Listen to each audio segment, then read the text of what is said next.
All right, and hello everyone. How are you doing today? We're starting off. We have Trevor Beast with us today. Hey Trevor, how you doing?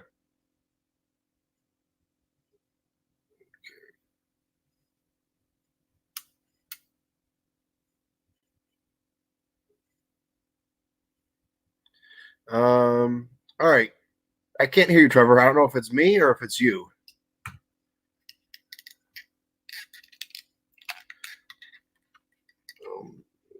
It might be. Hang on. Give me another. Give me another second here. It's probably me because I didn't set anything up for it. What about now? Can you hear me Okay, now? I can hear you. Okay. Um, Is that working? yeah, that's working now. All right. Fantastic. All right. Yeah, I'm usually running behind a little bit on this, and then I was cleaning with my girlfriend and um, moved some stuff around. I don't know where it got moved to, so I just don't want to keep you waiting. And we got a couple people in there. We got Mr. Rez and Charlie and Nick in the chat room with us. Fantastic. Sometimes they like to hop in. Sometimes they like to just watch. It's whatever they really feel like doing. I recorded a little while last night. I went to go see. So I went to go see it on Thursday opening night with Mike Pappas. We went up. I went up and did a little Queens, New York watching with him, and let's see if that comes out. Okay, no, that's and it was right next to a Hooters, so we left Hooters and with a couple of his friends and went and talked with them about it.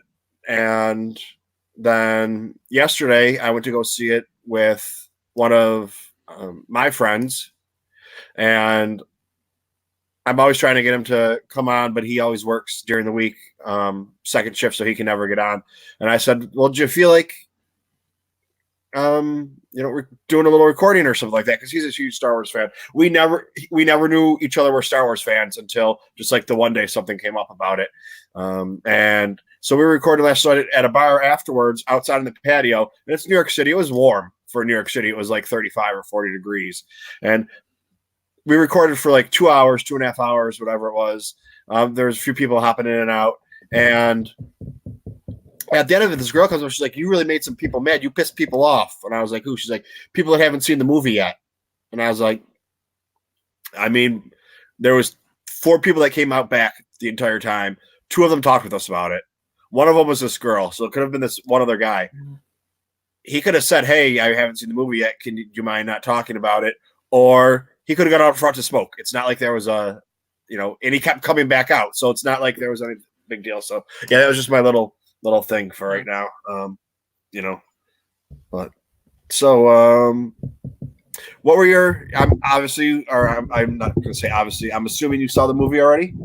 Yes, I saw it Thursday, 6 p.m., 3D, and that's my only time I've seen it. And in all honesty, I don't even know if I'm going to see it a second time in theaters. I know I'm going to buy the Blu-ray because I have Blu-ray and DVD of every Star Wars movie as well as TV show, with Clone Wars, Rebels, and Season 1 of Resistance. So I have like my whole collection, well, plus the Ewok movies too, but I have my whole collection. So I'm definitely going to buy the Blu-ray, but I don't know if I want to see a second time in theaters. Now, before we actually delve into this, tell everybody that's watching, tell them about yourself. How you're Trevor. Yeah. You're, what else do you want to know about you? Okay. Anything special that you do? Okay. So, yes. So I'm Trevor, aka Trevor Beast 454, and I'm the curator of the Star Wars subcategory on Sporkle.com. So Sporkle is a trivia quiz website. You can make a bunch of different quizzes, and I basically oversee all the Star Wars ones. So anytime someone makes a high quality quiz, it's well received, enjoyable, factually accurate, I give it a curator pick. And I've had that position since May of 2016, and it's been a lot of fun just overseeing a bunch of these quizzes, highlighting them and then giving feedback, and maybe some that just missing a few, I guess ingredients to make it like the best it can be. So I like responding to these users and stuff. So that's really great. And then if you want, I can share a little bit about how I became a Star Wars fan. Sure, go ahead. Okay. So I was born in 1998, so 21 right now. And back in, I'm pretty sure it was 2006, my dad just sat myself and my brothers down, put on A New Hope, and I just instantly fell in love with the movie, and as well as most, pretty much all my brothers did. And then, shortly thereafter, we watched The Empire Strikes Back, Return of the Jedi, and then Phantom Menace, Attack of the Clones. Not Revenge of the Sith, though, because that was PG-13, and my parents were like pretty adamantly against us not watching PG-13 movies till we were 13. But I could get into how I like snuck and like tried to and watched Revenge of the Sith a few times before I turned 13, whenever they were airing on TV during those like Star Wars marathon stuff. But then, my love for Star Wars expanded even more a couple years later, whenever the Clone Wars TV show came, and especially the Clone Wars movie, because my family went to go see the Clone Wars animated movie. That was the first Star Wars movie I saw in theaters, because all the others were DVD. And I mean, I really liked it. And then I had no idea that the Clone Wars TV show was happening until a couple months later, when I was at my grandma's house. And then they had the TV guide of what's going to happen next. And then I see like on Cartoon Network at like 10:30 Star Wars The Clone Wars, and it's like it's only half hour. I'm like, there's no way they're going to fit the whole movie in half an hour. What's going on? And then I see this episode. It was the Malevolence arc. It was like the second of them where they're flying their ships through the nebula and stuff. And I mean, the episode was pretty good, but I was just amazed. I'm like, holy crap, I had no idea there was a Star Wars The Clone Wars TV show. No one told me about it when I saw the movie or any of that. So then I just instantly, fell in love with that Clone Wars show, watching it every single Friday night with my family, and then Saturday mornings for the later seasons, like I think 3, 4, and 5, they put on Saturday mornings. But I mean, I just kept loving the content that happened. Cool. Yeah, that's pretty cool. And you were actually one of the first people that I met through the Twitterverse when I got on Twitter, and was trying to figure out what the hell was going on, because I had no idea. I just went from having, a personal Facebook account with a few hundred people to multiple Facebook accounts and Twitter and YouTube and Instagram and Snapchat and whatever, all in the matter of one day, and just trying to navigate it my way through life that way. So, you did, you helped me out a little bit. Yeah, I guess so. And happy to be one of the first, if you will. Yeah. So now, you said you're probably not going to go see the movie in the theater again. Do you usually have multiple viewings of them in the theater, or is it usually just were you not a big fan of this movie? Well, okay, I'll answer both those. So, Clone Wars movie, saw it once. That was it. I mean, I was only 10 years old, so I couldn't really like force my parents to go make me see a second. But then then The Force Awakens, I saw that twice. Rogue One, saw that twice in theaters. Last Jedi, I saw that twice. Then Solo once. And then now this is either going to be one or two. I can almost guarantee you I'm not going to see it 3 times in theaters. But I could still go. I mean, I don't know. I'd say maybe about a 40% chance of me going to see this movie again. But I didn't hate the movie, but I can't really say I was thrilled with what I got. And I do have substantial amount of problems with this. And it's not like I wanted to go in saying, oh, this is going to be a train wreck of sorts. I was open to what was happening, but there were just too many things that I just left saying, I don't know, this is kind of a mess. See, because there there was a few things that I overall enjoyed it. I've seen it 3 times already. Mhm. So, and the first time I saw it, it was a lot to take in. I was trying to, figure out where everything went in its place and how everything should be, and the pacing of the beginning of it, which is like on like super fast forward. The first hour could have been a 4-hour movie easily, I think. And then the next hour and a half could have easily been a 3-hour movie. But um, like I said, we a couple of us saw it, and then afterwards we went and talked about it. And we talked about a big. It wasn't just like let's dissect each point, and it's like, hey, what do you think about this? What do you think about this? Well, I think this. I remember this from the Clone Wars, or didn't this tie in this way and that way? I wasn't really dissecting it, to like minute point. It was more of kind of like celebrating like what we liked and trying to figure out what we didn't like, why we didn't like it, and if there was anything that we were missing that the other person was catching or whatever. And then I went and saw it yesterday, and I went with my buddy, and I had a notebook with me, and I was writing notes. Now my notes are pretty much illegible, except for the fact that they go in order. So it was really, so it's like, trying to write in the dark and not knowing where your lines are. So I'm writing big so I can read it better. And some kid behind me like asked his brother or dad or whoever it was, he's like, why does that guy have a notepad, or why is that guy writing notes or whatever? And I was like, because I'm a big nerd. That was my, that's my answer. That's pretty much the answer for everything when it comes to Star Wars, because I'm a nerd. So, and then today when I watched it, it was able to absorb a lot more, because yesterday, even though I picked up and got a lot more yesterday, but I wanted to be able to have notes in case we were talking about something for me to, go back on.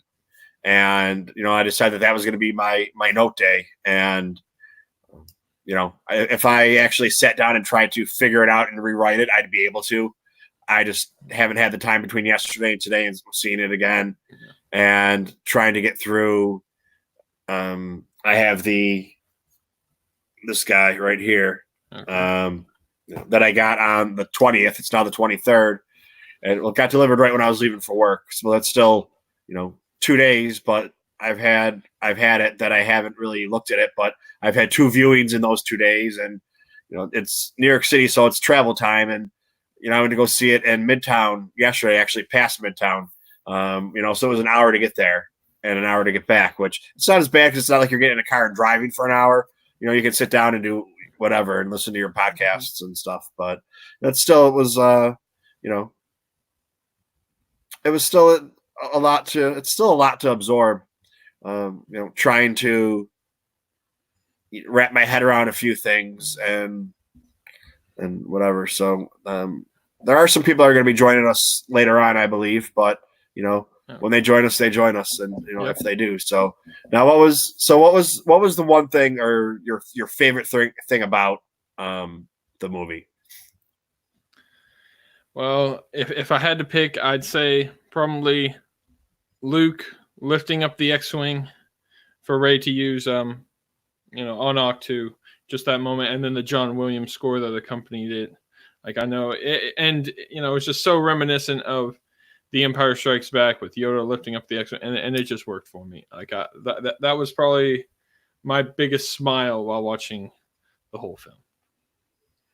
Okay, now have you gotten into any of the or heard any of the people saying, even though Luke can lift it up, how is it running? It's been underwater, or it's missing a wing. How did they get it to fly?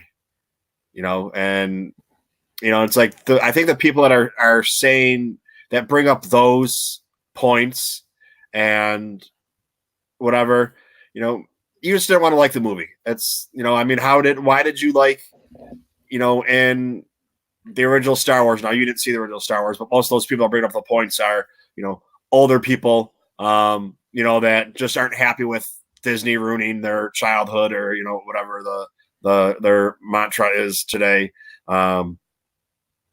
It's like, you loved it when you were 12 years old or 16 years old and saw it for the first time, or, whatever it was, something made you fall in love with it. And the fact that you could have, disbelief in it, and the fact that, you can use your imagination and just be part of the fantasy of the space fantasy.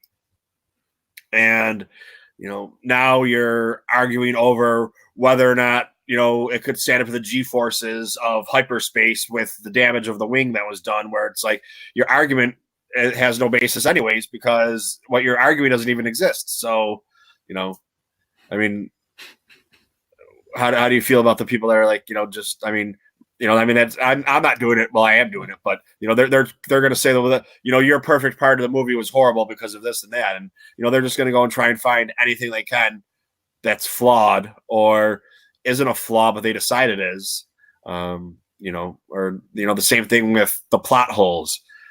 Just because something isn't explained doesn't make it a plot hole. If it is, the entire, first Star Wars movie is pretty much an entire plot hole, because there's so many things that aren't explained. We just believe that, okay, this is how it is. And, now we don't have that mind of a 10-year-old or a 12-year-old or a 16-year-old. And, me, when I still go see a movie, I'm there to see a movie. I'm there to be enjoyed. I want to forget about the real world for, 2 hours, 3 hours, whatever the movie is going to be, especially being Star Wars. And, I don't want to have to think about, the physics and logistics of things and whatnot. Yeah. I can understand that perspective.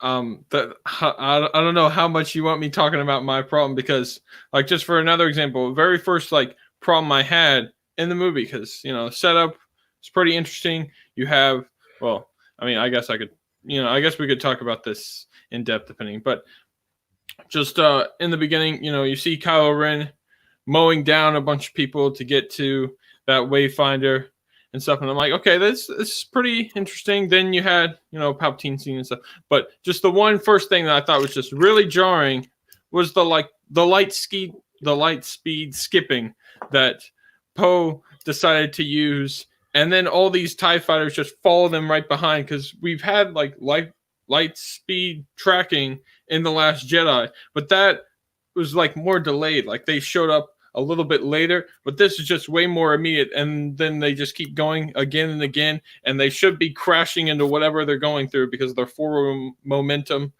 And I guess, yeah, maybe I'm just nitpicking it to death, but it just felt like they're going through portal to portal, and it's taking too much, because it's supposed to be like the Nava computer is supposed to have the right coordinates, and every time you do some sort of light speed without it, you're in major risk of dying right there. And yet it just kept happening. And that's I'm like, oh, okay, it just put me at a little bit unease, even though I'm just wanting to enjoy it. I'm wanting to escape, like you said. But that light speed skip, that's just the first major thing of oh, I'm not sure how I feel about this sort of thing. Yeah, I'm looking up right now to see if it has anything in here on the TIE fighters.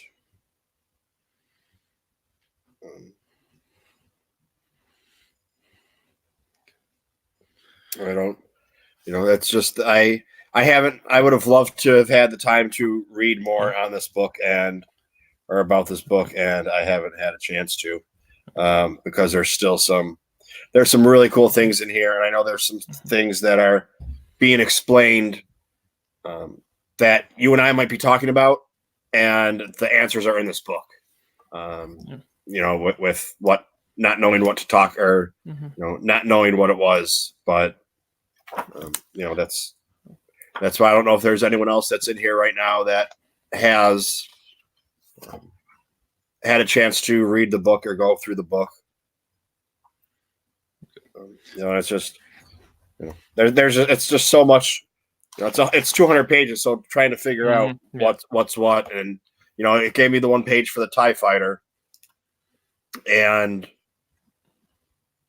then when then I just skipping through, I found out, a bunch of different TIE fighters. Mm-hmm. And if we had some more people in here, maybe if we get some more people in here, I can take a little bit more time to, go back and look for the TIE fighters and see if something like that can be explained. Because if we were having this conversation 2 years ago, it would have been the same thing with, how can they follow through hyperspace and when did they get that technology? So it's like, it's something that, I mean, if you have like, I'm not saying a problem. If there's something you don't like about the movie, I'm not going to try and convince you why you should like it. I'm going to tell you why I like it or why I have a different viewpoint on it. Yeah. And I realize that there's a big level of subjectivity to one person's problems with the movie, whereas another person, like that's what they like the most, or some different things. So, and yeah, I guess but just in terms of like the X-wing lifting up and it being full, I was just buying that just for the, I guess, the significance of that moment. I mean, and on one hand, I kind of wanted Luke to do that in The Last Jedi, to lift up his X-wing and go, to create himself. And I actually enjoyed his force projecting thing in there, because I still remember back in The Last Jedi viewing that I saw, the first viewing I saw, I pretty much the whole theater was silent for the majority of the movie. I mean, yeah, there were maybe a couple laughs during a couple of jokes in Last Jedi, but whenever I saw Luke on Oct 2 with the force projection, I clapped. I clapped on that, and subsequently got pretty much at least half the rest of the theater to clap for that. And then I saw him die right after, and then I was thinking, I don't know, that's it just made me want to at least slightly retract my applause that I just had. But I mean but for this Rise of Skywalker, and I guess maybe I'm just ranting a little bit too much, but for the Rise of Skywalker, this one showing that I had, it was nearly dead silent the entire showing.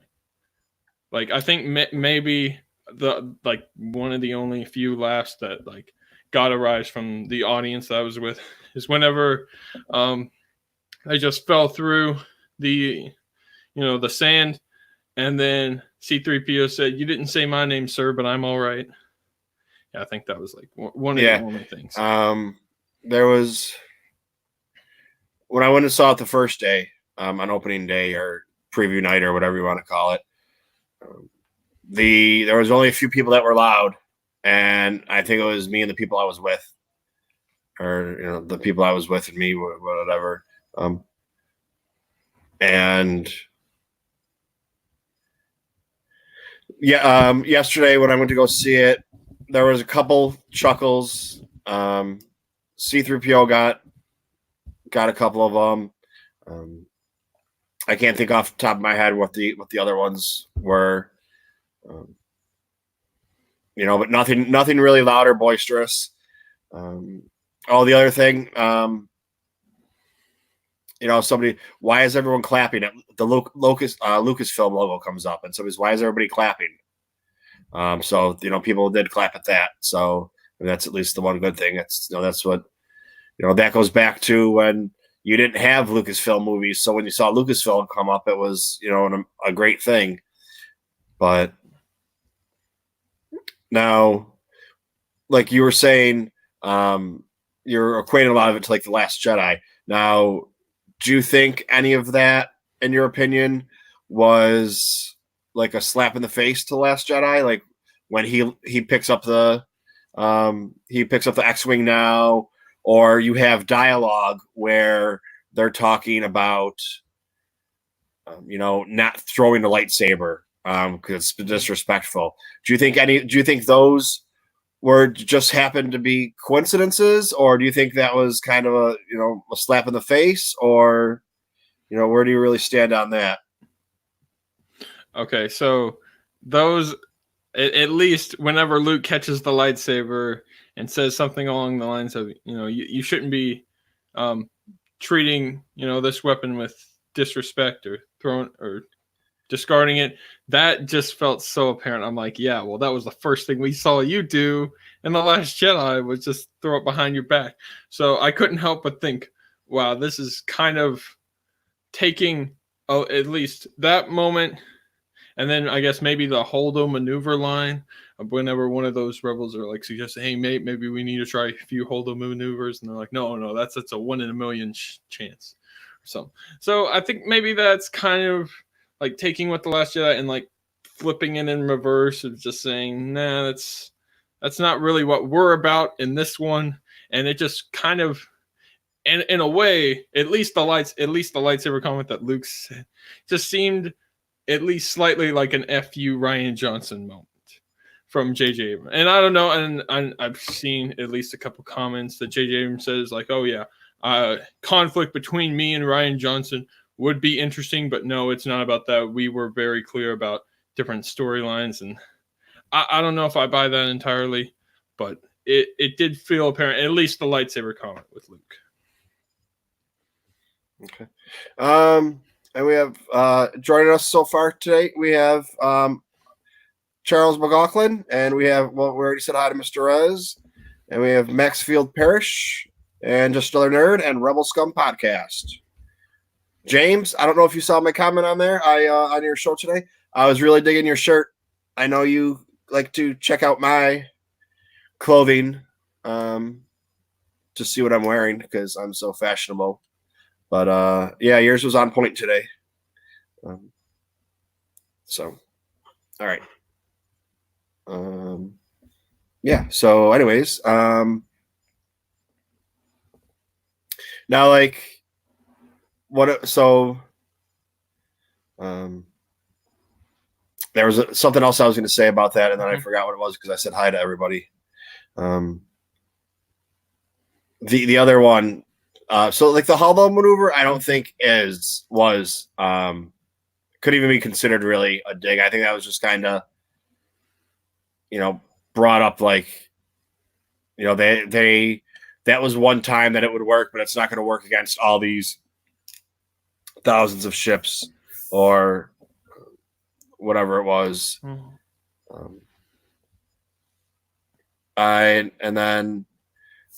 So there was the lightsaber one, too. There was something else, but I can't remember what it was right now. Okay. So now going into this, were you a Reylo? I would not say that. In fact, I feel like the one person Rey had the most romantic chemistry, if you could even call it that, was with Finn, because in The Force Awakens, we saw Finn kind of flirting with Rey quite a bit. I mean, that's the whole premise of why he said that he was in the Resistance, a big deal in the Resistance in the first place. Like, had he not been attracted to Rey in the first place, he would have just been completely honest from the get-go. But he's thought, no, if I say that I'm in the Resistance stuff, then maybe she'll be more impressed with me and we could start something there. And, then he asked her, you got a boyfriend, a cute boyfriend. He wouldn't be saying that if he wasn't attracted to Rey in some instance. And then we had Rey at the end of the movie, whenever he's unconscious, then gives him a kiss on the forehead. And that was kind of, indicative of some sort of chemistry there. Whereas in The Force Awakens, we had Kylo Ren saying, I can take what I want, as, Rey sitting there being quote unquote tortured of stuff. And then he forces Rey into a tree. That doesn't seem like good relationship Reylo sort of things that I can just get on board with. But I mean, other people have other opinions, which I can respect. So that's what I'll say on that matter. So now, all right. So what about Bendemption? How did you feel about the Bendemption? Did you feel there should have been Bendemption? Do you feel there was Bendemption? Do you feel they handled it the right way? I don't know if I really had a particular stance going in of, oh, he can't be redeemed, or, oh, he has to.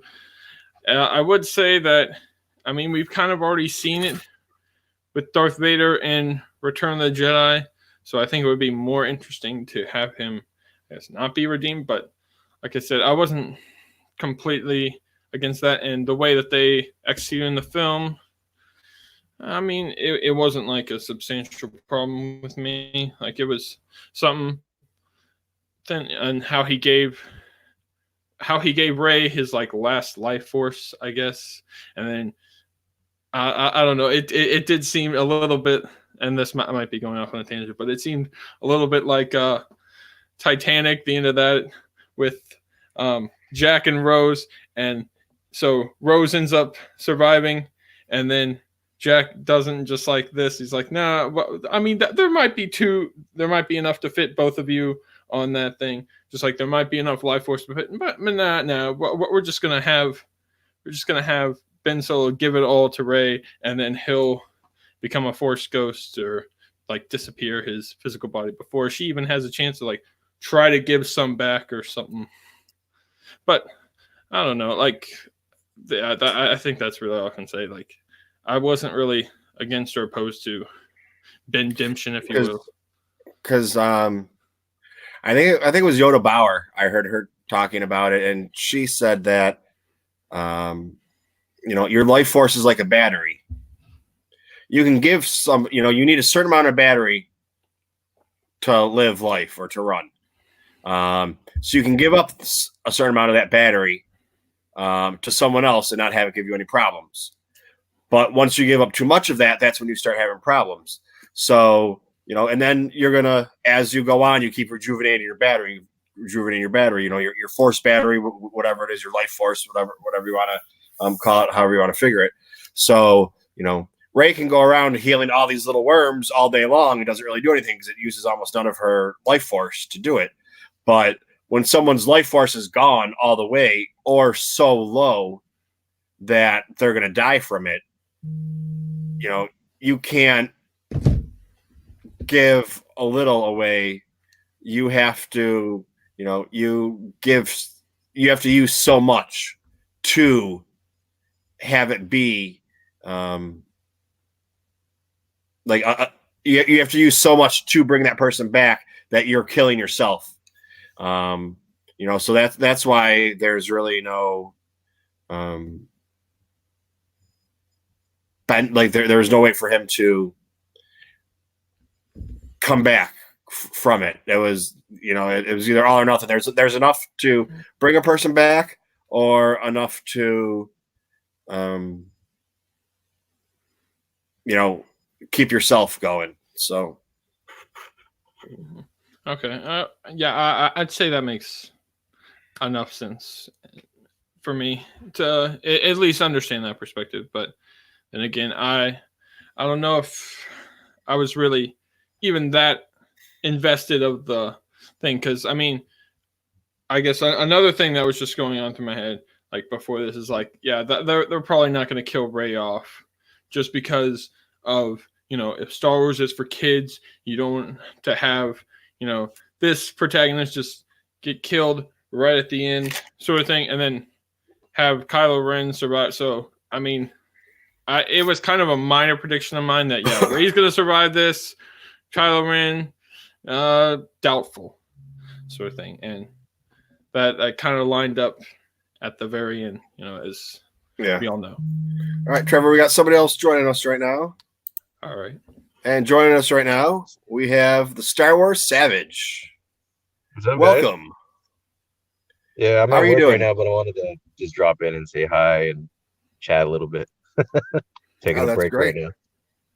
That's great. We're just chatting. It's when I describe this to people, like, oh, what do you do? It's like basically it's like a bunch of friends that just get together at a bar and start talking about Star Wars, and there's no structure, no flow, and you can spend an hour on a subject that should have been 5 minutes, or 5 minutes on a subject that should have been an hour. So, right, yeah, I like that format. That's pretty cool.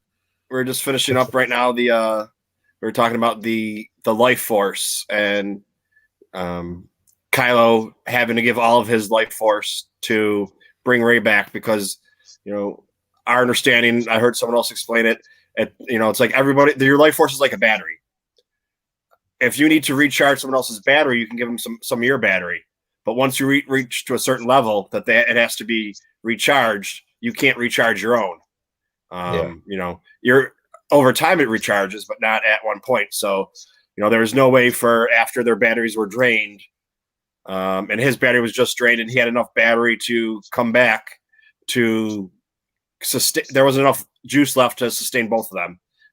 It was kind of like one or the other, and that's actually a pretty accurate description. Yeah. And then and then we're also, I don't know if you can see the screen on here or not, but we got Trevor Beast 454 on here with us, and he is. I don't know if you know who Trevor is. Trevor, just really quick, introduce yourself. So, okay, so hello there, Star Wars Savage. I'm Trevor Beast, curator of the Star Wars subcategory on Sporkle.com. It's a trivia quiz website, and I'm just in charge of overseeing all the Star Wars trivia quizzes. Oh, nice, cool. I think I've been on there a couple of times or directed there. All right, very nice. And the Star Wars Savage, he's one of our friends from over at Broaxium. Oh yeah, love those guys. Yeah. Yeah, well, I actually was first met them through the Alliance of Star Wars Fanatics, which is my favorite Star Wars group. You know, they try to maintain a positive outlook, because I mean, if you go to any Star Wars group, it's always about, oh, what did you guys hate about this, or what did you guys hate about that? Like what I like about this group is they try to maintain the focus on the more positive side, because really, if you think about it, anybody can talk about the negatives about a movie any day of the week. There's really no need to go that direction. So that's what I appreciated the most about that group. And Chris and Dan, they're admins there. And then when they started the whole Broaxium thing, I was like, yep, definitely gonna follow you guys, because you know, I appreciate the attitude, the positive attitude from everyone there. So, yep, that's how I got hooked up with them, and now I do a podcast with them. Yeah. And that's what I mean. It's great just being able to find you know, positive Star Wars, and you know, you can talk about things that you don't like, but you don't harp on it. And you know, like, I mean, we're talking about things that we like and things that we don't like, and the things we don't like, we just say what we don't like. But I'm not going to make an entire show out of it. I could probably be a lot more popular if I did, and you know, started yelling and screaming. Actually, I made a joke on another live stream today that I'm going to start a negative Star Wars YouTube channel, and then use this one to rebut everything I say on the other one, and I'll just get twice the viewers that way. You know, because that way I already know what I'm going to say, and just do back to back, kill two birds with one stone. But that's awesome. Yeah. So now, unfortunately, like there's just so much negativity out there that it's, you go pretty much anywhere and somebody's already harping on it. Like, there's nothing special about it. But I mean, again, there's nothing wrong with having, you know, problems and issues with the movie. It's perfectly fine. But if you let that ruin the entire movie for you, or let alone the entire saga, then that's an issue beyond the movie. So, well, I don't want to delve too much into this, but you know, there's the old hate group, you know, and then there was a love group that became because of the hate group, and now this love group is even more of a hate group than the original hate group. You know, so it's like, wow. You know, I mean, that's, you know, you got to kiss and you're not happy with that. So I actually saw someone that I liked and respected posted today, I'm a shell of a person now today because of what you did to my prince. And you want the Virgin Ray to be blah, blah. And I was like, what do you mean a shell of a person? Like, you're a successful person who's not a little kid who's like, you know, should actually, and I mean, you're well into adulthood. You should be able to have facets in life to help you cope with not liking the way a movie is, and, you know, not writing, you know, pages about whatever. But yeah, you know, it's just, so, I mean, you know, I mean, you can't write about what you like. You know, you can't write about the first two movies, or, you know, talk about the first two movies. You know, I mean, so that's really that. And then, so, all right, so here's one. Do you think the saga is over? Yeah, I think they mean what they say, and the Skywalker saga is over. Episode 9 that's it. That's the end. But it's not the end of Star Wars. There's gonna be more stories to be told. Oh yeah, definitely. Not, I mean, it's definitely not the end of Star Wars. There's so many things just from this movie itself that they can do, books or comics, um, or one-off movies. Um, I don't think that this is the end. I think that I don't know what time frame they're gonna say, like how much time's gonna actually pass before episode 10, but there is gonna be an episode 10. Whether it's 5 years from now or 10 years from now, or 20 years from whatever it is, there is going to be an episode 10. And I think I did a with one of my friends. I did a live chat last night, and just kind of come up with some crazy stuff. And it's going around that Kylo impregnated Rey when Yeah. when he brought her back to life. He gave her life, but he gave her enough life to for her to now have a baby inside of her also. And that Rey's going to be on Tatooine by herself. That's her exile, but she's not as far off as Luke was. She can still be found if people need to come talk to her, find her, or stop in, Tatooine, the hot happening place that it is. But she's going to have a baby. And, they can do it in 5 years and fast forward it 15 years or 20 years in the timeline or whatever. And, her kid finds the lightsabers or whatever happened.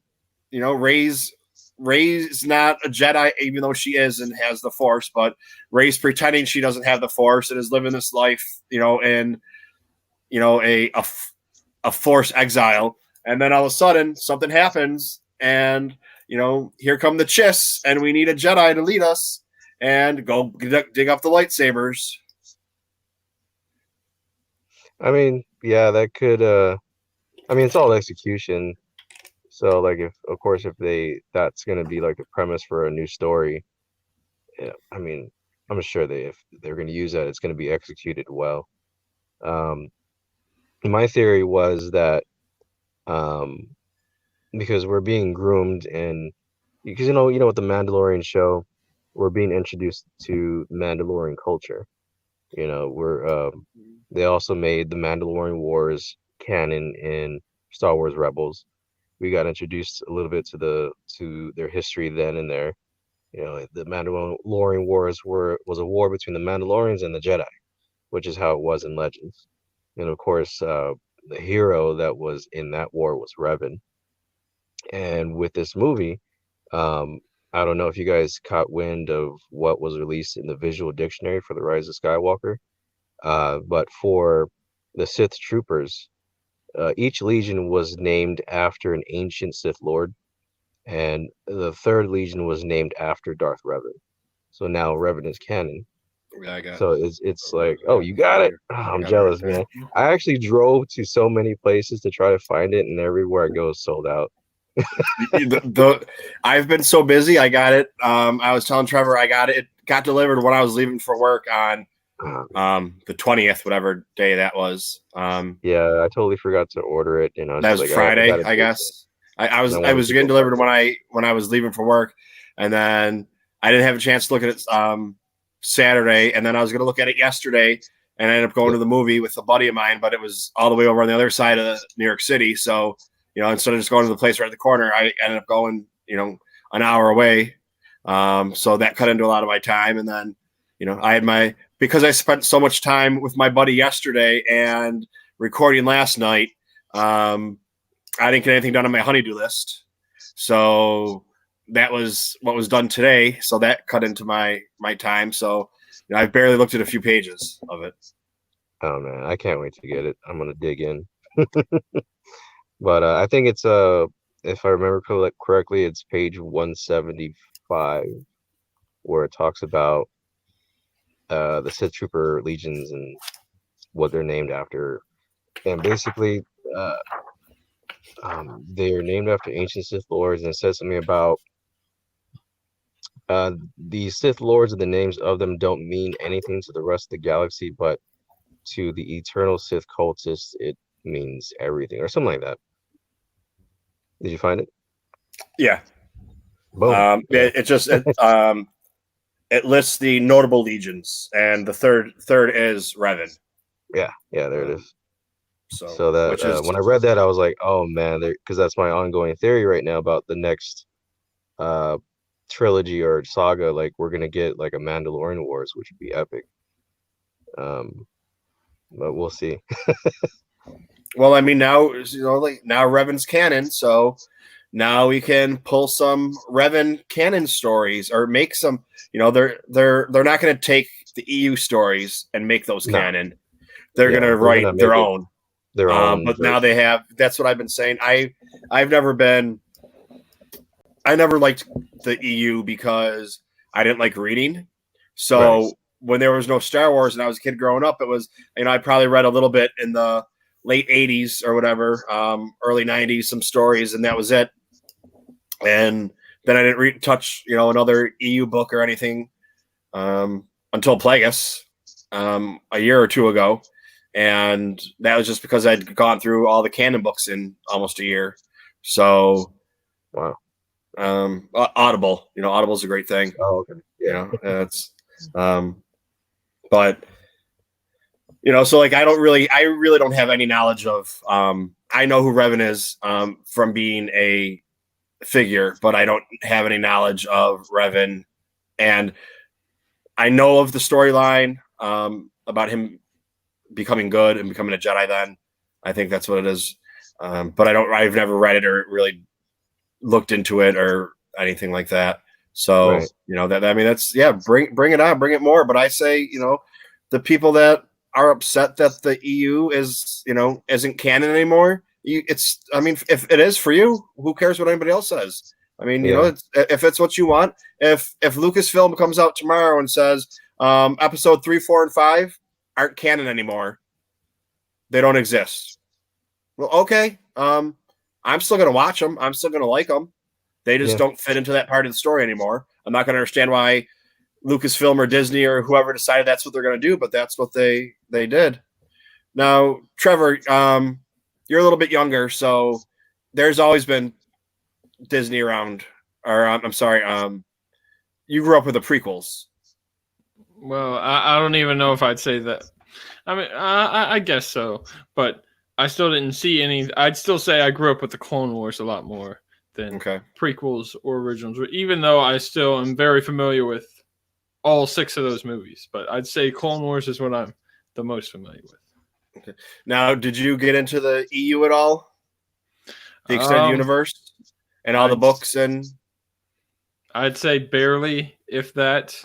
I've only read the Last of the Jedi 10-book issue with Virus Olin, who was a Jedi Padawan, but then left the Order, and then Obi-Wan kind of recruits him in a way. In between 3 and 4, he leaves Tatooine briefly, goes on some mission, and then leaves Virus with his allies and stuff, and they try to form something. It's 10-book issue. That's the only Legends material that I've read. So nothing with Luke pulling a destroyer out of the space, out of the sky, and Chewie getting crushed by a moon. Nothing like that. No, and I'm not much of a Star Wars video game player either. I should preface that as well, because I stick to almost entirely Nintendo video games, and there's not too many Star Wars games that they released for Nintendo consoles, unfortunately. So, I haven't really. I've only spent about maybe 40 minutes maximum playing Battlefront, and I still haven't really played any Knights of the Old Republic or pretty much any other Star Wars thing. I mean, I played Lego Star Wars to death, basically, but that's about it. And it's not that I'm not interested about it, but I guess I just need to get the right consoles, get the right games like Knights of the Old Republic or any other sort of thing, and just delve into it, because the character of Revan, as Savage was saying, that's definitely interesting for me. And I know there's a lot of hype around who Revan is as a character, and his involvement with the Old Republic and different things. So I'd love to see that more. And then I guess there's also Star Killer with Force Unleashed, those sort of things. And so I'm not too familiar with it, but I would be interested in it if the right conditions were. I guess maybe that's on me for not really just buying the consoles, buying the games, and getting into it. Yeah, there's nothing wrong with that. Like everybody jumps into Star Wars in their own way, so yeah, I've been trying to get into the comics, and the guys at Broaxium actually gave me a list of things to watch and look up, like 3 or 4 months ago, and I went and got the whatever the Amazon one is where I can get all the back issues and everything, and I got like 7,000 pages of comics in like the one day. Wow. And I haven't even touched them. Like they're all on my computer. They're all in, so it's not like I actually have the actual comic. That would be a lot of money to sit there and pick up, all those. Task. But yeah, and then Fallen Order. Fallen Order is the first video game I've bought since I bought the new Xbox, not the Xbox One, the new Xbox back in 2000 and whatever it was. And I was planning on having it finished that weekend, and I'm still on the second planet. So, that's a great story. Yeah, that one's I would recommend it. Like if you're into Star Wars video games, that's definitely one that you want to play. I mean, I am, and I'm really into the game. And when I started, I had a lot of problems getting it set up and running right because I hadn't, played a video game in a long time and bought a new laptop.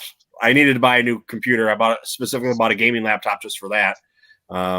And just had a lot of problems hooking it up with OBS, being able to stream it, and just for not doing it before. And now it's like I could have spent the last 52 minutes playing the game, but I decided to talk with you all and everybody that's in the chat instead. So it's kind of like priorities. Yeah, I mean, definitely. Like, I mean, what you have more interest in is like that's you. That's your personal preference. Yeah, everybody has their own. And then tomorrow, what am I gonna do tomorrow? Tomorrow I'm heading out to Queens to go hang out with my buddy, and we'll do some recording and play some Oculus and whatever. And I mean, I could have been sitting at home reading comic books instead. So it all depends on I'll be home soon enough to play some video games. It's not going to go anywhere. The story was already, the spoilers already came out a day or two after anyways, for the people that went through and crushed it in one day. So, it's not like I'm going to get through the spoilers or anything. Right on. All right. I got to get going back to work. So it was nice talking to you guys. Definitely got to do this again when I'm not working. Yeah. It's every Monday at 8:30. Okay. And then maybe once a month at another time whenever I just feel like shooting the shit about something.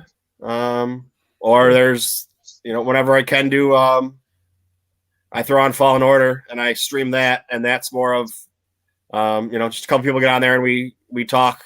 And they basically tell me what to do because I'm completely lost. So right. That's where that comes from. Sounds good. And I'll have better lighting. I won't look like a Sith Lord looming in the dark. I'm outside right now. It's kind of good. All right, guys. I'll see you. Well. Do you have a Twitter account though? Oh no, I was on Twitter, but I kind of just got tired of, because I feel like out of all the social medias out there, the ones that are on Twitter are a little more toxic than the rest. So I got a little tired of it, and I just kind of closed my account. I don't use it anymore. All right. Okay. But you can find me on Facebook and Instagram. Just look up Star Wars Savage, and I'll pop right up. All right. Yeah. Well, I asked that because that's like the only social media platform that I'm on right now. Yeah, that seems to be the case with a lot of people, but I couldn't do it anymore. Yeah, I understand. Yeah. All right, guys. I'll talk to you later. All right. Thanks very much for stopping by. Have a good one. All right. And then there were two. for now. Yeah. Oh, Andy, how you doing? Thanks for stopping by. They say Revan would be a sweet trilogy. I'm not really sure what's going to happen anymore with trilogies because they have said both things. They've said no more trilogies, and they've said no more trilogies for now. And that's why, Kathleen Kennedy said no more. The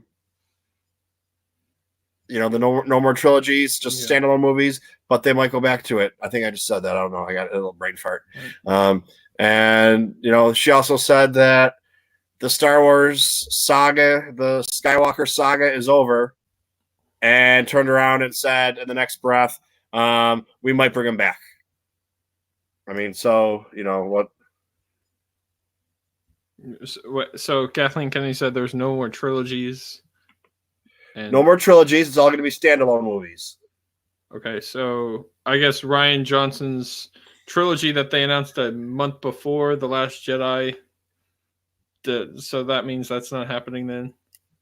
But she also turned around and said that they are. So it's. Okay. I think, and I'm guessing from what I've been able to ascertain from the situation is that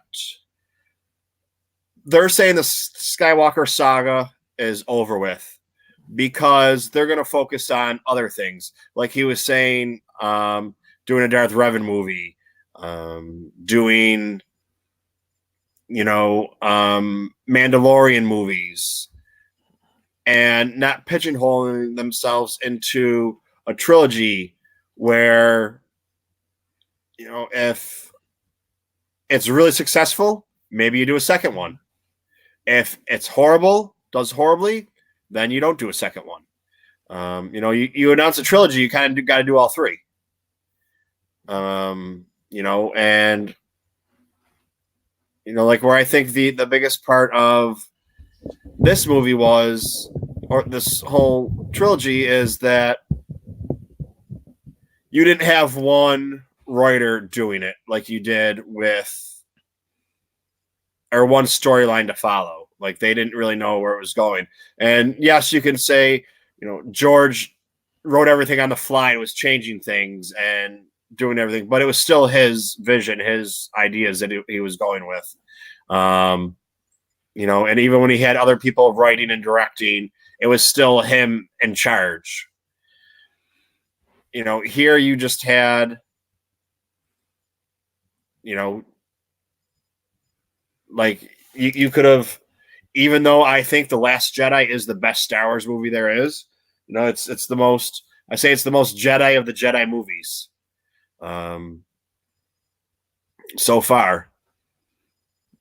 And it really is. You can find faults with the movie, but you can't say there's been any more of a Jedi, anything that's been more Jedi movie, because the first three, or the first three, we didn't really know who the Jedi were.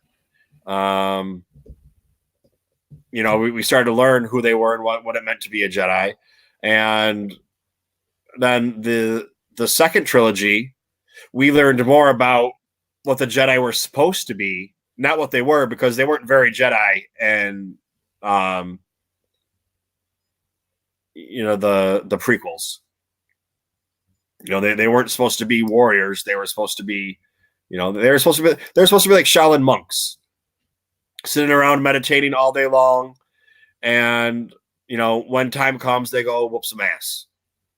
And that's not what they ended up being. They ended up, being warriors instead of monks. We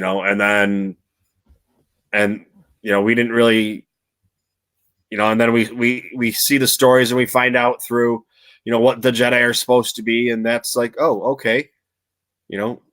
Luke goes and does the most Jedi thing you can do. He does the exact same thing that Obi-Wan does in episode 4. Pretty much the exact same thing. And people loved Obi-Wan for doing it when he did it. But they hated when Luke did it. But, I guess that's a whole conversation for another time. So, all right, you heard me my little strange theory on them bringing episode 10 back, which Rural Farm Boy is not in here right now. He'd be going crazy. Yeah. If I was say he'd be going crazy right now, telling me that there is no, there is going to be a 10, that it's over. There's a beginning and end. Every story has a beginning and an end, and it already had its beginning. Now it's end. There's another end, and I always tell them that it's the end until they decide to rewrite another end, which would be episode 10. And that's just that's an argument we have every week on whether or not there's going to be another one. And I still haven't changed my mind that there's not going to be another one. Okay, well, I'll say this, okay? I think maybe 2040, if you told me if there'd be episode 10 in 2040, I wouldn't be surprised by it. In all honesty, I would not be surprised the fact, like 20, or maybe 2035 or 2045, something within, I guess, that time period. I mean, that sounds about right to me. But what you were saying, or maybe what you've heard about whenever Ben Solo saves Rey, that he somehow impregnates her. Yeah, I'm out on that concept. That doesn't make any sense. That makes less sense.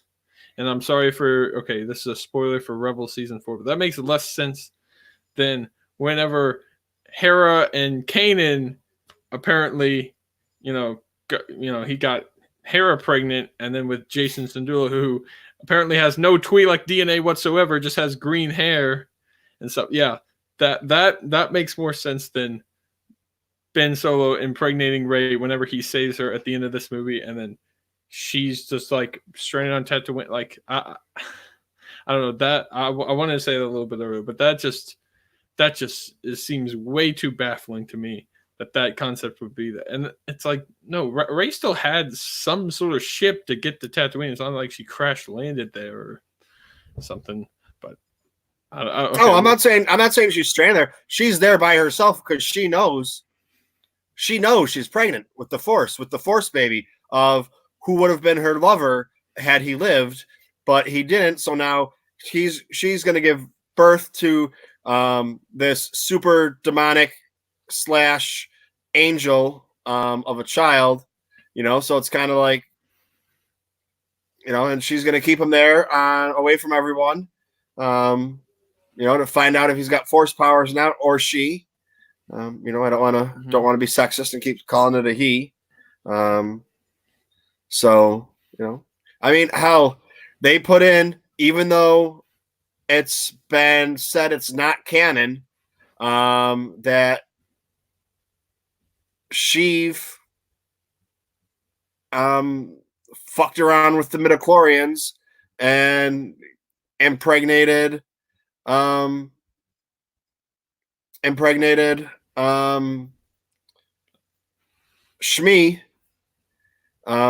So I mean that was, I think, in a comic book that it said that it was alluded to in the novelization, I believe, of Revenge of the Sith, but not really fleshed out. And then it was fleshed out in the comic books. It didn't come right out and say it, but it pretty much alluded to where all you have to do is, connect two lines and you got a straight one, or connect two dots and you got a straight line. But the story group has said that it is not true, that Sheev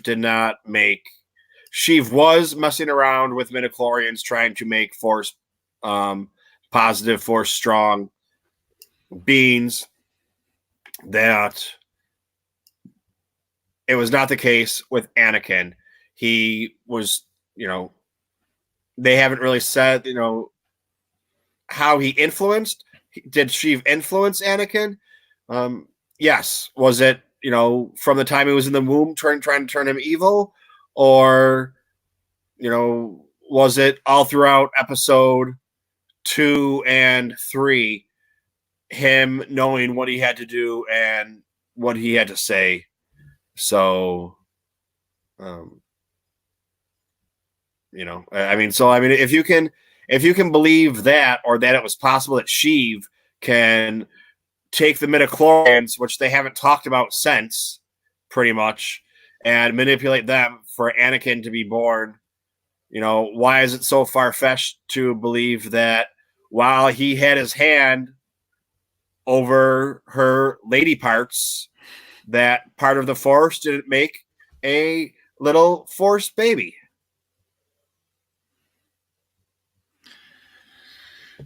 Well, I mean, after what I've seen in The Rise of Skywalker, I mean, I guess anything's possible at this point in time.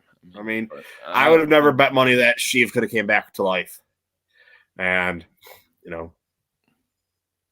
so that was the other thing too. Beforehand, we were all talking about, is he back? When we saw it at Celebration, I was like, he's not alive. It's a holocron. His essence is somehow trapped in a holocron, and that's how we're going to get the information out. Araj, I don't know if you know who Araj is from the Sith list. He was dead set on, Luke Skywalker rose, and then because you have the light rising, or going that now that Sheev, so it's like it's the Force balancing out, so that's how he's going to come back. They really don't. Maybe talks a little bit more in the dictionary. Next week I'll have a better understanding and know more what I'm talking about. But how he's brought back, because we know he was brought back because he said that he's died before.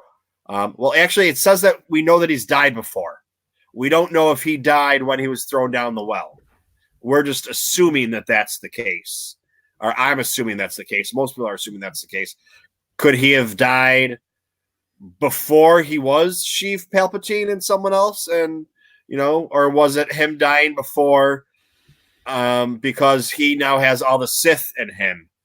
So those other Sith had died before, since they're all part of him now, so he has died before. I don't really. It's just there's so much now to talk about and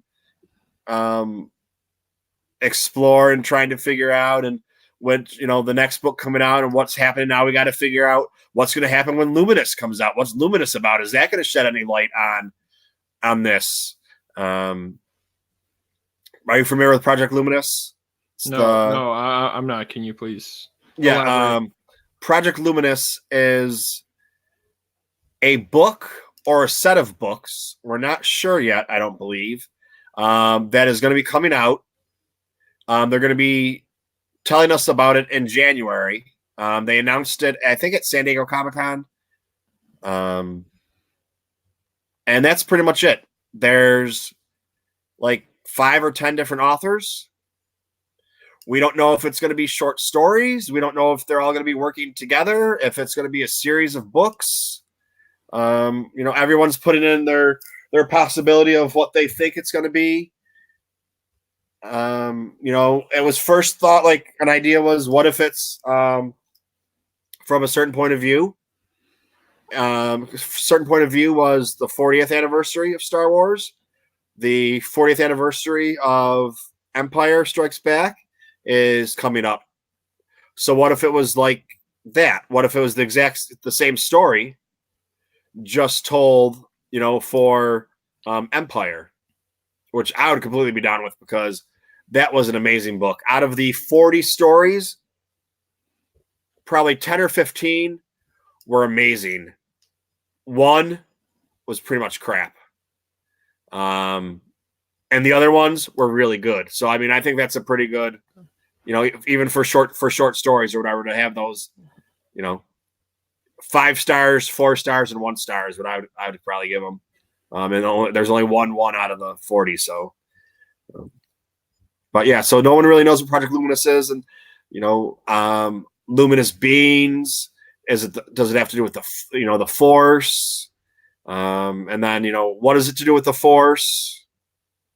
Yeah, it's just there's so much more that they have in the works that we don't know about. They have, according to the story group, the 2-year plan and the 5-year plan and the 10-year plan and the 20-year plan. So they know what's going to happen, you know, between now and the next 20 years from now. You know, it's just fine tuning some things, and you know, if maybe they do try and bring back Solo 2 or make Solo 2 happen, or do they do it as a movie, or do they do it as a TV show? You know, it might be easier to do as a TV show because it's easier on actors' schedules, because instead of saying, okay, let's do a movie, and you know, but now, you know, no one's really doing anything. And none of those actors are really doing anything. Well, Amelia Clark, she's made a couple things. I'm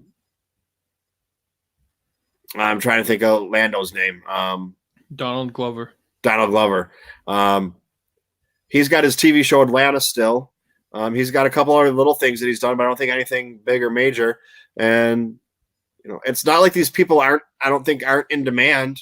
They're just they're not big names like Adam Driver, Daisy Ridley, or John Boyega are. I mean, maybe different movies, but you heard it here. I'm starting a petition to make Solo 2 happen. I'm the first to ever think of it and talk about it. So join my Patreon and I'll hire a lawyer. Thank you. Oh, by the way, this episode of the TooMedToo channel live chat is brought to you by Mr. Rez. Thank you, Mr. Rez. Yes, thank you very much, Mr. Rez. All right. Well, I mean, just an interesting thing. Well, I mean, just one thing I want to point out, though, is like I feel like Solo 2 is not going to happen like in a movie format because, well, just on the fact that the first Solo movie didn't really make money at all. And I guess maybe a lot of that was in terms of them firing Phil Lord and Christopher Miller after they already shot like 80% of the movie at least, and then had to put it in Ron Howard and reshoot so much stuff and nearly double the production. But just the fact that it didn't make money is not going to be great for Disney thinking, okay, well then let's just put this Solo 2 out there and hope that just makes over $1 billion. And but see, I don't know if that's... I think Disney is smart enough to know that where they messed up, and their budget doubled. So instead of being $120 million for the movie, it was $250 million. So then they're like, okay, well, it's fucking Star Wars. We don't need to put any money into the budget for marketing. It's going to market itself. People, word of mouth, people talk about how great Solo is. And then all of a sudden it came out and people are like, oh, it didn't do as well as we thought it was going to do. It had a great first weekend and then dropped right off because no one was going to see it because there was no hype about it, no publicity. No one was talking about it. You know, they didn't have, you know, I went and got a Star Wars popcorn tub canister, whatever it was, when I went to my first viewing. I got the R2-D2. Have you seen the R2-D2? What is that the one where it's got your popcorn and also has your drink and combined into it? Yeah.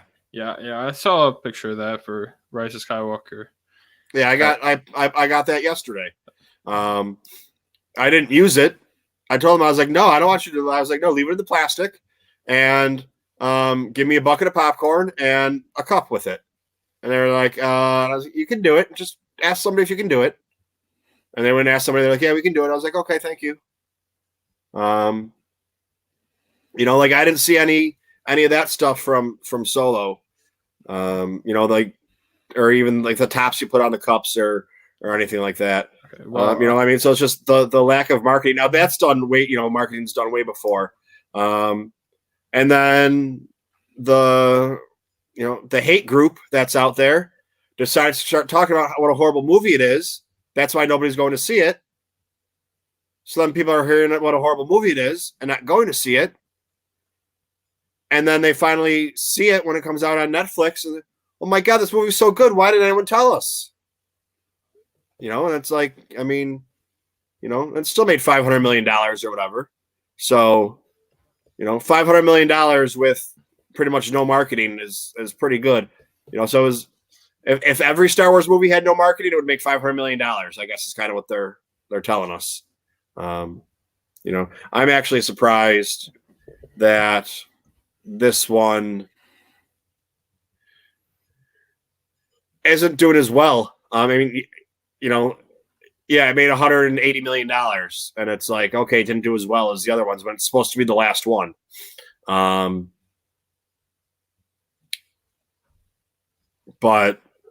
I mean, I don't really know why. I mean, there's a lot of things we can guess why. I don't think that hate group they're claiming victory on it being a bad movie and not doing well and being a flop and a bomb. They're claiming victory on that. But I don't really think it has anything to do with them because it just happens to be people are, okay, well, or maybe it does a little bit, but not that much. The last movie was so diversive or whatever. Let's see how it is. I think it would be more with more people not liking The Last Jedi, wanting to know what people think about this movie before they go and spend their money on it, than the hate group telling people that it was bad. Wait. And them listening to it.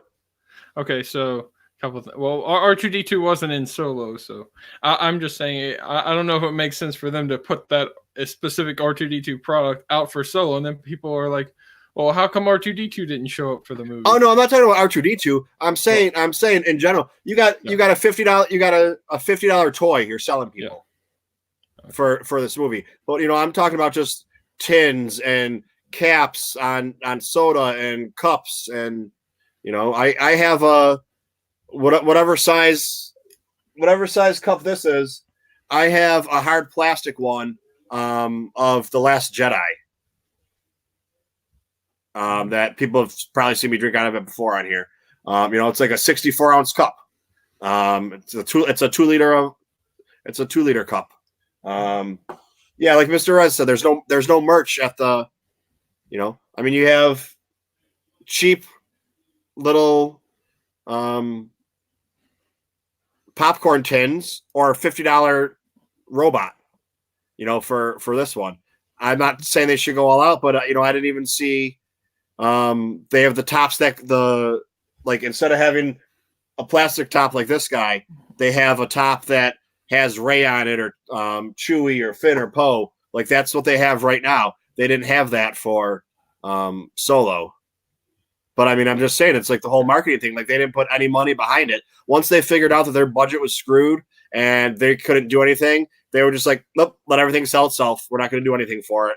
And they didn't admit that much to it and say it was their fault with the marketing. They said they did too much too fast, which is bullshit because, we'll go see it. Other people will go see it. I think it's the getting away from getting away from the trilogy thing and the Force thing all the time. Because when you had put Rogue One out and you put Solo out, people didn't understand how they fit into the timeline. And people didn't understand why there was no lightsabers in Rogue One. I mean, there was right at the end, but, for the first 98% of the movie or 99% of the movie, there weren't any lightsabers. And there was no Force and Solo.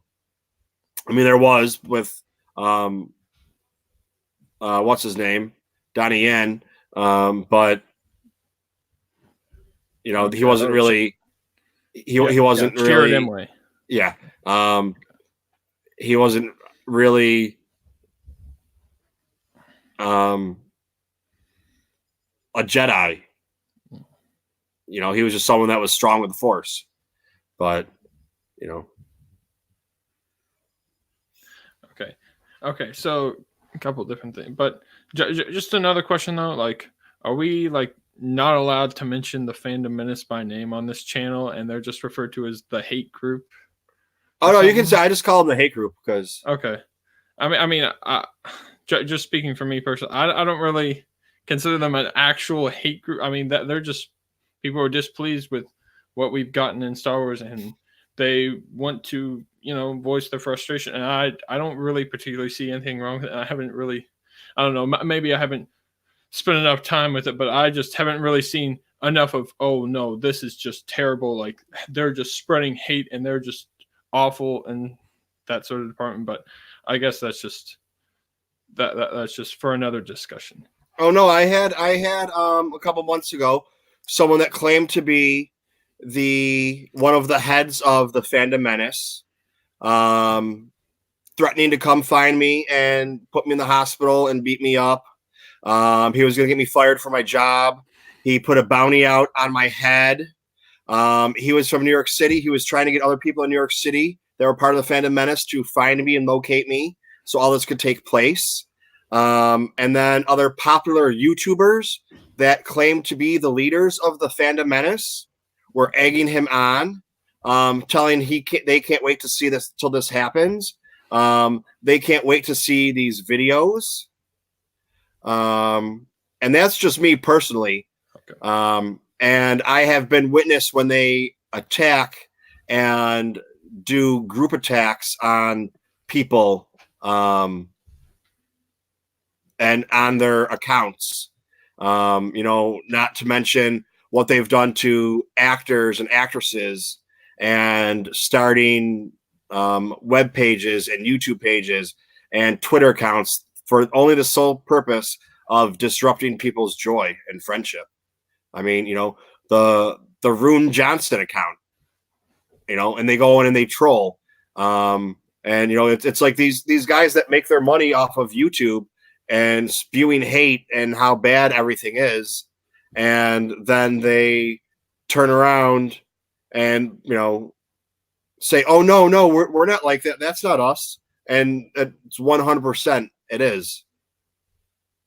I mean, so I've been at it firsthand, and there's been I can give you dozens of people that have been personally attacked. They're not just because they don't even talk about like a movie. Fine, that's one thing.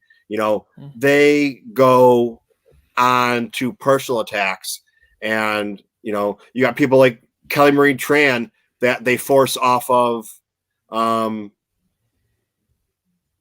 social media because she's an Asian woman in Star Wars, and that's the only reason they did it, and that's what it all comes down to.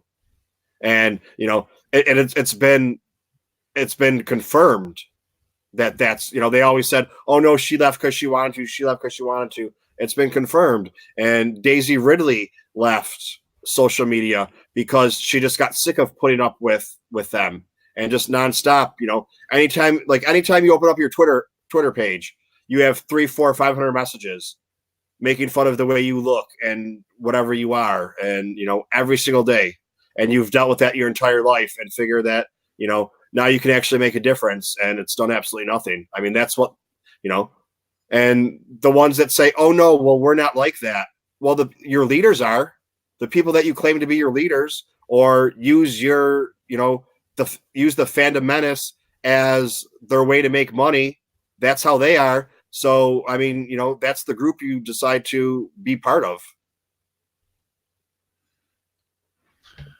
All right, then. Okay. Yeah, all right. Yeah, you're definitely bringing up some stuff that I'm not aware enough, but I mean, just from what you said about the beginning, someone like specifically targeting you in New York, yeah, and there was I can't I obviously can't condone any of that behavior, and that's just asinine that someone would even want to go through those links of threatening violence and stuff. And okay, yeah, I don't know what else to say about that part, but Yeah. okay, but and okay, so is there another topic you want to talk about, or just in the Rise of Skywalker? Anything else at this point? Anything you want to talk about, Rise Skywalker? Anybody else got questions?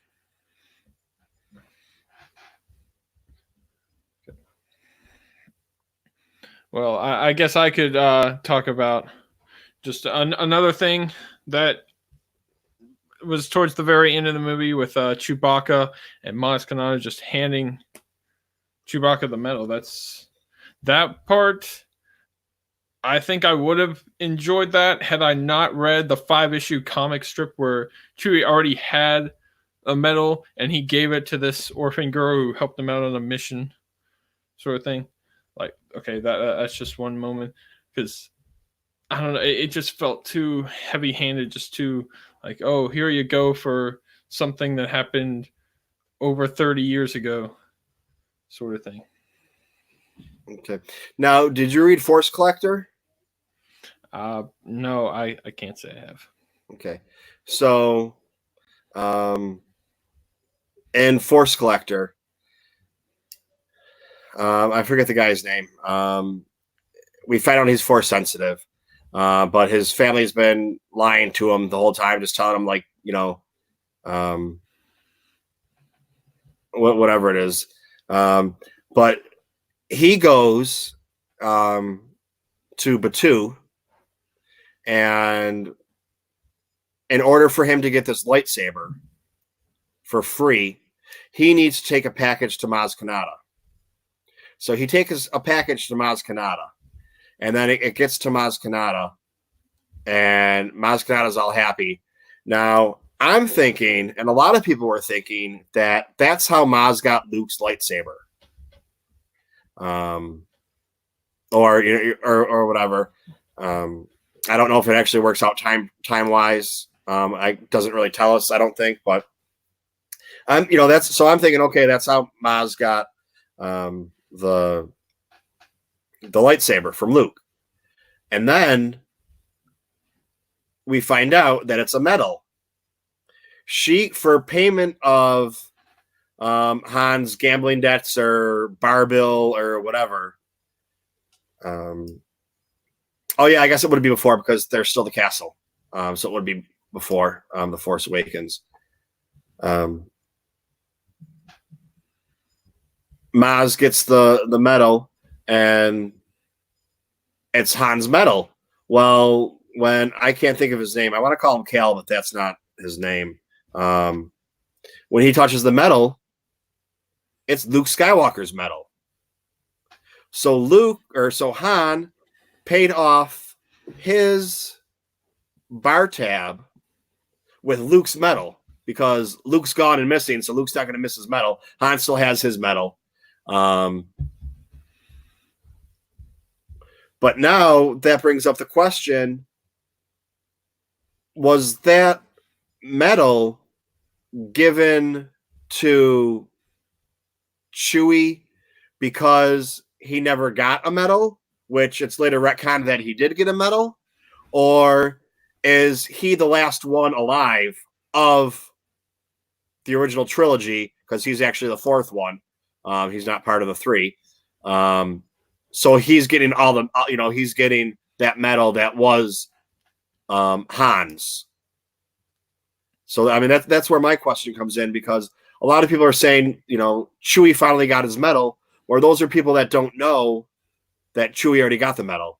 And, there's the two things. It was first explained that Wookiees don't believe in medals, and they're whatever it was when George Lucas was first asked, right after it, or whatever period of time whenever it was, George gave an interview saying that Wookiees didn't believe in medals. So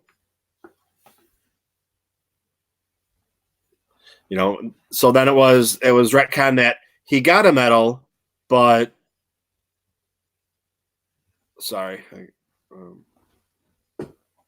he got a medal but gave it away because medals don't mean anything to them. So it's pretty much the same thing. So now it's whose medal does he have, and why did he get it? Did he get his medal and Leia was finally saying, Chewie, here you go. I'm sorry that I never gave you a medal 40 years ago. Or was it, well, you're going to start collecting all the medals from, or I have Luke's medal. So now I just got to find Han's medal for you to have, and then you'll have both of them from the ones that were given out. And then Mr. Rez says that Leia gave him her medal. Okay. Yeah, I guess that would make sense because Leia had already passed on, so just I guess what she bequeathed to Chewie in that instance. So I guess I can buy that. It just I don't know, it just that moment itself seemed, I don't know, just rather odd. And I guess the whole history of, whose medals and this thing, it's got, I don't know, a lot of backstory behind it. But okay, I guess another thing I could say though about the movie is that I really did appreciate Lando Calrissian's role throughout the whole film. I liked how he appeared to be the contact on that desert planet, and then just him and the Millennium Falcon towards the end of the movie was really good in my opinion. Just it was really nice to have him back on the Falcon, piloting it with Chewie, and there's not too much else I can say, just other than the fact that's just another really good positive thing to say about that. Yeah, that was really good. I was actually holding off on that not this long about the John Boyega Force part, and if he's Force sensitive or not, or how Force sensitive is he, and the Lando part, in case I would have talked with Star Wars Savage a lot more if we had more time. But I was also hoping that our buddy Chris would have been on here, because Lando's his guy and Poe are Finn. So now, what did you think at the end when Lando turned to Jannah? What did you think that was all about? Well, I hope it's not a romantic fling that's going to happen.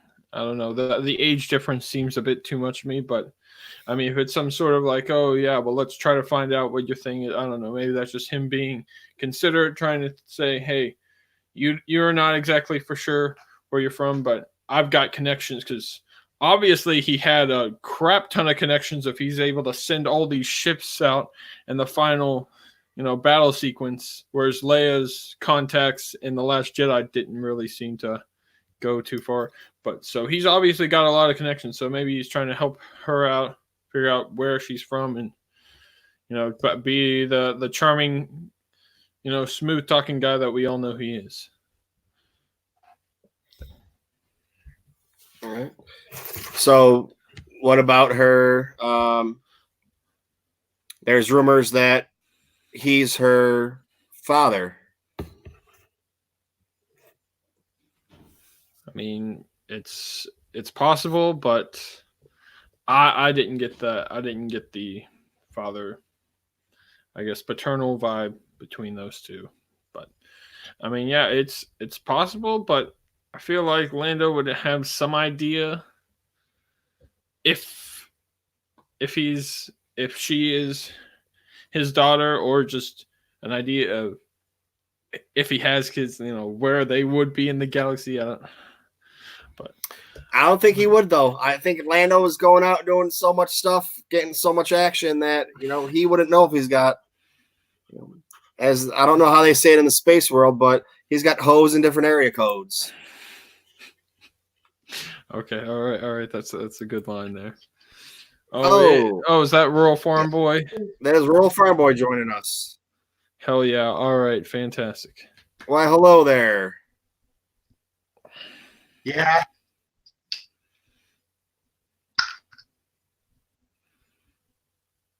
Hey, Trevor, and howdy, Michael. Hello. How are we doing, boys? Right. We're doing. Yeah. We're just shooting it. Okay, so I guess just one opening question for you, Royal That Farm we Boy. are. Yeah, I just taken a look a little bit. Okay. What's that? All right. Well, just what were your initial thoughts about Rise of Skywalker? And maybe if you could give it a number on a scale of 1 to 10.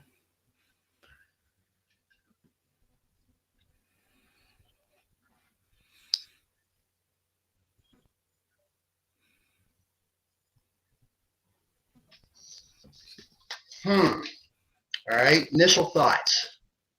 Yeah. I loved it. The story has come to an end. A number on a scale of 1 to 10. For now. So, well,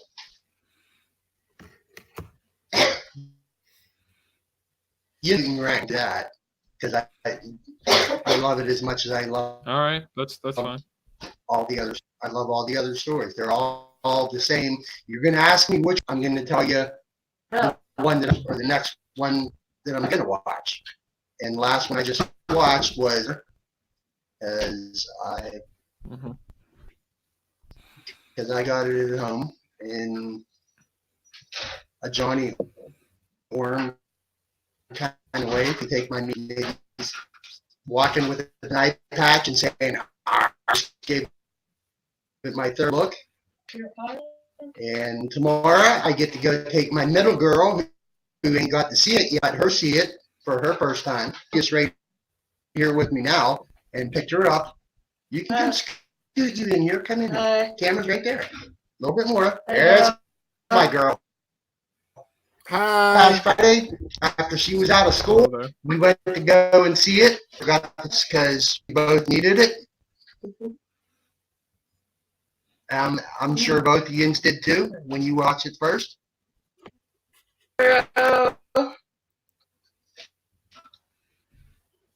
little, or like she like in the live chat, Ange was talking about that when he finds out that Leia's gone.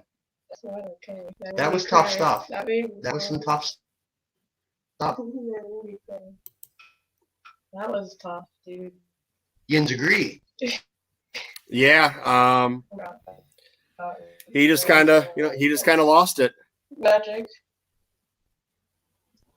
Yins agree with that. That Chewie moment when he finds out, that's pretty tough. Yeah, he lost it on that one. He fell down to his knees and started. Take a look. That he did. Very much.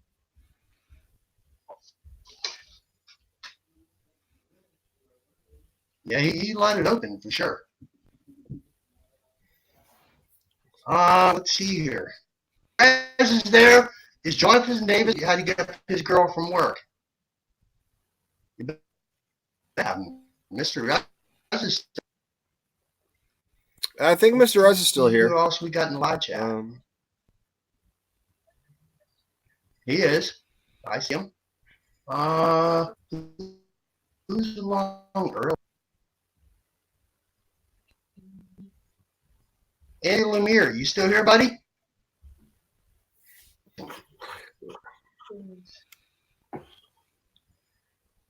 There's you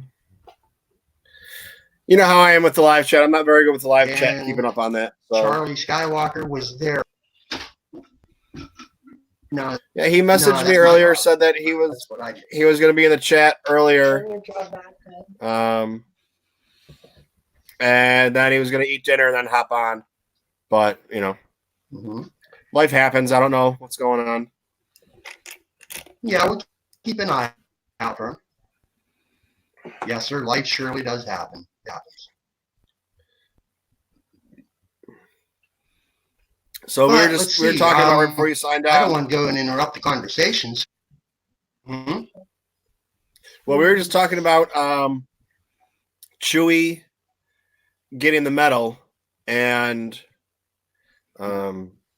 Okay. I brought up Force Collector on how Maz Kanata got the medal delivered, but it was supposed to be Han's medal to pay his bar tab, and it was actually Han sent Luke's medal.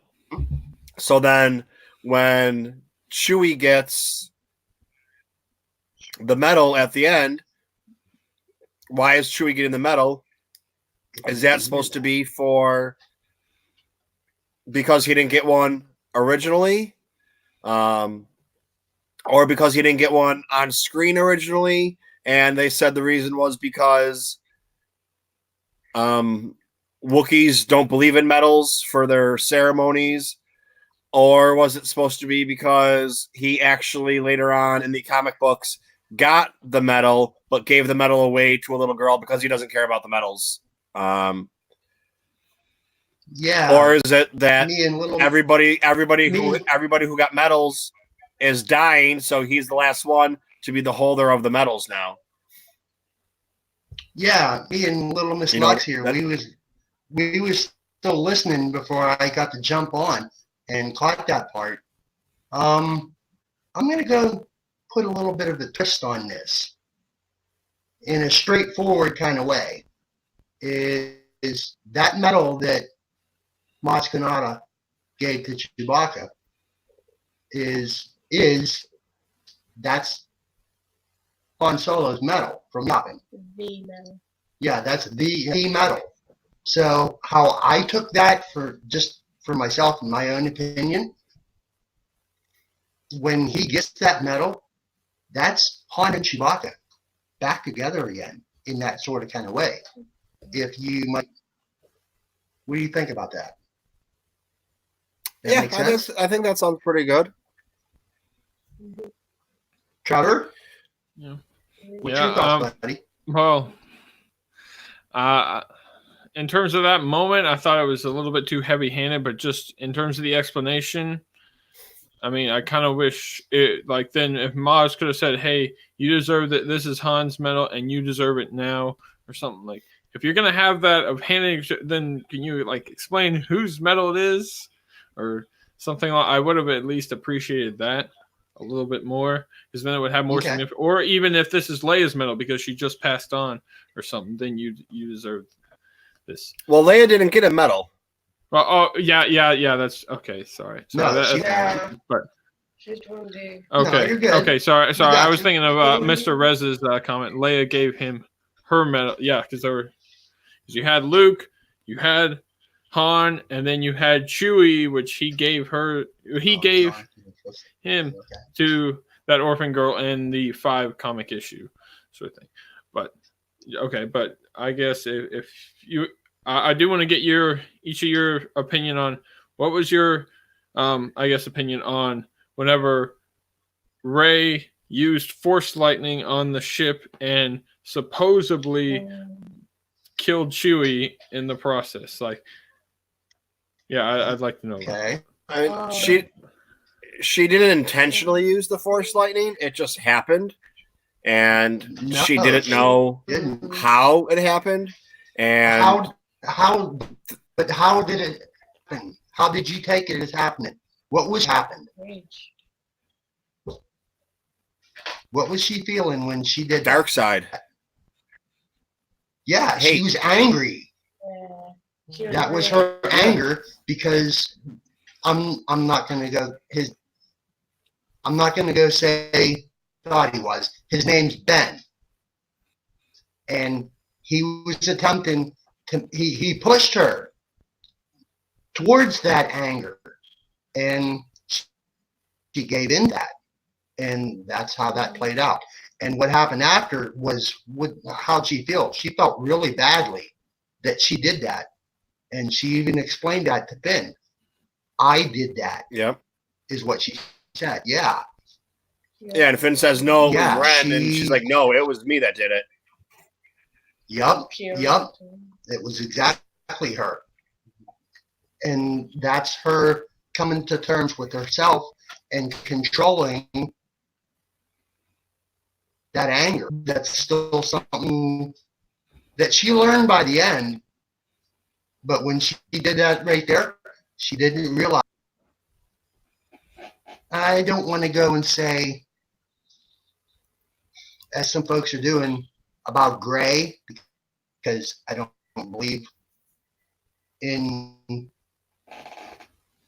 that kind As of right now, There's dark, but as of right As now, right now. according to the story group, there is no gray Jedi. no, there's not. It's dark So, and there's light, no. and that's it. No, it's her coming to terms with learning to suppress, put herself past that. Yeah, and what she did, she thought she lost a dear friend, but we learned later on that she didn't. So she learned a very valuable lesson right there. Thinking back to my Comic-Con cosplay of Ray, I remember how hard it was to like actually get into characters and everything. Just down to the costume.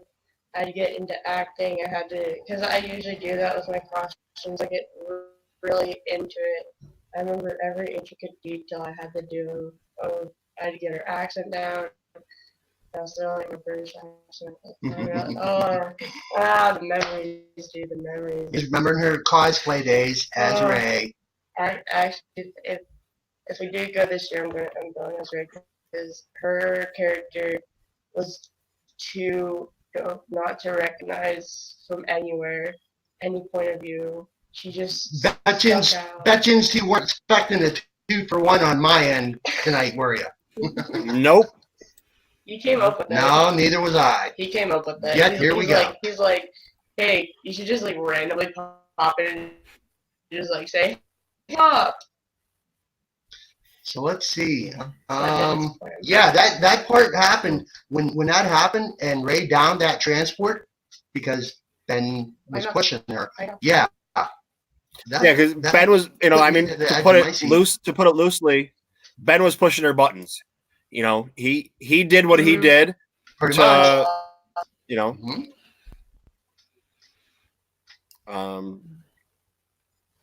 Okay, but one thing I will say about that is that it seems like this is the first time someone has unintentionally used Force lightning, because throughout all the other Star Wars movies, we've had Darth Sidious, we've had Count Dooku, we've had Snoke, and I guess even Yoda in a different way as a Force ghost. Like every time they used Force lightning, it was intentional. They're like, no, I'm using this Force lightning to serve my purpose. And then Rey, it just came out of nowhere.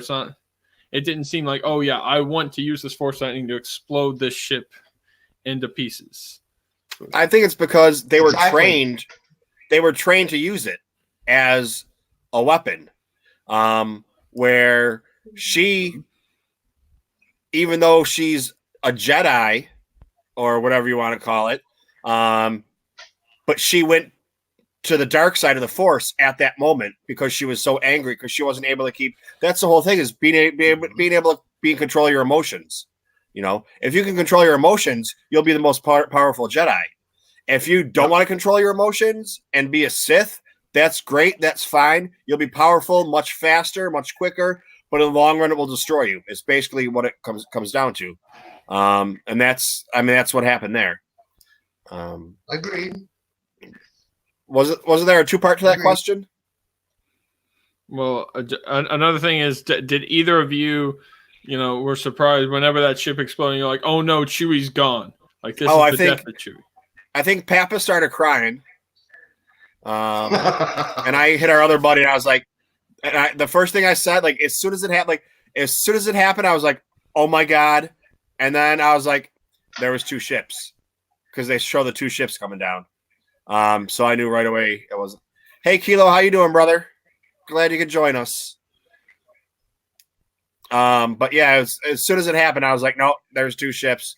And then I felt kind of bad because I was like, should I not have said to my, to the friend, like, he's not dead, there's two ships. Should I have let him think that to make the movie, that's what the movie was trying to portray. But when you watch it, it just comes in as, I caught it right away and I knew they weren't going to kill Chewie off. Well, yeah. I shouldn't say I didn't know that. I would have. I would have been really upset if they killed Chewie off. Yeah, well, for me personally, as soon as the ship exploded, they didn't buy me for 1 second that Chewie was dead because back in Star Wars Celebration in April they had the Rise of Skywalker teaser trailer, and we clearly saw Lando and Chewie in the Falcon, and I'm like, okay, well then I know Chewie's not dead yet because we still haven't had that moment, and I thought for sure we're going to get that moment of Lando and Chewie in the Falcon, so I'm like, nope, I don't buy any of it. So yeah, so that emotional thing, just because of that, just didn't work. But, what about you, Anthony? About when after we see what we think is Chewbacca on that transport. Yeah. Yeah. At the of that scene when Chewie goes out to find Rey, and then later on we see that he got caught, and afar we see two transports. They're side by side, and he was taken into the one on the right. Or no, yeah, the right, and the one on the left is the one that takes off. If folks are paying close attention, and that's the one on that one. I didn't. I actually started crying. Yeah, that was kind of split second, and I'm gonna go and pay attention to that tomorrow when all three of us go back for my fourth time, and her second time, and my middle girl's going to be her first time. Yeah, I'm going to pay attention to that. And I just watched it earlier this afternoon after I come home from work early.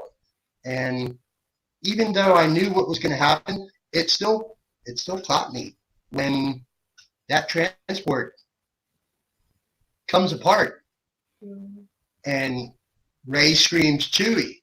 Yeah, it still hit me, even though I knew he weren't on there. No, it's just powerful stuff. I was just so endorsed into it. I'm just like, yeah, you let the story take you away. Yeah, that tends to happen with me. I just tend to get too focused into stuff. Happens with these two too, and so many more, and everybody else in live chat. Happens with all of us. It's weird, but I know we have a very close relationship, but I need you to just go away right now. Yeah, let that story pick you up and just take you away. Don't have no expectations about it. Like, if you have a story to tell, that's how Star Wars works. If you have just about any story to tell, I'll listen. I'm that person. I'll listen. To a lot of stuff. Yeah,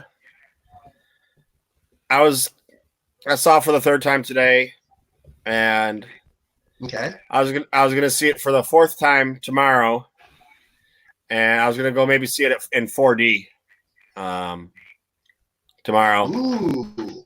But my buddy called me and said, "Hey, come out to Queens," and I said, "I'll be out to Queens tomorrow to go play some what's the visual reality?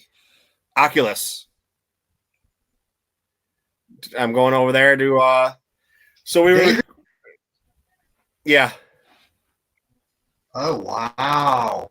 Well, post up and let us know. I'm going over there so we can record episode or do our episode 5, 6, and 7 because we're 3 behind for the Mandalorian. So do a quick little one of those. Okay. And then do a little Vader Immortal. And you only got what? You only got 2 more days for your advent calendar going on, right? Before that comes to an end. 1 more day. Okay, 1 more. I gotta get caught up on that. My playlist is really deep, and I'm really, really behind. Well, my playlist is gone now. I haven't really rebuilt it. I only have a couple on there. I'm just gonna slowly rebuild it back up to wherever, and then So earlier, this is all. Yeah, I got up to for Monday today, and this here show live chat counts in my daily playlist. Will be my 15th for the day, and we got 12 or 13 more shows that I ain't give a listen to yet.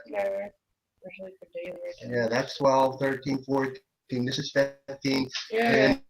And I got Around the Galaxy, and I got Podcast Stardust, and I got, geez, so many more shows. And I don't know what's dropping tomorrow, but I got tomorrow off with these two, and I got. I'm off until like January 2nd. I got Wednesday off for Christmas Day, and my playlist is going to be rolling all day long. See who I go and give a listen to, because I'm not expecting too many more to drop. So that'll give me a hand for playing catch up for what I got still sitting and listening to.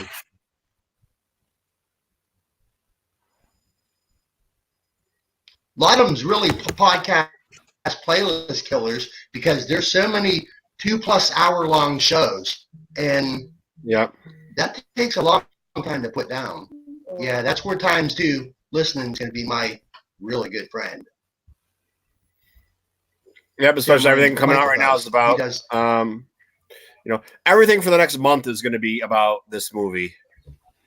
Just like today, we've talked about the movie now for almost 2 hours. I'd say all but 15 minutes of it wasn't the movie. And, we still haven't even done the tip of the iceberg because there's so many more things.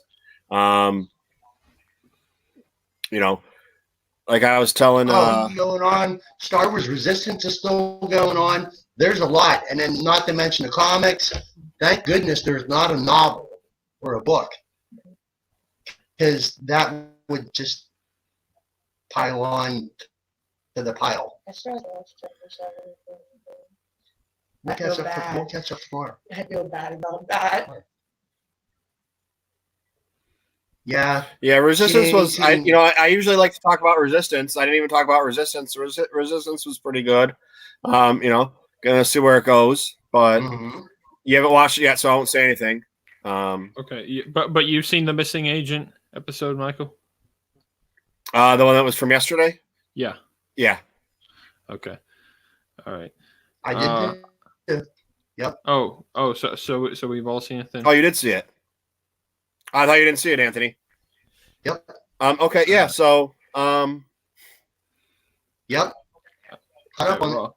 Well, I gotta say that the Missing Agent is kind of top tier for my Resistance episode. Like, I have not really been liking the show too much overall, but this was a pleasant surprise. Like, this was leaps and bounds better than Kaz's Cursed episode that we got 2 weeks ago. Like, I love Sonara. I love Sonara, and I love Jarek Eager. Like, and then Tora Dos. So those three are my top favorites. So we didn't have Tora in this episode, but we got Eager and Sonara, and it was fantastic to see them. And I love Sonara fighting that bounty hunter, like, both initially and then towards the end of this episode. That was a pleasant surprise. Just the fight choreography that I'm putting. I'm like, wow, I didn't think Resistance had this capability to actually get physical and that sort of thing. Considering, like, kind of the episodes that we got were just a lot more juvenile, like in the past, especially for this season and stuff. But this one was actually really exciting stuff about this bounty hunter sort of thing on the planet. I'll lend you a little bit of advice, Trevor. Mm-hmm. When you're watching Resistance, don't go into any of it, if you can help yourself, as looking at it as being, how'd you just go and say now? Juvenile. Just want to be told a Star Wars story. Pare it down to that. Tell me a Star Wars story. Yeah. That's what Resistance in its essence is. Just story done. Same as Rise of Skywalker, just want to be told a story. It doesn't matter what the format or the style is, just be told a story. Because just imagine what we got coming up for the next, it ends with 19 total episodes for this season. Just imagine what they get to tell you in these next stories coming up. And just have fun with it. Don't overcomplicate it. Just keep it simple. Because somebody got a story they want to tell you. And have so much fun with it. Even, I know the past 2 or 3 that was, I'm going to say folks are calling them filler. I don't know what filler episodes are. That story is told to you for a reason. Because it's in relation to something else. We don't know what that is yet. Storyteller has a reason for telling you that story. And just have fun with it for what it is. Yeah, well, easier said than done, at least in my brain. Well, I mean, just on Kaz's Curse episode that we got, and I don't want to be too, I guess, negative if you want to say, but I couldn't really enjoy almost any of that because it reflects on, oh yeah, this pirate licking Kaz and saying, oh, you're cursed, and then he's just flubbing up nearly every single thing, and I don't even care if he's cursed or not. He's just bumbling around like twice more than usual, and I'm like, no, this isn't intriguing at all, and I want something else. And then we had some Guavian Death Gang stuff, and then they try to be intimidating with Captain Doza saying, oh yes, you need to give us 1 million credits or else we're going to destroy you all. And then he's like, no, I'm not going to do it. I'm going to send out all these aces. And then they just obliterated pretty much all the Guavian Death Gang with ease. Like, wait, like that was still at least a little bit more interesting, but still, like, even still, we had the episode before with that Hut in his casino, and Kaz and Tora had that tag team thing, and Kaz ended up winning when the odds were against him because the Hut rigged it all. He had all that, so Kaz was actually a brilliant pilot for that one. He did exactly what he needed to do to finish through that ring first. Then on the simple reconnaissance mission throughout the asteroid, he couldn't do anything and got his seat jammed and all this other stuff. And I'm like, come on, we saw you do brilliant things, and now, curse or not, you're just an idiot right here. That's just where it loses me in terms of just Kaz is being way too inconsistent, even though he's still, as I like to refer to, bumbling it a lot of time. And that's why I can't really connect with the character Kaz. Whereas Yeager, Toradoza, Sonara, all of them, I'm like, yes, I like you three. I want to see more of you all and less of Tam, Niku, and Kaz, even though those are like the main 3 of the show. It's really abnormal in a sense. And yeah, I know I want to just see a Star Wars story and want to be enjoyed by it, but a lot of the times when you give me characters I don't care about and just make them inconsistent, not really relatable, and just bad, I can't get behind it, sort of thing.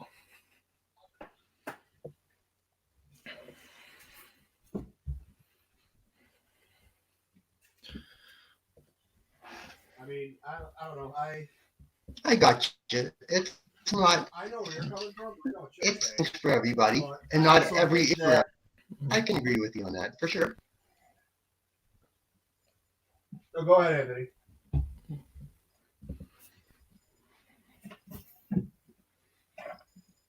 Little microphone, Michael. Go away.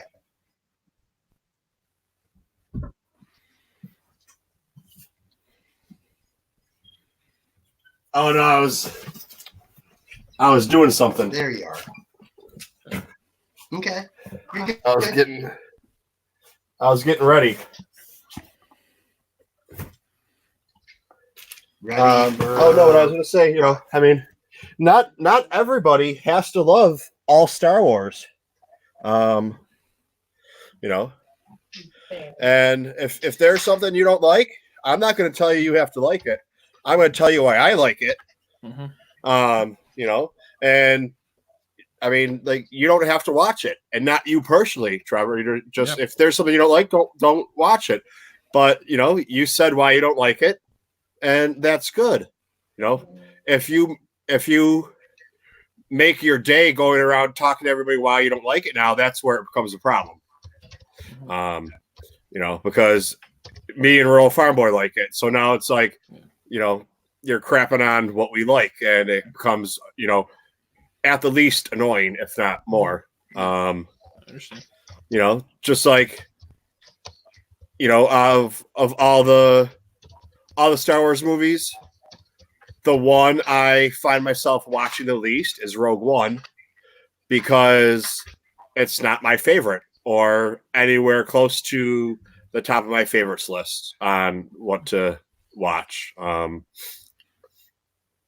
I don't go around, you know, now that's talking about it. Now that's where Michael and I differ, because Rogue One is, even though I don't go rank and rank, no, I really love that story. So that's just my one opinion. That's my one opinion, and that's his one opinion, and neither one of them's wrong. There's still some silliness going on out there in social media land when folks don't go and say, in my opinion. That's why so many folks are sideways with so many other folks. If most folks would remember to go and say, in my opinion, that ends all arguments. Because an opinion can't be wrong. It's a personal thing. And when folks could go and be stating things they think about and make their opinion sound like it's a fact, opinion can never be a fact. It's a personal thing. And we can connect with each other through things we like, and also be friendly with folks that don't like things that they like when they say, in my opinion, or to me. And I'll go and give recommended listening to Andrew Siner's Star Wars Ramblings. His latest show, every other word that he was talking about for episode 9, The Rise of Skywalker, and his thoughts, he said, in my opinion, or to me, about everything through that story. That's how conversations happen, and you can still stay friends with friends that disagree when you say, in my opinion, or to me, to each other. There's so many other folks, and even the Raylowers out there that are having them folks are having a hard time, because they had so many wants that they held on to so tightly, and the storyteller didn't let them down. They let themselves down because they had wishes and wants about and they can't get over. Yeah, because that's not told. But also go and say, to me, or in my opinion. And there's so many folks mad with so many other folks that shouldn't be. That kind of thing makes me sad when I see that happen. And it shouldn't be happening. And it's like I was saying, earlier, some of the Raylos, you know, you had the Phantom Menace, which is a group built on hate. And then you have this group that's built on love, being the Raylos, come out of, you know, because of them. And then now, you know, the Raylos are being even worse than the Phantom Menace ever was. Some of them are, yes, they are. Some of them. Of course, we're talking about the ones that are, you know, I mean, I say, of course, we're talking about, but the ones that are the most prolific and the ones that have been their leaders or their voice or whatever. You know, not Girls with Sabers. Girls with Sabers are good, but I have someone else that I already told the story a little while ago that I know and I respect and I've had conversations with, and they posted about how they're now a shell of a person and they're ruined now because the prince is dead, and you know, the princess, Disney puts the princess on a pedestal instead of the brother, and it's just like dude, what like. It's a movie. Like, I understand you have expectations for this movie, but it's a movie. If you don't like it, go on. Like, don't. This shouldn't. It's a movie. It shouldn't ruin your life. It shouldn't have that much control over you. Even if it was something that helped you get out of a bad time in your life or something like that or whatever. But I mean, it's just going from one extreme to the other and back again. Exactly. But, That's the folks that have expectations and wants that they placed on themselves and don't see that they did that, and they're going to go blame a story maker or story writer or storyteller. You did that to yourself, and you need to take a mile-long step back and understand the story is just a story. It's not yours to go and say. It's somebody wants to tell you a story. Then you place your expectations and want it. When it's not yours, you did that to you. Nobody else did. And there's just some folks that can't go and understand that. That's not how Star Wars stories are told. What happened between Ben and Rey was compassionate love. It's not romance. Thank you. It's compassionate. It's like how Jesus says, I love you. It's that kind of compassionate love. That's what happened. That's what happened when Rey kissed Ben. It was compassion for another living being. And that other living being, being Ben, chose for himself to give his life for her so that she could live. It's like when my hound dog 2020 elections. when my hound dog got out and was running on the highway, and cars are going by 85 miles an hour, 90 miles an hour, and I'm on the highway chasing after her trying to save her. I love her. I don't want to make out with her, but I want to save her life. It's the same thing. No, that's compassion. Exactly. Yeah. That's how Star Wars stories are told. Yes, Han and Leia fell in love, and that's a romance. That's a different sort of thing, but it's so simple to see. And yeah, another Raylower podcaster that I love a lot has a really hard time accepting this last story is Marie Claire from What the Force. She feels that this story broke the mythology of Star Wars, and it didn't. And she's going to be a tough egg to crack because she looks at it in so many ways that sometimes I have a hard time listening to her show because I don't understand some of the things that she thinks she's going and seeing, though I don't bear her no ill will about what she thinks. I can give a listen and I'll say, okay, I'm seeing. But I'm feeling pretty badly for her because she thought she had this all figured out when none of us ever really have this all figured out. Just behold the story. It's so simple. President 2026. And I'm down off my soapbox for a minute or two or three or four.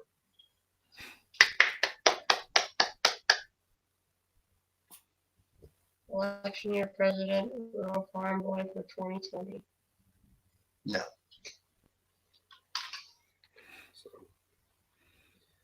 Okay, so where we go?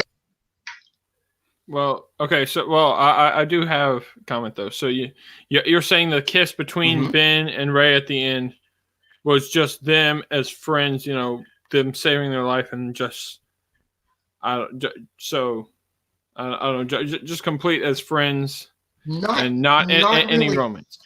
Friends, it's deeper than friends.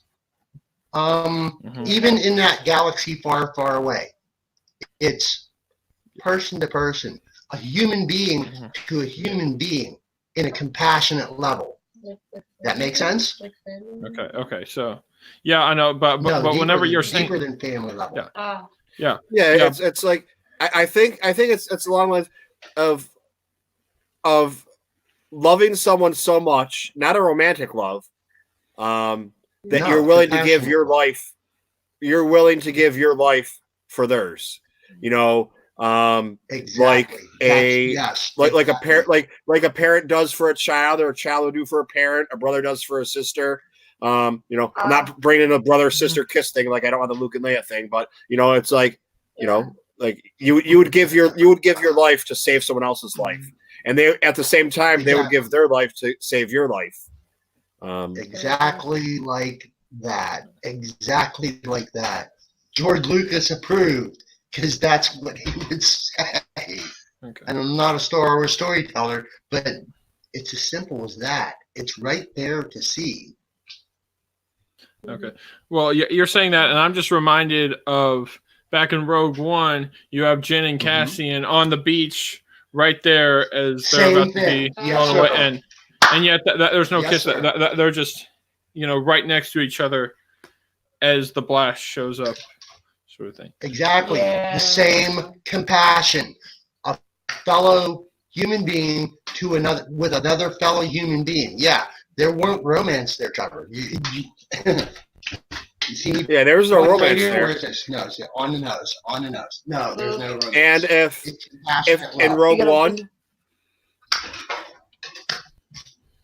Yes, if in sir. Rogue One, one of them would have saved the other one's life, like where, you know, okay, now you get to live, but I'm gonna die, you know, then a kiss would make sense, and like in that aspect. Not saying that it would be right to have, I don't, you know, but you know, they could have perfectly got away without having the kiss.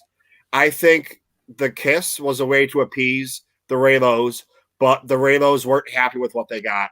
And that was what the big problem was, is, you know, they wanted the whole movie to be about Reylo, and that's not what the movie was about. So now they didn't get the whole movie about Reylo.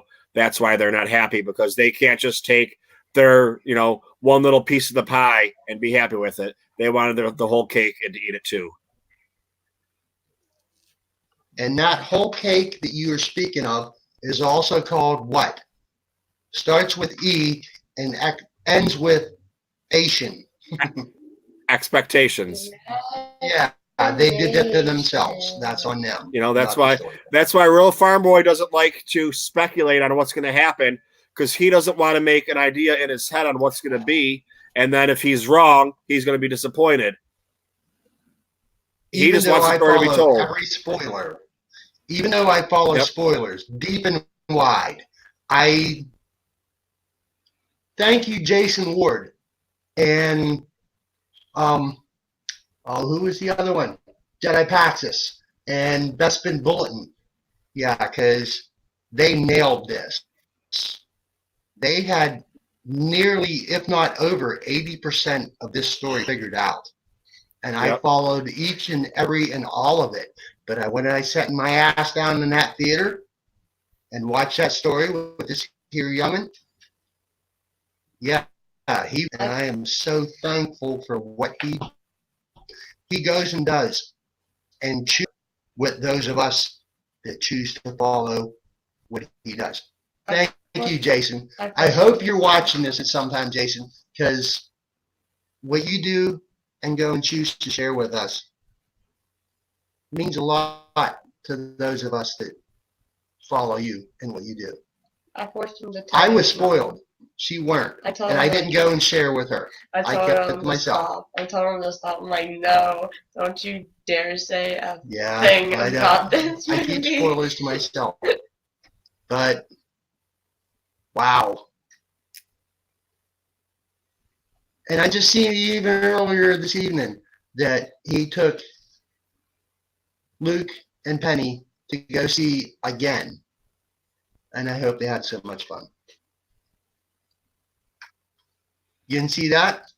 No, I've been so busy with whatever free time I get, and then, you know, trying to get stuff done. And I know it sounds really silly, but like even just doing the daily video thing, and you know, I don't have a studio set up like most people do.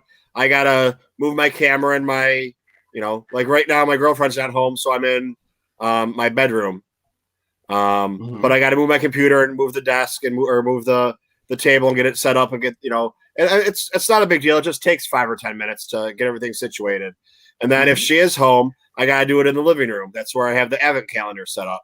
So if I'm, if I'm later on, I'm going to have to do an advent calendar one, or I'm going to have to do it tomorrow first thing because I'm leaving at, 8 or 10 in the morning, whatever it is, which I know for you isn't first thing, but for me it is, to go over to Mike's house to go play video games with him. But it's an hour and a half to get there on the train. Half hour if I had a car, but, half hour with a car, $70 for a cab, or an hour and a half, on a train. So, wow, I didn't realize there were that much space between you. Yeah. Yeah, I'm at the bottom part of that Brooklyn. Shows me okay. I'm at the bottom part of Brooklyn, and he's at the top part of Queens. So I ain't sure how much space there is between that. I ain't never Look it up on Google. and I know it's pretty dang big. It's what, nearly 10 million people in population? About that. Yep. Something like that. Yeah. Yeah, I got no idea what. If you showed me some farm fields in acreage ways, maybe I might get an understanding of that. But in ways of cities and the space, how big it is up there, yeah, that would boggle my mind pretty quickly, I think. And I forget, I have all my information down. yeah, because it's like, well, there's a straight shot with a car.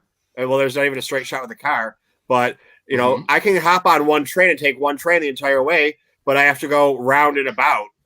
I got to go from Brooklyn to Manhattan, and then Manhattan into Queens, and then Queens, and then I can either hop on a bus or I can take another train. But it's an hour. It's an hour just on the one train. And that's not even starting the train to finish of the train. That's just from where I'm getting on to where I'm getting off. wow. But. All right, so let's see. What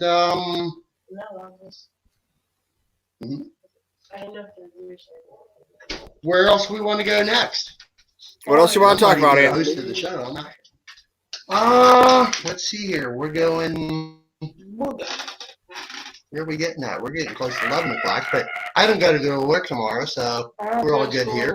And I also need to go and bust that like button. Hey, we're at 14.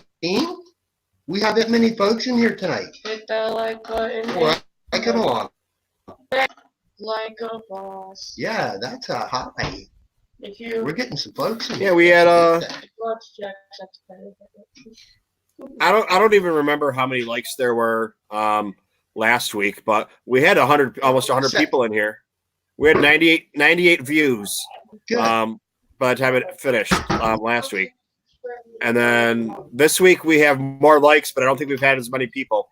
But we had a bunch of new names that I haven't seen before. But Good. That's growing right there. That's a good thing. Yeah, I seen earlier some folks were saying this is like sitting at the bar talking Star Wars with your friends, and that's kind of what we do. And I hope some folks like that.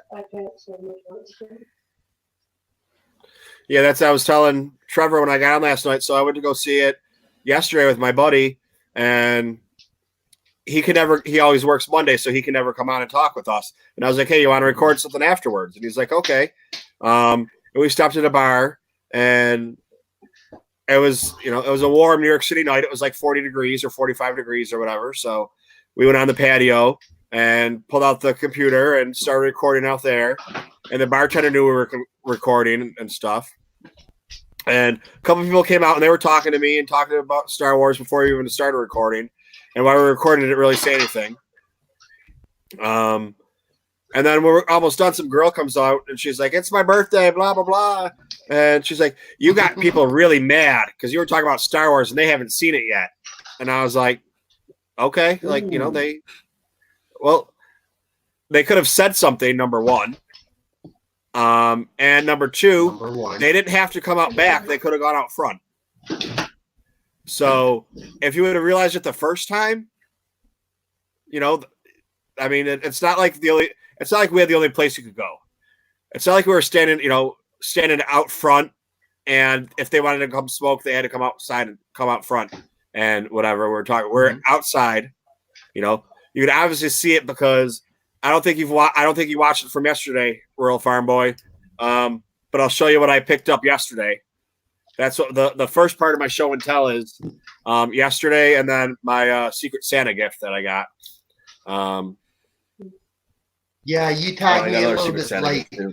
I was in bed when you tagged me. I caught your tag for live stream last night after I woke up this morning. I sat down pretty early because workday comes really early. Yep. So All right. Are we ready to call it quits for the night? are you going to go and unbox anything? Yeah. Oh, what do you got? All right. Here we let's go. see here. Where is my? He's got things. You count on that. Okay, so No, watch. my Secret Santa was our friend from Okay. Canto Bite, Brittany. Miss Emily or Miss Brittany? Miss Brittany. What'd she get you? A Death Trooper Funko Pop. Look at that. Yep. I'm jealous. And then That's a Wally World exclusive, as I call it. Down here in rural western Pennsylvania, I call Walmart Wally World. It's Wally World. We're like that. Yes, we are.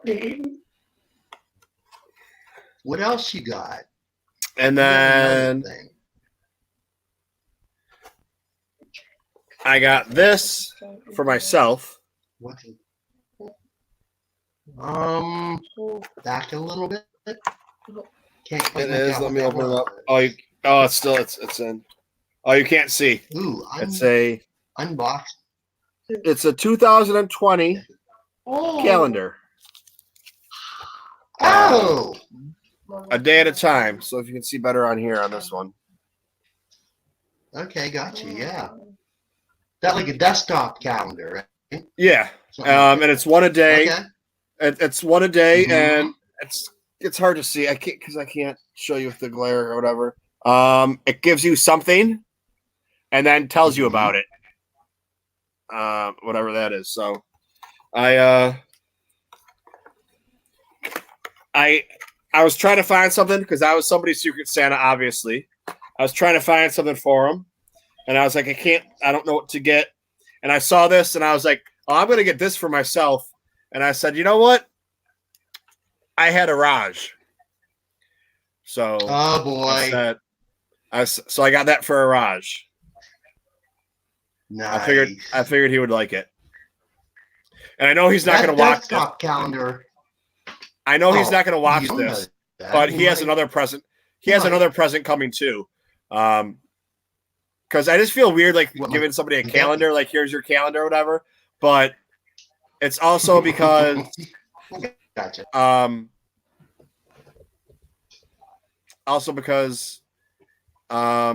Now every day he's got to think of me. Every day he rips that off. Every day. Nice. 2020 belongs to me, baby. Wow. Okay. Genius work, Michael. Genius work. All right. And then That reminds me. Them desktop calendar reminds me of what Tommy Harper. You know who Thomas Harper is?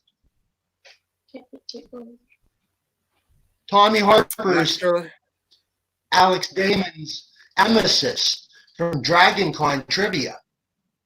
He's the one okay, with Alex. yeah. Yeah.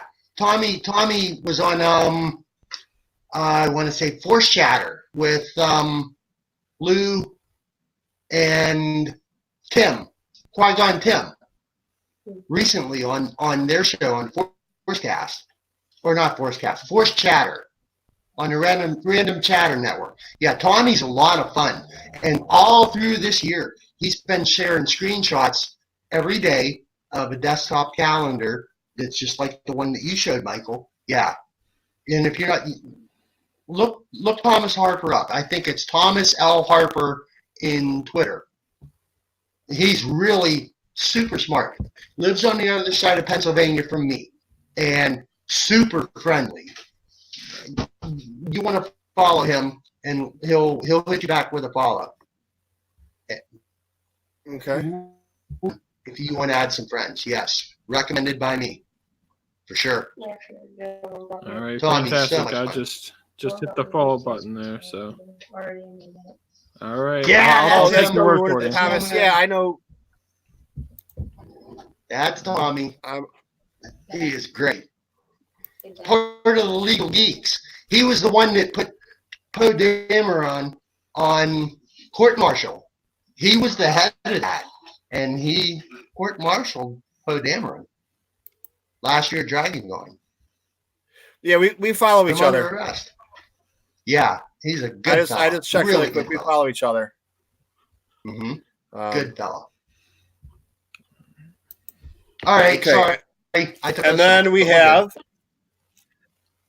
have What's from this? the theater.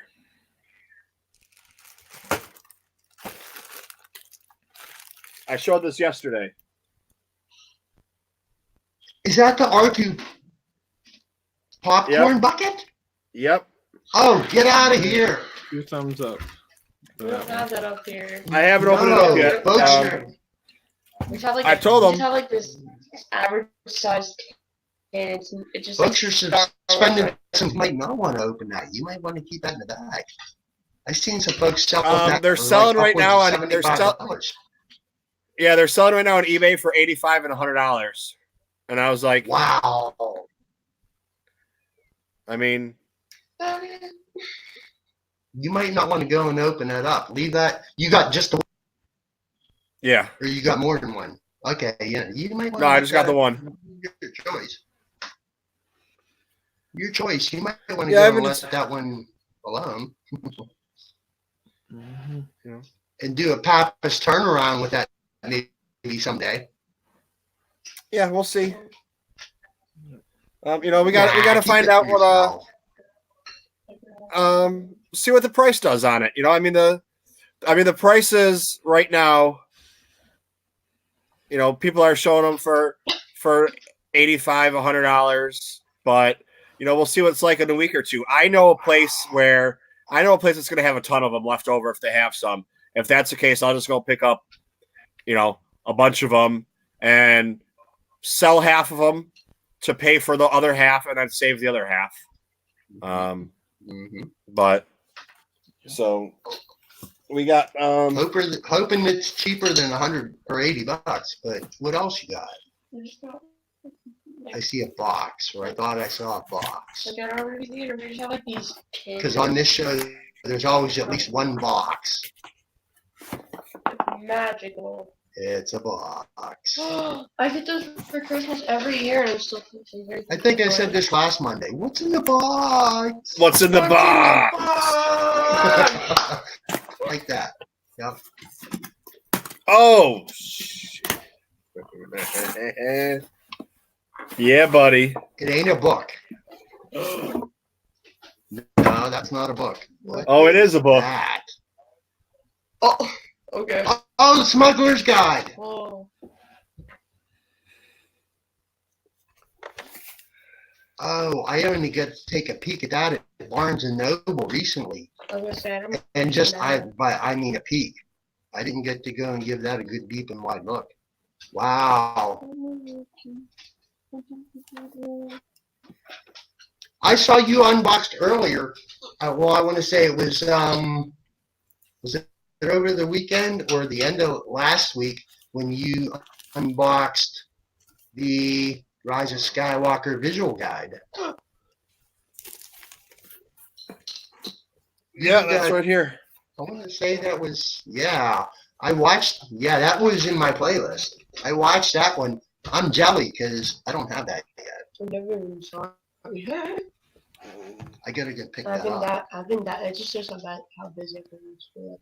I think we're doing that this coming weekend. Mm-hmm. We're gonna go run down to Monroeville, It's outside of sad. Pittsburgh, and That just shows I'm how picking busy that I've book been up. with school and I like want that studying book. and everything.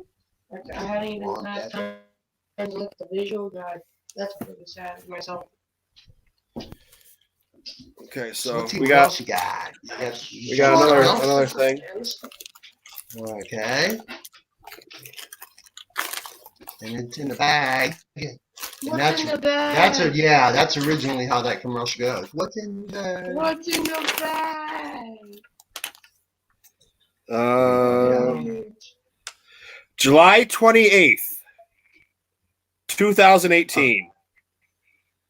Oh, last year, July 28th, 2018. That's I got Which I know from the receipt what it is, but this is still on my wish list, so I should probably take it off of there. You maybe might want to do that. Maybe. Because I almost ordered it the other day because it was really cheap. After you already got it, nice. Yeah. Yeah, don't go and do that. Let's see what. Well, oh! I got that. I think I can still go and find that for cheap at my local Wally World. Also said Walmart. Yes. And it's funny because things down here. Like it's almost like Puffy, the book on it. Mhm. So they're 5-minute stories, so they're bedtime stories for your kids. And okay. you know, they cover a lot of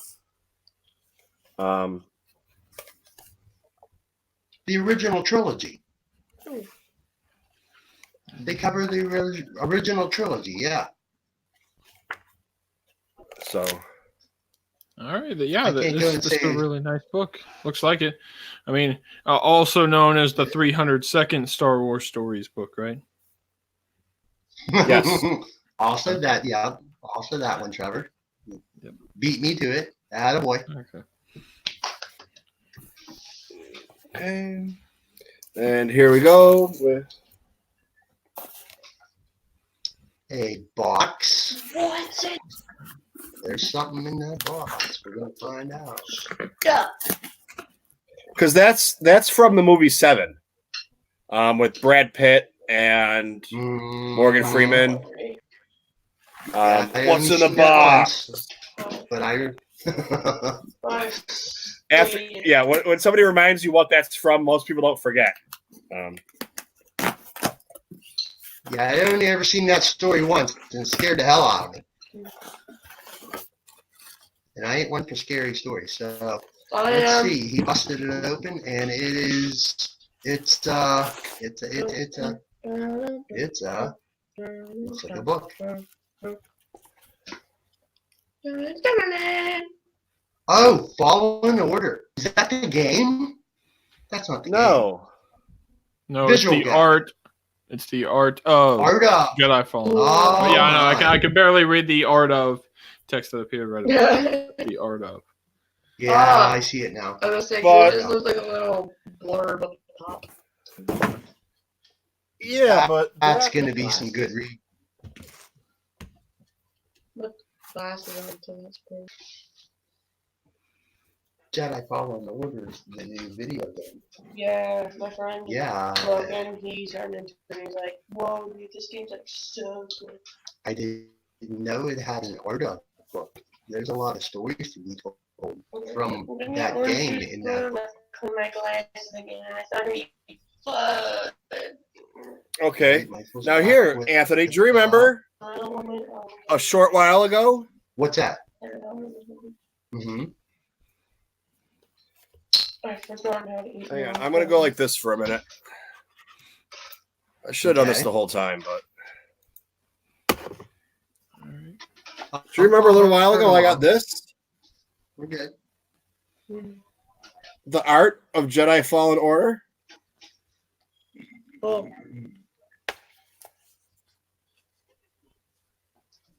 And now this is the art of Jedi Fallen Order. No. So what was the previous ones? Yeah, them ones.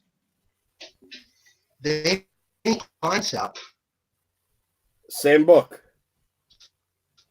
Different cover. Two different covers. Same content? I don't know. The other one's still sealed. This is the other one. This is the one that came with that picture. The white one. Oh.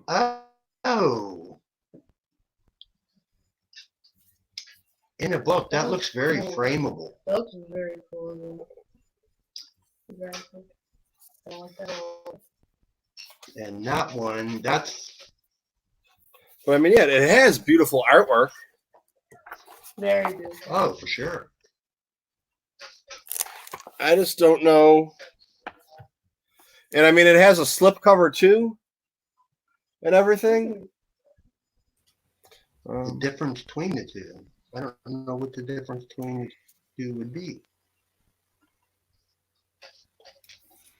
I'm going to have to do some investigation on this now.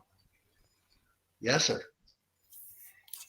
Because I'm expecting that figure one out. you're holding in your hands, just that one you're holding in your hands. I'm expecting that would be one that would be found in like a fine bookseller store, and that their white cover one. I'm thinking that's a little bit more exclusive in some shape, fashion, or form that I don't know how or why. Yeah, that one could be found in bookstores, I think. Okay, I'm right behind you, sweetie. Right behind you.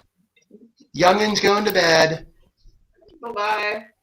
Good night. Thank you for No, having me. no, we end the live stream with May the force be with you and have a happy holiday. Yep. Buenos Bye. noches. Merry Christmas. May the force be with you. Merry Christmas. That's my littlest girl. Yeah. We So now I gotta. together, and we Now I got some figuring out to do. yes, sir. I can't learn about that, and I'll keep an eye out for that and see what you go and figure out. We got the Holo Chronicles podcast here tonight. Stopping in to say hello. Said it's light and dark. And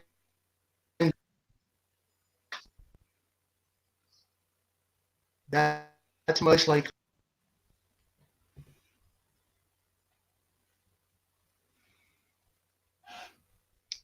Nick Adams. I tripped across him a couple of live chats or two, trying to remember where I found him or seen come cross paths with him. Well, Well, I think he's Chronicles, friends. yeah. They're over in Oregon.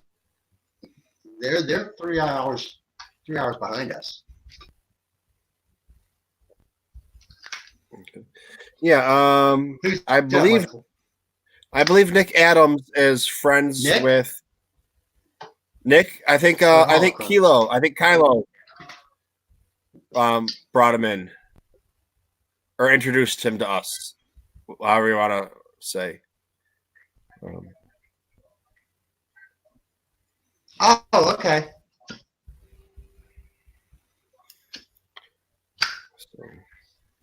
Well, glad to see him here. Glad to see him here. Yeah. Kilo just said he's one of my buddies. Good. Some more friends. Yep. Okay, so just another question about the Rise of Skywalker, though, is what did you think of Babu Frick? Because for me, he was probably my favorite new character in the movie. What about you, Michael? I liked him. He was funny. He was cute. You know, I mean, it's hard to when you get somebody like Babu Frick or Dio. Um, Dio came off a lot better Mhm. than I was expecting, or more likable than I was expecting. You know, he was. You know, somebody, and this wasn't my original idea. Dio is like that abused foster dog that you got that wants to love you but's afraid to. You know, and Babu Frick, it's like, you know, there could be there could be a good some good stories coming off of that, I guess. You know, I mean, there's so many stories and so many ways they can go with characters off of this last movie. Yeah, You know, yeah, so- I agree with you, and I think that's a good analogy of comparing Dio to like foster dog of sorts. And I did not expect him to actually be speaking, you know, basic or English, if you will, in the movie at all. I thought he would just be doing your, I don't know, beeps, and then people would like understand what he's saying. But no, like him actually speaking, I don't know, that was a pleasant surprise for me. And then just Babu Frick in general, like I really liked how he was just able to, well, you know, take C3PO and but just his personality through it. You know, he was, I don't, he was a little wacky, but I think the right sort of wacky that I was looking for in the film. So I think both those characters I think are pretty positive in terms of my outlook on it. Well, what about you, Anthony? For characters of Dio and Babu Frick.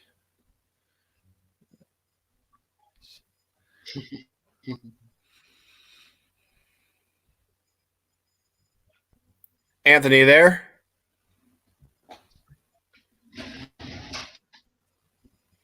I think he went. I liked him for what his purpose in a good way.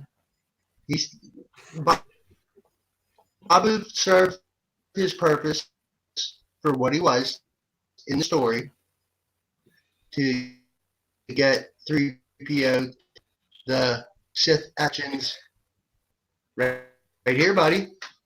You, am I still here? Yeah. Yeah, we're both here. Let me take a look and see.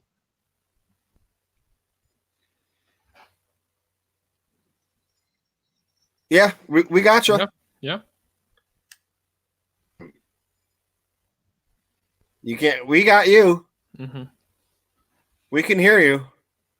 Your picture's been frozen for a while. I thought you did it like that. Still You just did a showing it. I'm snapshot.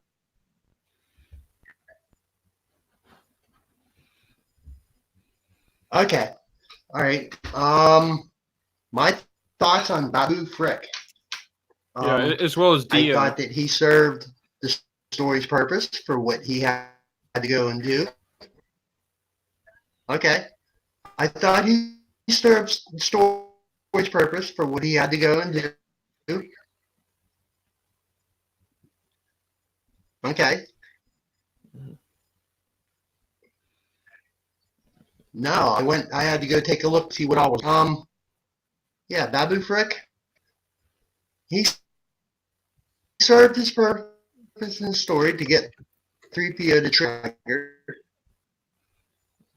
And Dio, Jin's catch in the credits.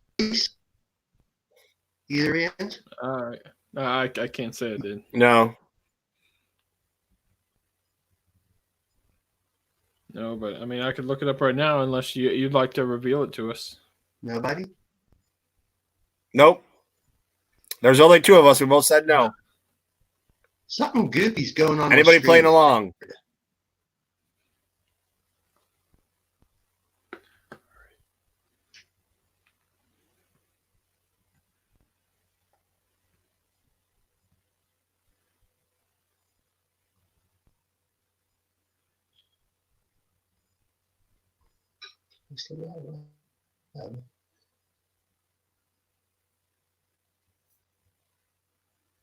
Well, I don't know what Anthony's doing. Oh, he just bowed out. Okay. All right. Well, yeah, I'm trying to type that in right now as the voice actor of Dio. I mean, because Anthony.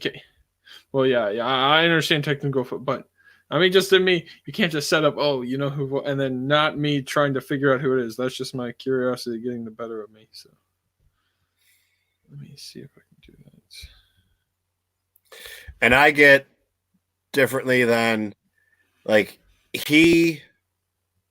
Okay, yeah, it's voiced by director J.J. Abrams. I was gonna suspect that, just on the fact that Chopper is voiced by Dave Filoni in the Clone Wars. So I guess it makes sense that if you're gonna have a droid have a voice, that it's the person who's like in charge of creating that character, or like the person in charge of the whole content within that, be it movie or TV show. So Yeah. all right. Okay then. But I did okay. But another thing, just to expand off of that, is that we had C-3PO having this Sith translation in his memory, but he's like, nope, there's nothing I can do about it. I can't reveal it at all. Like it's against my programming, sort of thing. When in Return of the Jedi, we had him, it's against my programming to impersonate a deity, but then he still does that in Return of the Jedi. And I do think that's quite interesting that we didn't need Babu Frick in Return of the Jedi for him to impersonate like a god to the Ewoks, but we need him there for the Rise of Skywalker to translate the Sith. And I guess maybe his programming's been updated since Return of the Jedi and stuff, but it is pretty interesting to think about it from that lens. Real Farm Boy, did you catch that?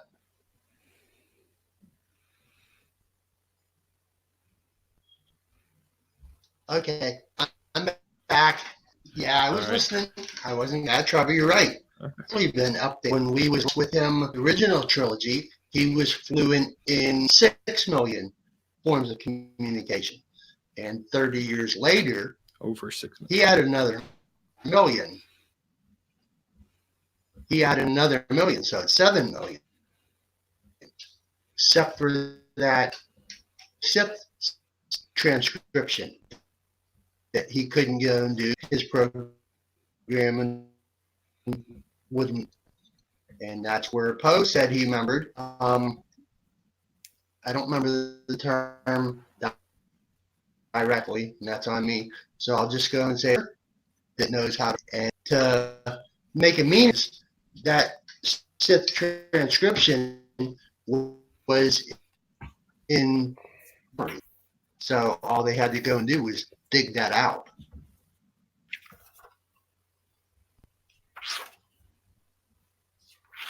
That makes sense? Yeah. It sure does. Yeah, but okay, but did you hear what I said about like Return of the Jedi with him impersonating a deity, even though it's against his programming there? In Return of the Jedi, he says he can't impersonate a deity because it's against his programming, but says that he can't reveal what the Sith dagger said because it's against his programming. So why could he in the first one, or why could he in Jedi but not in this one?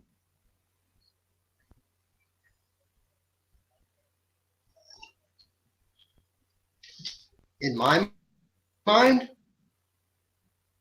also said to me, in my opinion, I'm going to go and say different things, separate from one another, just to me. Because impersonating a god's one thing, and I think there was for a moment, and I'm going to go and pay attention to that he had a momentary explanation. He got talked over that had to do with the Republic. The Emperor put, decision. The Republic. I think he says something. The Republic like he just got talked over. Like I'm talking over you right now. Kind of like that. Go ahead. I said that he just got talked over like I was talking over you, because when you said that, I remembered what it was, something along the lines of the Emperor maybe not the Emperor, but it being put into effect that it couldn't be, that Sith couldn't be read, whatever language it wasn't allowed to be read. Yeah. It's a proclamation or declaration. The Old Republic, some or other such, it was said momentary, and really keep a lookout, because I'm taking both my girls tomorrow so they can go give a look at. Or I could go and do it tonight because I already have it on this computer here.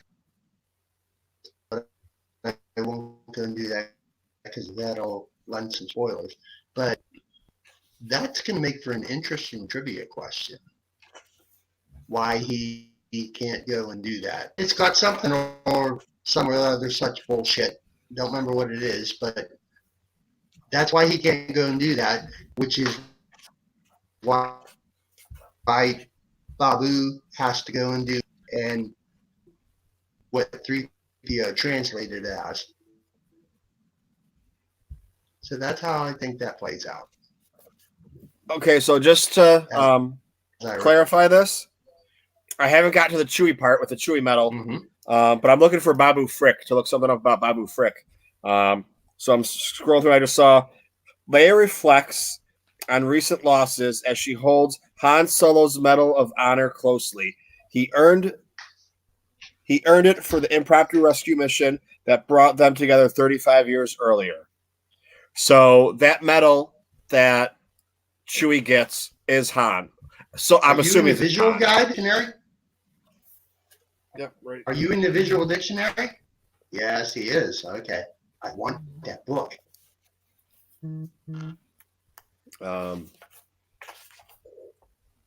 Yeah, so I'm actually just looking up. Oh, it's an amazing book. I'm just trying to find Emperor Palpatine's found in that book. Unsure. This is the most I've looked at it in that book. This is the most I've looked at it. Okay. Right now, just when I put my head down a minute ago and started flipping through the pages. So I'm not really sure. But yeah, take your time.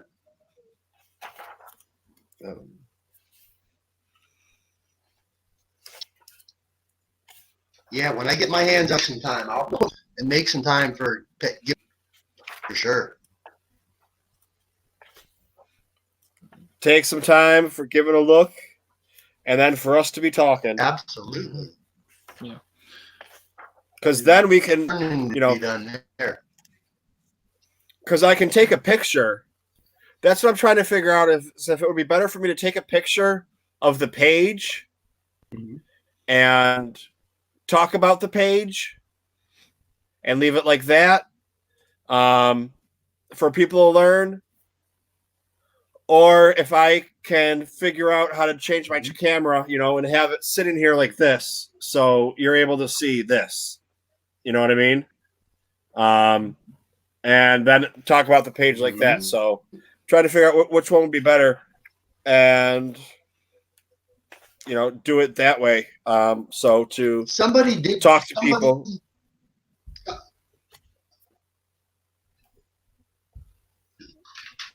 First, recently the thread about that visual guide, and they shared maybe 6 or 8 pages of photographs with text for that. I can't go remember who that is now, but there's a thread into that visual guide that I've been making use of, but it's not helping. The only thing can help is for me when I go pick it up and sit down for like an hour and take a deep, long, wide look at that, because I will certainly do that.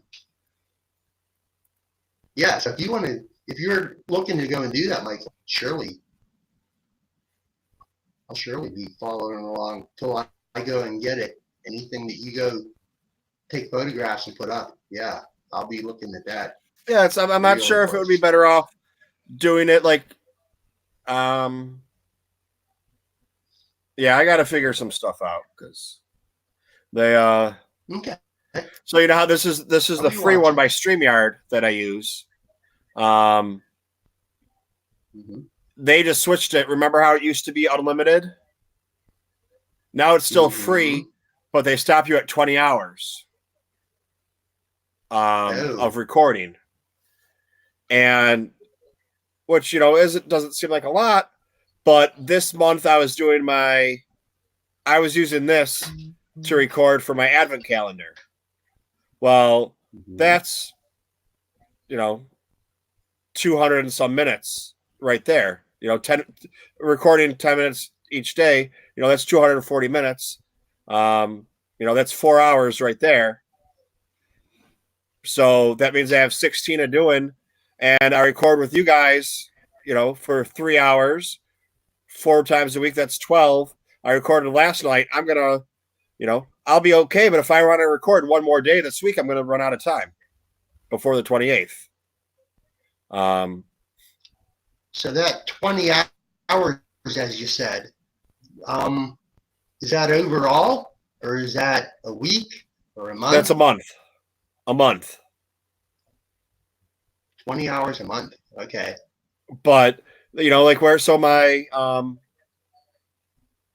you know, if I do 3 hours, 2.5 to 3 hours, 4 times a week, you know, that's 12 hours. You throw an extra 1 or 2 days in there, which I've had, and you know, I've been doing my advent calendar. I've been using this for it instead of using the other one because it's a lot harder. Or this one's a lot easier to use. All I got to do is hit a button. You know, so but here's Babu Frick. Very nice. Yep, got him. And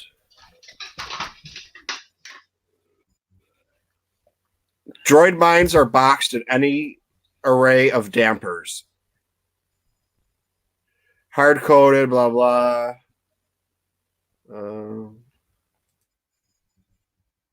He performs whatever modifications he's purchased to do. I'll go and bet that blah, blah, blah wasn't really wrote in there. No, not really. It was just a paragraph of, you know. I learned that from James from Rebel Scum. He does that. And hard-coded prohibitions programmed for the safety and security of organic beings. Yeah, so it's, you know. Basically, the blah, blah, blah means he can override protocols. But they wrote it in a paragraph. That didn't say blah, blah, blah, but I got you. Yep. James's fault. It would be great if it did. He did this to me. It's James's fault. He did this to me. What, does he say blah, blah, blah? Or so here's a nice picture of your 4 droids now. You see the silly things.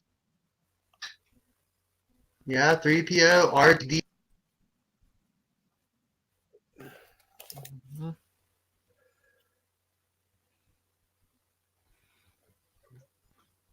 Yeah, and then Ray's line. It looks like someone treated him badly. It's okay. You're with us now. But it's a good line. Which makes it seem weird because at Celebration, they made it seem like BB-8 built Dio. I didn't get that impression, but were you at Celebration? Yeah, I was there for the okay. I mean, I didn't win any of the lotteries, so I saw it at like the Star Wars show stage live stream that they had on there for episode 9. Oh no! At the panel when they introduced Dio, they made it seem like BB-8 built him. Okay, that might have had. I just don't remember that. Yeah. at all. So I mean, that was it. Just I mean, it might have just been in the panel because not everything that was done in the panel or in the rooms were shown outside. Some of them had extras and whatever. But yeah, it made it seem like that, and that's what there were a lot of people that weren't sure. Like BB-8 built a droid, or did Ray build it? And it turns out no, he was built the whole time. They just had to put him, plug him in.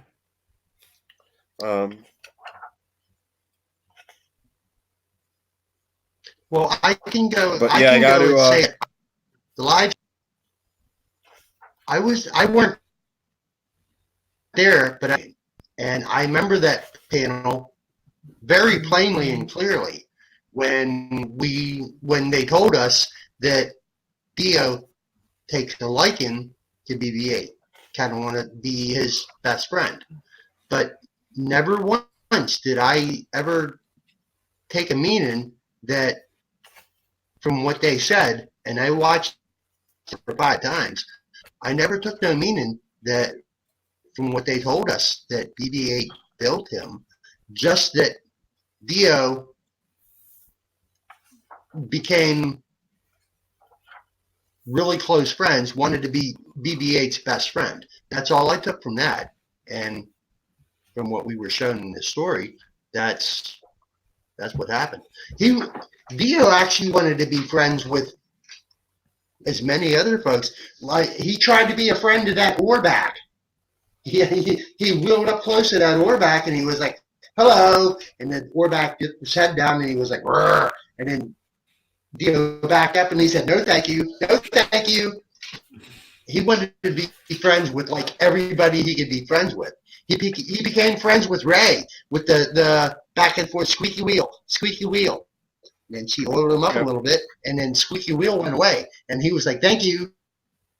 And circles around BB-8. Yeah, he wanted to be friends with like everybody because he was so mistreated, and he found friends. Maybe I was just crazy. Maybe it was just conversations of people there and afterwards, because as soon as the panel gets done, everybody's talking or whatever. So maybe it was that then. But I think I'm gonna maybe some of the distractions for sure.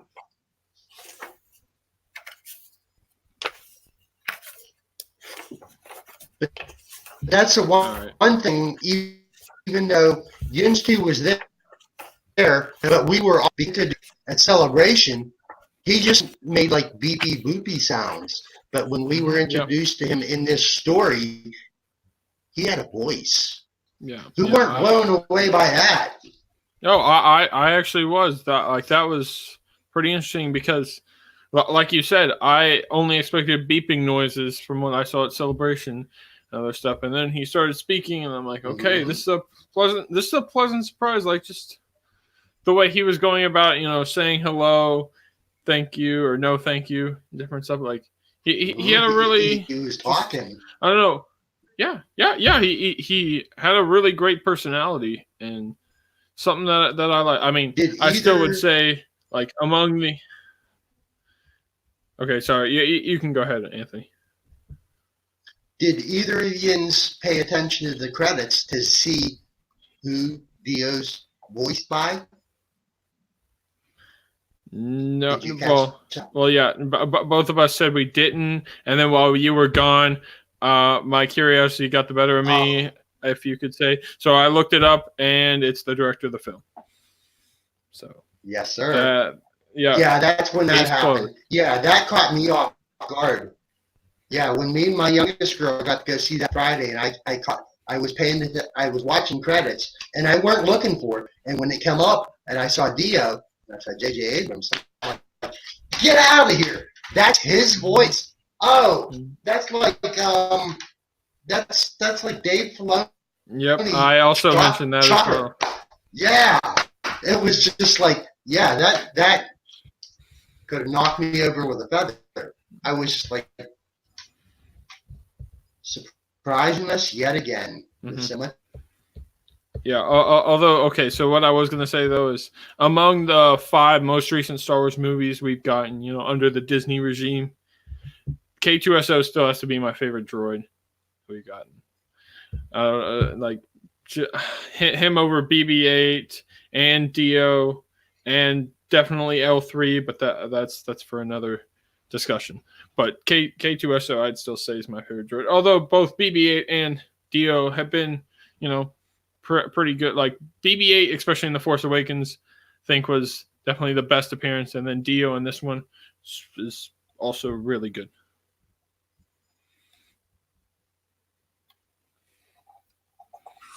So there's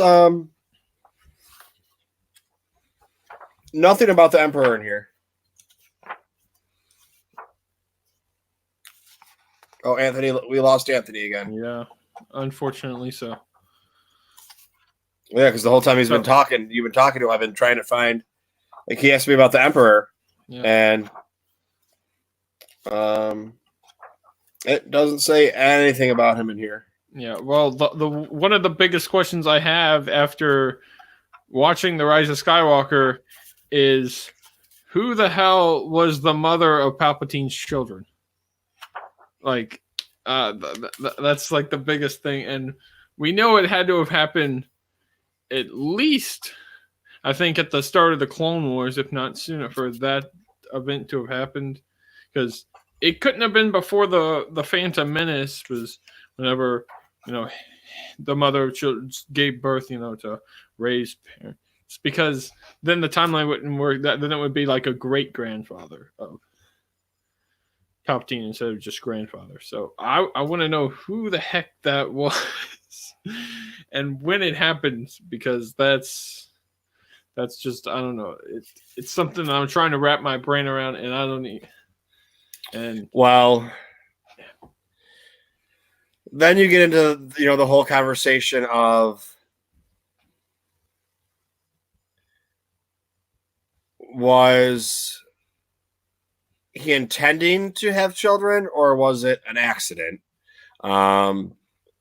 Did he know he got the woman pregnant? If that was the case, and then you figure if he didn't want to have kids, he would just kill her.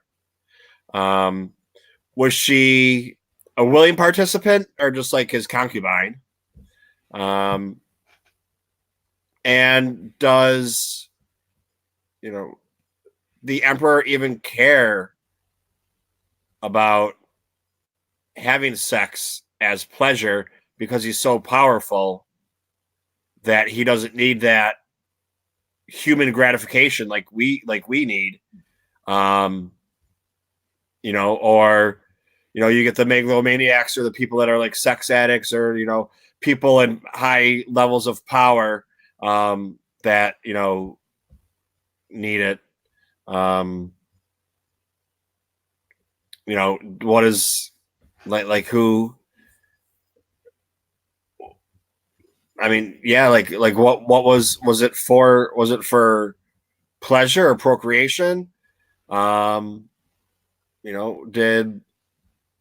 it just happen? Did he walk by some lady and just wag his finger? And we find out later on that he never had sex with someone. He force impregnated them, and now we have the story for episode 10. Yes, I can always bring it back together. But I'd be happy if you didn't. But. Oh god, too bad Anthony's not here. He'd be going crazy right now. Yeah, but I will say all good questions, of which I still don't have any answer to go off, and nor do I. I don't know. I want to know who the mother of his children was, but I don't know if I want to just constantly think of all these sort of details that you're going into of pleasure, procreation. I mean, yeah, it all is interesting, but I feel like they're not gonna address it like it. And this isn't a knock against you and your age, but you've always had the internet. You've always been able to get a question answered. They've always had to put details in. They gave us Star Wars. Now, I wasn't even born when Star Wars came out, but I grew up with it because it came out a year before I was born, and then I have all their brothers and sisters and cousins, and everybody had the toys and stuff like that. So I was playing with the toys at an age much younger than I probably should have. And it was just there weren't answers. You didn't have questions. That was just the way way that it was. It wasn't who's Darth Vader. Darth Vader was just a bad guy. It wasn't let's find out his backstory. Who do you think he could be or whatever. Yeah, as kids when we were playing with the toys, we made up backstories on who Darth Vader was because we wanted a backstory for that action figure. We didn't make up backstories because we wanted to know who he was. Does that make sense? I'm sorry. I was just checking to see what time my girlfriend's going to be home because I got a lot of stuff I got to do still before she gets home. But so yeah, it's like movies. That's where it's like the internet is great and horrible. Movies, books, stories. When you didn't know an answer, you waited till the next movie to find out. Now, if there's a story or something comes out and you don't know what the answer is, it's a plot hole. It's, horrible movie. It's, you know what I mean? Like anytime, like with anything, whenever anything comes out and you don't know, and you have a question that can't be answered and you feel it's a big question. Like, so who, like with, Palpatine's, who's his baby's mommy? I mean, who really knows? I mean, well, somebody knows. Does anybody know? Does the story group even have it? Nick Adams says there was a lady sitting next to him at the Senate. Could be. Was it that? Yeah, but I don't even think that she's human though, or like not entirely human. But yeah, because I have that image of her and I don't know, like gray clothing and I don't know, like the long turtleneck sort of thing around her neck, sort of. I don't know, but yeah, that's interesting how you're prefacing that. And I don't know, just funny story, but I didn't even know the internet existed till I was in the first grade. Like in kindergarten and stuff, the concept of the internet was aloof to me. So, and now kids much younger than first grade know how to use computers and find stuff on the internet for whoever, and know how to use smartphones and tablets and stuff like that. Where I mean, it's just funny because I was around for the original trilogy. Don't really remember that much. Never saw any in theaters because I think I was too young. I mean, I was born in '78, so I would have been 5 when Return of the Jedi came out. The first movie I remember seeing is Gremlins in the theater, which I would have probably been better off seeing Return of the Jedi, but yeah, and the first movie I saw in theaters is Finding Nemo. So I didn't see Finding Nemo until a couple years ago because I was well into my partying and having fun times. By the time Finding Nemo came out, I just never went to go see it. I mean, I saw a lot of movies, at the theater, but that's just one of them that I hadn't seen. But yeah, so I'm just, the visual dictionary doesn't have anything about the Emperor in here that I saw. I mean, I could have missed it really quick, but yeah, I mean, you think it would have, had something about the alchemy that kept him alive, and exactly. it has. I mean, there's a whole thing about the fall of Snoke, and then it goes right into the planets and Rey and Mustafar and the First Order. But there's nothing about the Emperor, which makes me think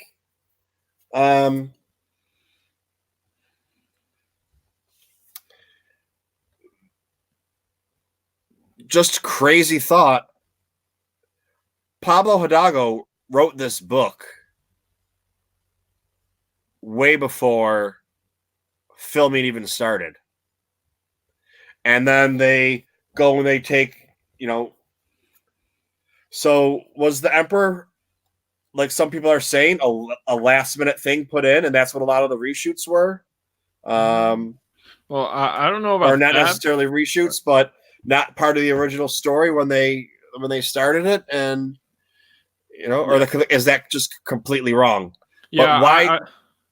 Okay. Well, sorry, I don't mean to interrupt, but I'm pretty sure like they didn't come up with the concept of Palpatine coming back until I think a year and a half ago at the latest, or at the farthest back, because I know there's at least one video of Ian McDermott talking about Palpatine, and he said, and about a year ago, I got a call from JJ. He said, "Hey, we're thinking about bringing the Emperor back. Would you be?" And he's like, "Yeah, of course. I'd love to be a part of this sort of thing." So I definitely, so yeah, there are people, and there, I guess some people within, Lucasfilm saying, "Oh yeah, we've always had Palpatine in mind for this trilogy. We've had to," and I'm like, no, that's not. I don't buy that at all. Like I don't.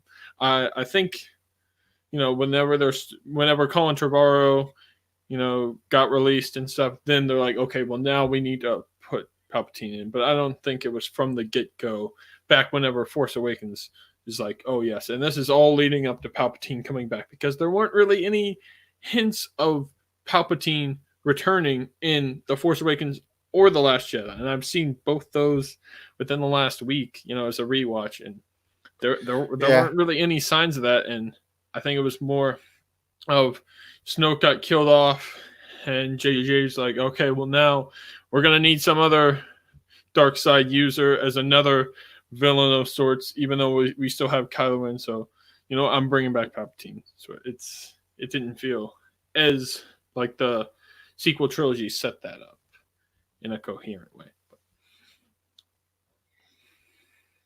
Yeah, I don't really I don't really know where to go with that, because did they have an idea of it when they started the book? Because one of the books, so that's basically what we do. We just we sit here and talk, and and it's not okay. I mean, like, well, I know you've been on some other podcasts, or and they kind of have like a set schedule. We talk about this, then we do this, then we do this. Me, it's just like, okay, what do you want to talk about?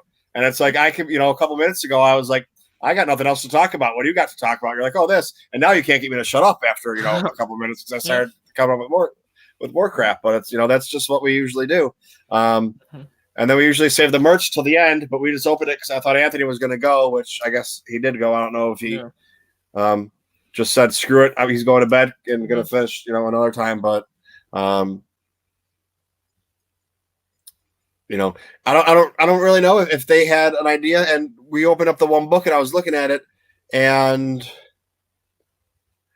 the day after they announced that Disney was buying Lucasfilm, they already had the storyboard going, and like stuff was going on for it.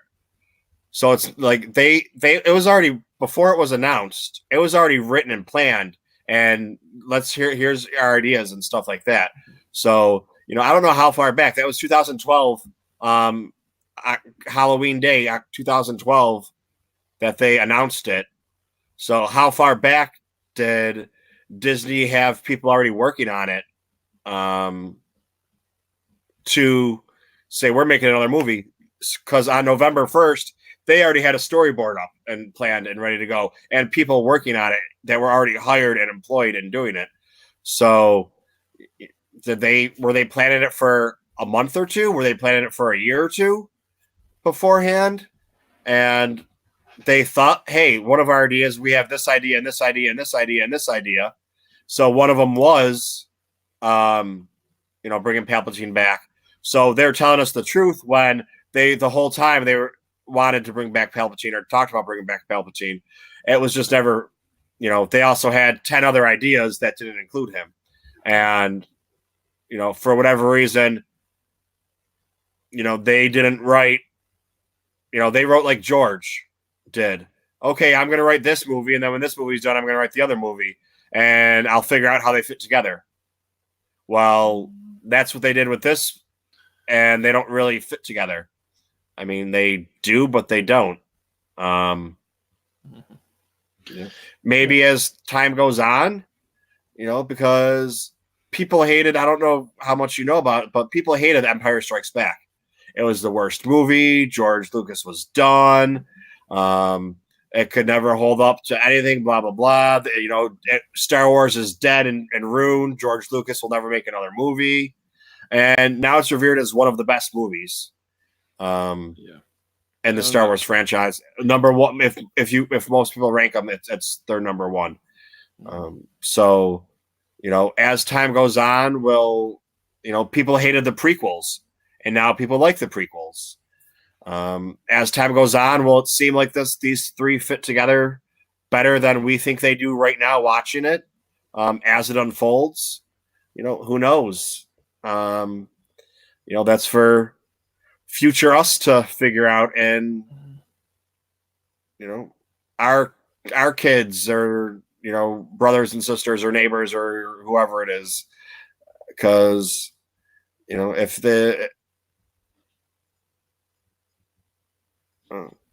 Nick's saying that they added them because of the backlash of The Last Jedi to bring all the people that say that Star Wars is rude. I'm putting words in your mouth right now, Nick. Yeah. But all the people that hate The Last Jedi and it ruined The Last Jedi, we need original Star Wars back. Well, here's your original Star Wars. You want original Star Wars? Here's the Emperor. You got it. You don't like it? Shut up. Kind of like some other people are doing right now. You got your kiss? You don't like it? Shut up.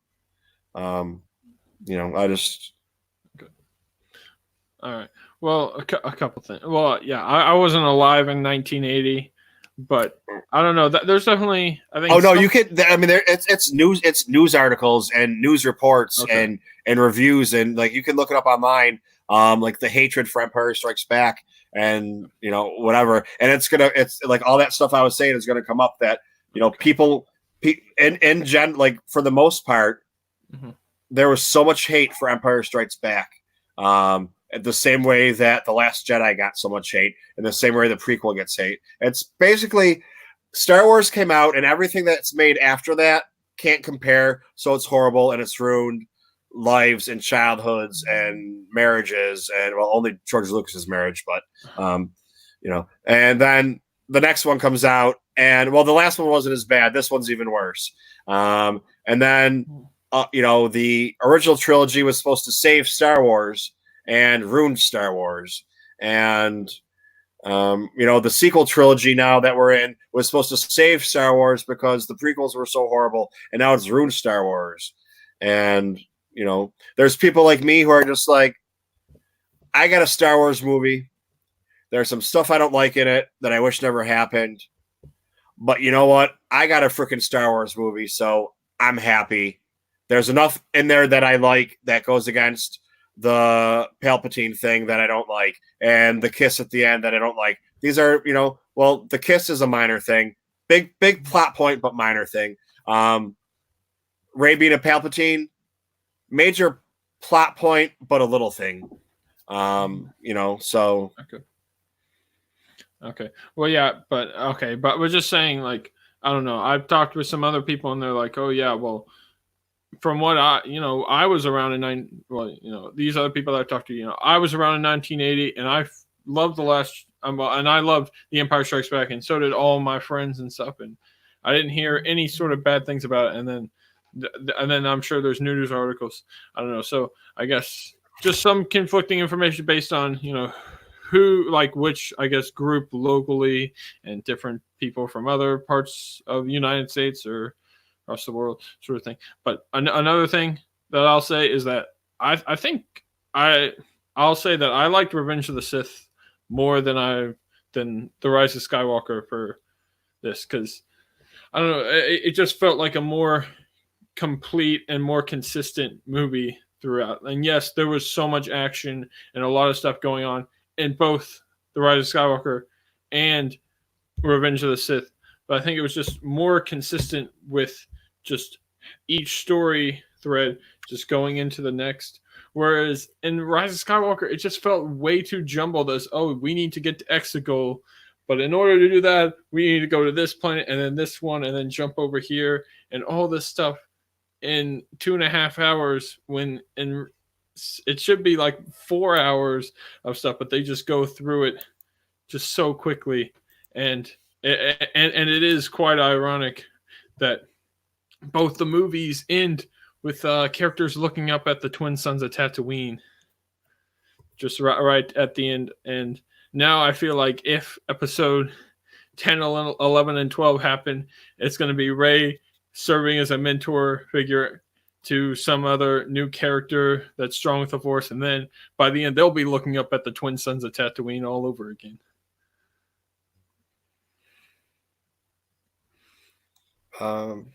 Yeah, I see what you mean. But I mean, I just Googled really quick "hate for Empire Strikes Back" and a bunch of articles come up that, you know, people remember how much hate there was, and it's, I mean, that was just, I really haven't looked.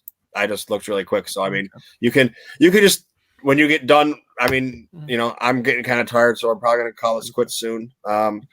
And I got a bunch of stuff to do, but you know, whenever you want to, if you feel like it, just, you know, type in on Google "hate for Empire Strikes Back" and see what you get. And you know, the first thing is people that hate Last Jedi remember how much Empire Strikes Back got hate, and you know, and then it starts giving you articles and stuff like that from 1980, and I was just like, yeah, because I didn't remember any of it. I was too young for it. But when everything happened, with The Last Jedi, I had heard people talking about it on podcasts and things like that, and I looked into it, and yeah, there were lists on why Star Wars is dead because of it, the plot points that were the way that it contradicted the first movie, how it will never go again, and you know, just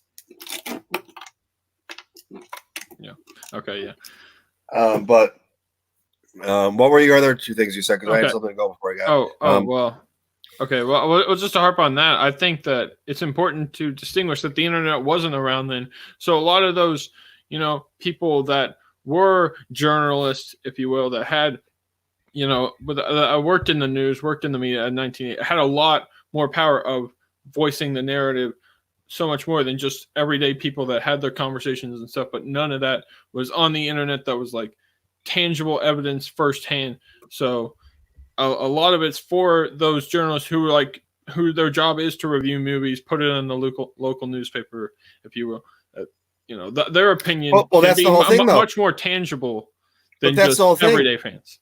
I mean, you have, so these, I mean, I don't know if it was the consensus of people or if it's like, you know, the 80% of the people on Twitter, 85% of the people on Twitter liked or loved The Last Jedi. 10 or 15% of the people hated it. But if you look at how many people say they liked it and hated it, it's like 50-50. But it's not. It's, I should say not how many people say, how many posts you see. It's because those people that didn't like it or didn't hate it are butthurt. So instead of me putting, typing in "I love The Last Jedi" and doing it one time, they typed 20 times, "I hate The Last Jedi, I hate The Last Jedi, I hate The Last Jedi," because for some reason that's what they need to do for themselves. But it's like, if you like Tatooine and Sons on all their polls, when they do something and it's like, do you like it or not like it, they always get about 80-20. And that's not just their people, because other people share it and it goes into other timelines and everything like that. So if it was in theirs, it's like 95-5. Like 95% of people like it, 5 people don't like it. But when it's shared all throughout Twitter and they get 500 or 1,000 votes on it, it's like 80-10 or 80-20. And I which I think, and that's like their theory that they were going with is, with Star Wars fans, there's of Star Wars fans, 80% of Star Wars fans like Star Wars, 20% of Star Wars fans don't like Star Wars anymore.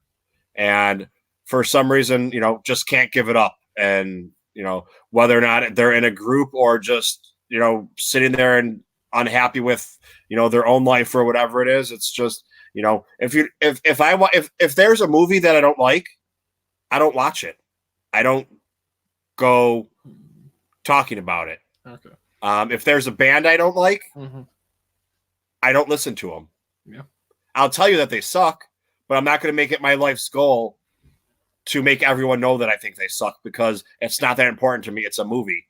Like I have, as I'm sitting here talking about how much I love Star Wars on a YouTube channel or on a podcast, it's not my life. If they never made another Star Wars again, I'd still sit here and talk with everybody about it. We wouldn't have as much content. It would probably get a little bit more boring. I'd still be willing to sit there and talk. So maybe I'd become more popular because all people would bow out because they'd be like, oh, we've already seen it. We've already done it. No, dude, I could do a book a week. I got hundreds of books. That would get me through a couple of years worth of books, Exactly. It's just, I don't know. I just like we were talking with, when Savage,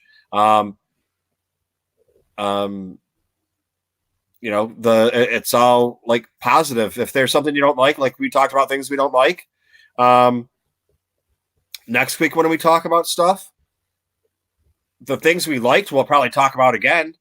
The stuff we didn't like, we might mention it and not, do it that much. And as time goes on, the more times we talk about what we liked and what we didn't like, are just pretty much going to be what we liked, because, we already talked about what we didn't like. Why talk about it anymore? We already talked about it. Where the stuff we liked, we're going to keep talking about it. Or, you might, I don't know, you're welcome to come on anytime you ever want to come on. You don't always have to stay on for the whole time. A lot of people don't. Mr. Rez comes on sometimes just for a couple minutes. Charlie Skywalker comes on and says hi. And then on his way home, comes on, and then his wife wants to listen to the radio, so he's got to get off. And then, he pops back on. So there's time Charlie Skywalker comes on 5 or 6 times on a show, because he's on and off or whatever, which is like, that's what it is. It's, just like if you were, I don't know how old you are, but if you were at a bar, 21. Okay. If you were at a bar and, we were talking about Star Wars, and, somebody goes up to the bar to get a drink, we don't stop talking. We keep talking, and then they pop back over. They, that's basically what it is. But I don't even remember what I was talking about now. I just went off on my tangent. But yeah, Well, you come on whenever you want to come on, and we're talking about whatever. And yeah, if it's just me, I will find stuff to talk about. I'll open up a book and I'll show pictures and I'll read a book. That's sometimes the chat's a lot more active. Sometimes it's not. This, like I was saying to Anthony, last week's was the busiest chat I've had with number of views or number of people in the chat by the time, from start to finish. Today is the most likes I've ever gotten. And I mean, it's only 16. I'm not out there like a big popular channel or, anything, but this is what I do. I'd rather sit here and, talk with my friends. And, my big thing, I don't know if I told you, is I'm trying to get to 1,000 subscribers for Star Wars Celebration Anaheim. Yep. That way you can have people tell you where you want to go, and then you go there. Yes. And I respect that very much, and I hope you can do it. And maybe I'll probably try to get a couple of my friends to subscribe onto your channel to help you get closer to that goal.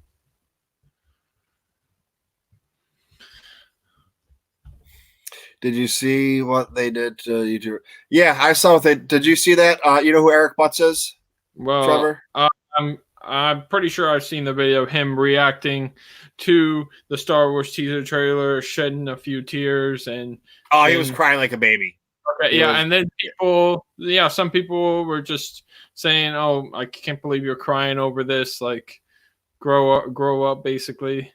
Yeah. And I mean, if he wants to react to Star Wars and post a video, I don't really see a problem with that.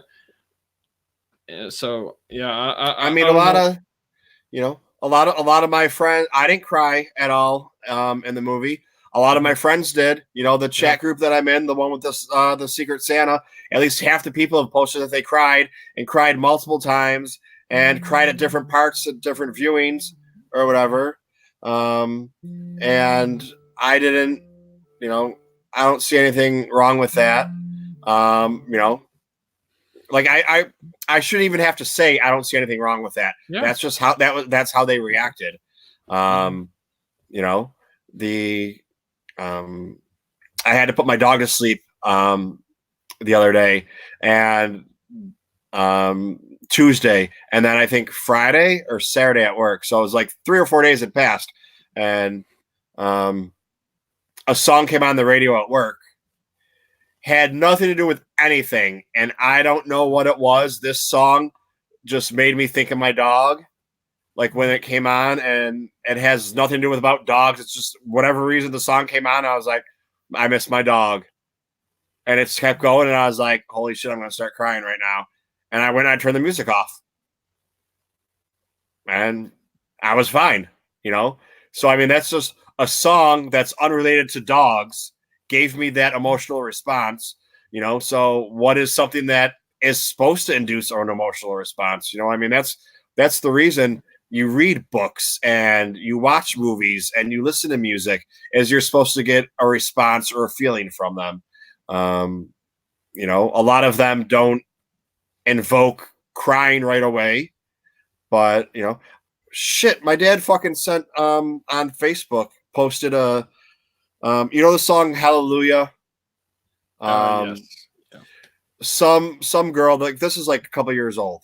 Some girl repost or rewrote the words of the song for veterans and veterans that were either injured or lost their life, and it has a video coming through with that or whatever. My dad posted it, and I'm watching it, and I started bawling my eyes out. I don't know why. I mean, that song does get me emotional sometimes, but it still wasn't the song. It was something different, So it's like, I don't think the girl's intent was to have me cry, but you know what? That's the response that it gave out to me. So if someone was to be videotaping me at the moment when I was watching, said, hey, let's see what Michael does when we play this to him, and I cried and someone gave me shit for crying over it, well, it's like there's really no point. It's that's just what happens. So I mean, it took me a lot of years to become a lot less emotional than I was, which also made me more emotional. I don't know if that makes sense. It was when you're growing up, boys are tough, boys get hurt, boys play, with guns and GI Joes. Girls wear dresses and are pretty and, have dolls and stuff like that, So you got to be tough. You got to be macho. And if you are an emotional person, you have to hold it on the inside, so that when you actually do let your emotions out, it's either like Ray fucking shooting up lightning because you're coming out with rage, or feeling so bad like she did afterwards because she just, that it's just like, if you cry, you cry, and, telling my dad I love him every time I see him and talk to him on the phone, because you know what? I love him, and not because he's old. I mean, I've been doing this since I was in my early 20s or whatever, or mid 20s. I tell him I love him and I hug him and I give him a kiss, because, just like with my brothers and my sisters and my friends and my family, because, I love them. So why not tell them? It might be the last time, and not because they're, old or whatever, but who knows what's going to happen. Yeah. See, these are why we need like Mr. Resin here and Anthony, because when I go on these like little tangents about absolutely nothing, that have anything to do with Star Wars, I just start spewing shit off. Like they reel me back in. So feel free to do that anytime. Okay. Well, no, I mean, but you know, It- but I it's mean, your well, I YouTube. mean, it's kind of similar, you know. I mean, it's, yeah. So, anyways, yes, we did see what happened with Eric Butts. Nick, were you just asking out of if we saw it because we were talking about the way people act and are treated, or was there like a follow-up thing to that? Because I actually became friends with him. You know, it's like when someone tries to bully someone or pick on somebody, a lot of times on the internet, it has the opposite effect. And he gained subscribers on YouTube and followers on YouTube and, you know, on Twitter and Facebook and everything else. yeah, you know, good for Eric. You know, because people were hating on him. So people are going to go to show, you know, support for him. And, you know, I mean, I've had some hate thrown at me. Where are all my followers? People, come on now, support me. I was joking, Trevor. Yeah. I caught on to that.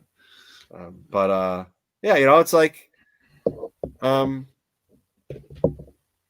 you know, sometimes it's a lot harder because with him, I think like with Nick, it was so small of a group of people, still large enough that it made an impact on, you know, maybe not his personal life or whatever, but every time he opened something up, there's going to be hate on there or whatever. That until there was enough love, people got sick of it. Where, like I was saying earlier with, you know, Kelly Marie Tran, she just got it nonstop, and you know, people building fake accounts to do bots, and you know, I know a guy that I don't know if Kilo's still in here or not.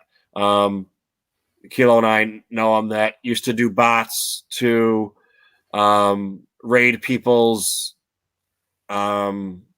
YouTube or Twitch or streams or, you know, whatever it was, like, you know, built bots for it. And one would get taken down, and when one would get taken down, he'd already have another 5 or 10 built. And it's just like, you know, like you know, it's not doing anything because it didn't accomplish anything. I mean, not talking about, you know, like any group specifically, but Kelly Marie Tran, because there's a lot more than just that hate group that we talked about earlier. With Kelly Marie Tran, you know, she's still in the movies. And she's talked about even more now by people that watch the movies and on social media. She's just not on social media anymore. So it really didn't do anything. You know. Yeah. I'm not exactly sure how to respond to that. But no, yeah. Nick, I wasn't saying Kilo's not a great guy. I was talking about someone that Kilo and I know. Are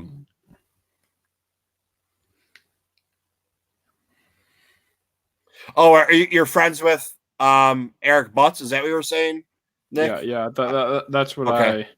All right, I inferred. thought I took it wrong because I got, you know.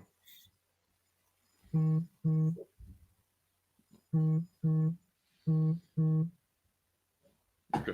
But okay, but do you want to talk a little bit more about what I said about Revenge of the Sith and Twin Sons, looking out on that? Yeah, I mean, like you mean how Revenge of the Sith was put together a little bit better, or you feel it was put back, it had a better flow to it than the, you know, like that's one of the things that The Last Jedi, I think, is the best Star Wars movie that's ever been made. It's the most Jedi movie of the Jedi movies, but there were some parts in it that just didn't flow. And, you know, I mean, I still have things I can talk about that I don't like about it, but we're talking about Tross right now. Anthony, if you're watching this, Tross. It's not TROS, it's Tross. Who knows why it's Tross? Who knows? Somebody knows. Those are all pet peeves of his. And there's going to be an episode 10.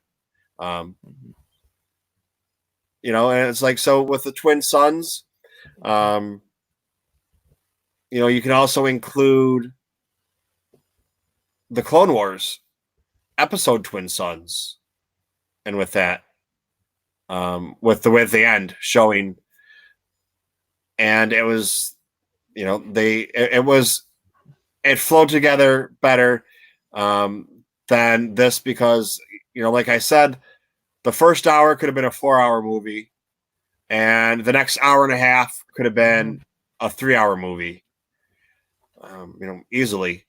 And I wish they would have had the balls to make a part 1 and part 2 of the trilogy, you know, even though I know it's a trilogy, so it's 3 movies. Well, you know what? It's still one movie just broken up into 2 parts because it's 6 hours long, you know? But Yeah. you know, they're Disney and they're geniuses, and they know why they did what they didn't do and did what they did do and whatever. So, you know, I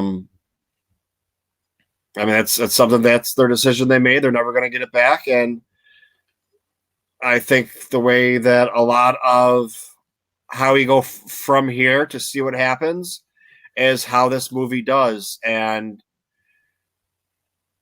you know, so far, it's pretty much well liked. I don't see a lot of backlash about this movie. You know, I mean, compared to, well, except for the Raylos, but they're in a league of their own right now. And, you know, compared to how The Last Jedi was perceived, and for the most part, most people loved The Last Jedi, or really, really liked The Last Jedi. It was just those small percentage of people that were the loudest. And, you know, I have one Twitter account. They make up 20 and write about it. And that's why you go and you see, you know, they're followed by 4 people, but follow, you know, 300. You know, somebody was starting a fight with, you know, one of the Raylos, and not saying she deserves it, but, you know, maybe she did. He was, you know, talking shit to her about being a Raylo, and I went and looked at his thing, and, you know, he follows 297 people and is followed by 4. Well, how do you follow 297 people and only have 4 people follow you back? You either just started the account. Some people just follow you back because you follow them. Like, I don't. When I got on Twitter, I did. Someone followed me. I followed them back. You know, now people follow me. I don't follow them back unless I know who they are, or I have some interaction with them, or I see them, you know, around enough. But, you know, so it's like the pacing of the movie. Yeah. You know, it could be paced better, but I think of the prequels, Revenge of the Sith is the most well liked. Like, when I say most well liked, is if you ask people name your favorite prequel movie, most people are going to say Revenge of the Sith. You know, so I agree with you on that. I don't know if do you remember when I first started talking to you on Twitter like 2 years ago? A little bit. I mean, you had just gone to the Good Morning America for Solo trailer, and you were like the only Star Wars fan there. Oh yeah, no, I started. Yeah, but I think. Well, yeah, maybe that was it. Was that 2 years ago? Yeah, that was. Yeah, that would have been. Yeah, that was about right. Yeah. Yeah, about a year and a half, or actually, yeah, nearly 2 years, because it was immediately after the Super Bowl. Well, yeah, it was. I started all my accounts on January 30th. That's when I decided I was going to become I was going to make Star Wars friends, and the only way to do it was to become a YouTuber and Facebooker and Twitter, and so it was a couple weeks afterwards after I started. But I forgot what I was saying now. Oh yeah, so oh no, that wasn't it. I don't even remember now. What you were saying? What was like one of the things that I told you? Right. Oh no, just that. Like when we first started. No, that was something else. I brought that up. That was a side note. I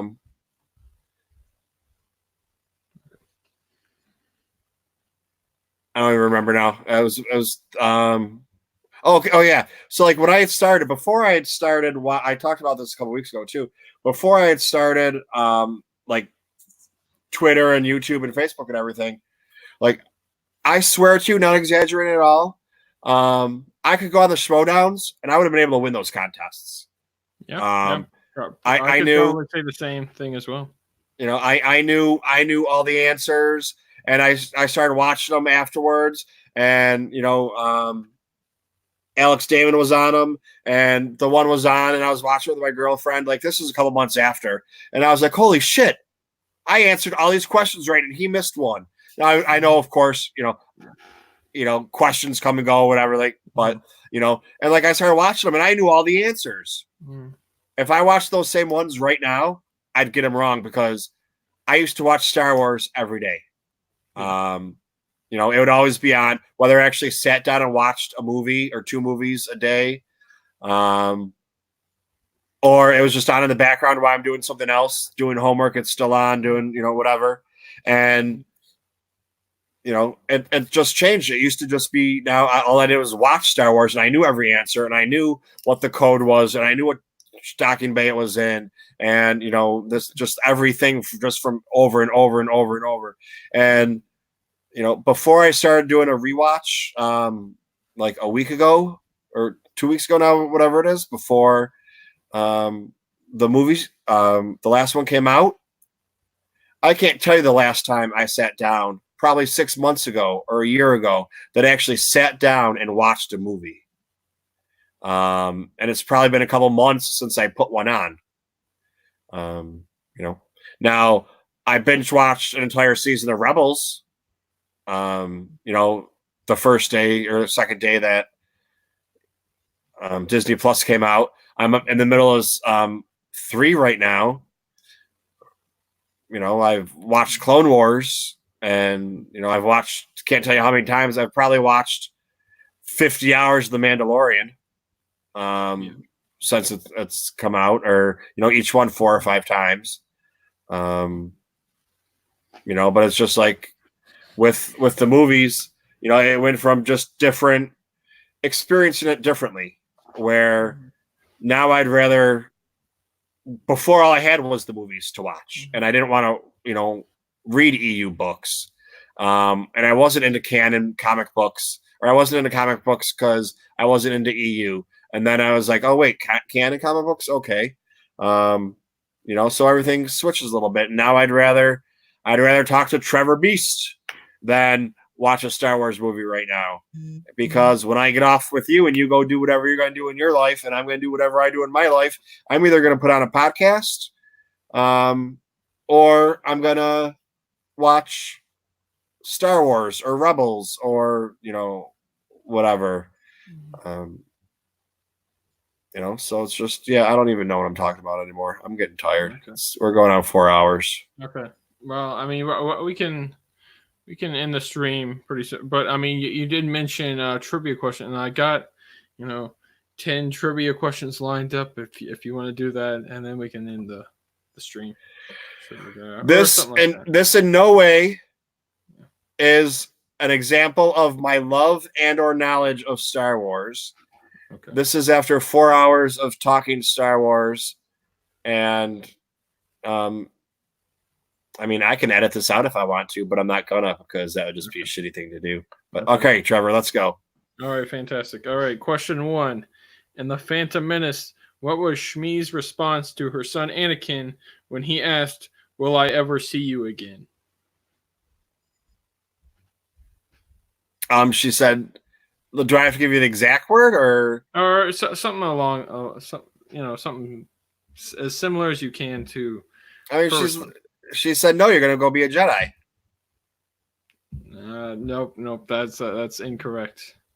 All right, what is it? The answer is, what does your heart tell you? Okay, yeah, you're right. Okay. All right. Question number 2. Who described Tusken Raiders as vicious, mindless monsters? Vicious, mindless monsters. Obi-Wan.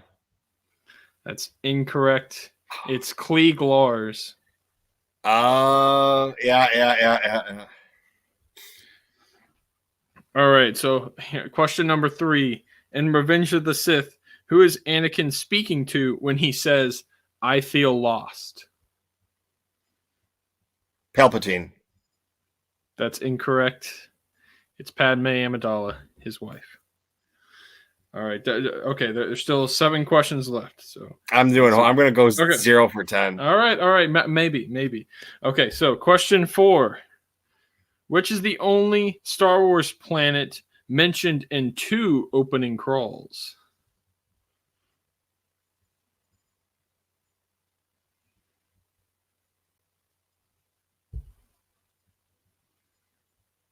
Tatooine.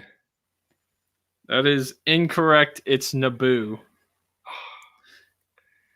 Yeah. Just mentioned in both episode 1 and episode 2. So now, question number 5. What species is Ponda Baba? I don't know. I don't even know. Okay. All right. The answer is Aqualish. Okay, so question 6. Who's the only person to direct both a Star Wars and a James Bond movie? I have no idea. Okay. That one is Irvin Kershner. It is. Yeah. So, okay. Well, he directed Empire Strikes Back. For those of you who know. And crap. Okay. I'm not sure what the name of the James Bond, but he did direct the James Bond movie. Okay. So, question number 7. Who does Jabba the Hutt describe as fearless and inventive?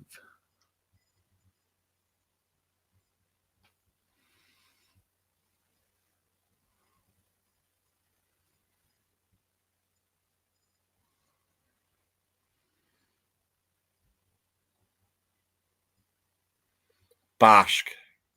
Yes, that's correct. Bosch, aka Leia. Yeah. Okay, so that's 1 on the board. So you got 3 questions left. All right. Question number 8. In The Force Awakens, what does Kylo Ren state that Hux's soldiers are obviously skilled at?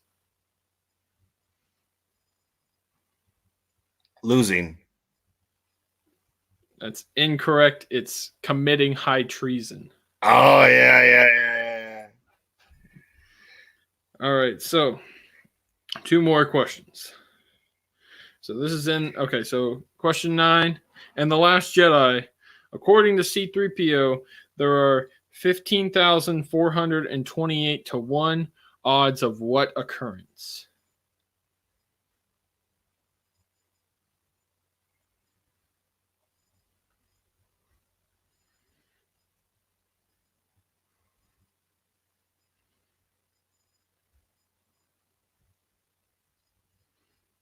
I don't know.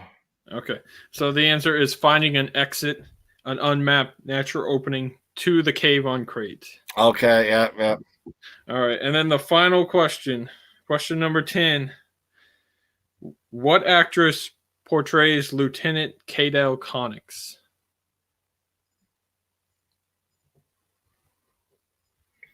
Oh, it's Leia's daughter.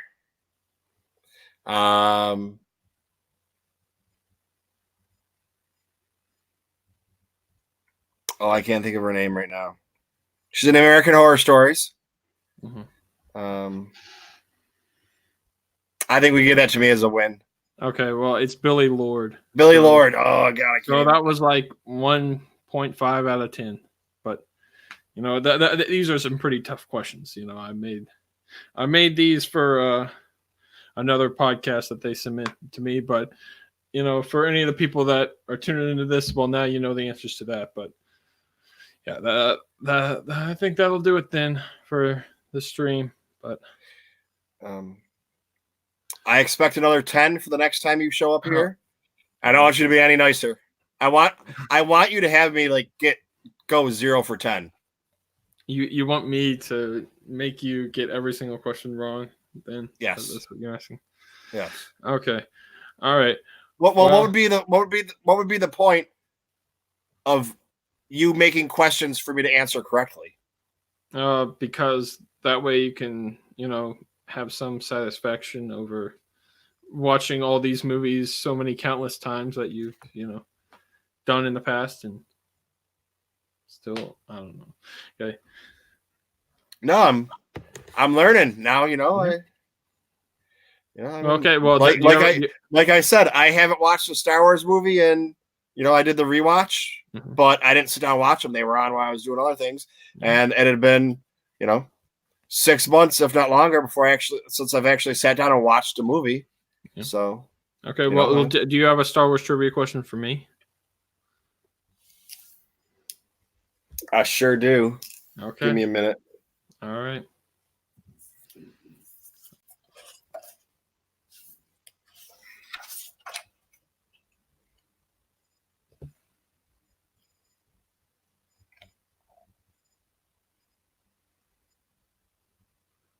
Okay. On the T-70 X-Wing Starfighter, what color marking denotes past service in the Xantho Squadron? Okay, that's a very obscure question. Luckily, it's a color and not some number or something else. So I don't even know what movie this is referring to. I guess The Rise of Skywalker, considering you got the visual dictionary on you. Well, it's actually it's from The Rise of Skywalker, but the Xantho Squadron, I don't know what movie it's in. That's why I picked that one, because I know I asked this. Oh no, when I did this was one of the books that I had for that I opened up for my Advent calendar, and I just opened it up and I was like, oh look, it says this. Just giving a few examples. Okay. Of things. Well, hang on. I still need to answer the question. So I need to pick some color that represents something with an X-Wing, and my gut's telling me yellow, even though that's probably not it. So yellow, final answer. That is correct. Oh my gosh, let's go. There we go. That's how you be a Star Wars curator. You guess random colors and you're right. No, I'm just kidding, but still. So why was your guess yellow? I don't know, because I was just thinking of a traffic light, and that's the middle one, and I'm like, you know what? Yellow seems good on the next wing too, so let's throw that up there. All right, there we go. 1 for 1. 1 for 1. Okay.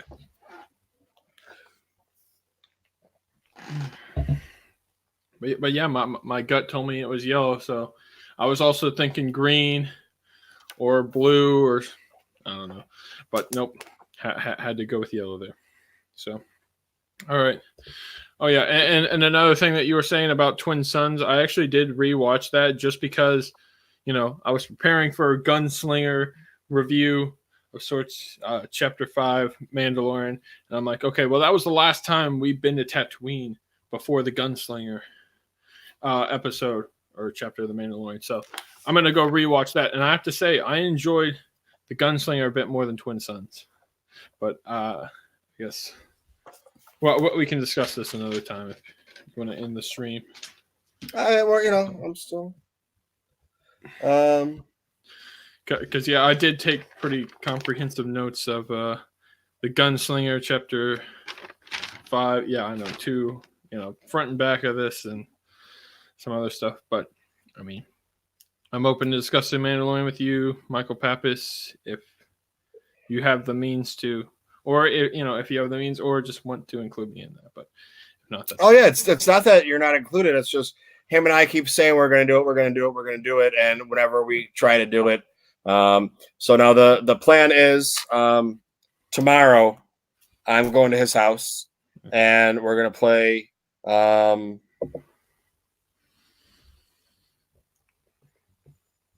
on a second. Okay. He had just texted me. I'm going to his house and we're going to record. So if you want to and you're going to be around sometime tomorrow, I'll shoot you a message and let you know, and you can hop on and talk with us. Okay. It's going to be episode 5, 6, and 7 because we just haven't been able to get our schedules together. And then the time that we could get together, we had to record for his podcast because, Yeah.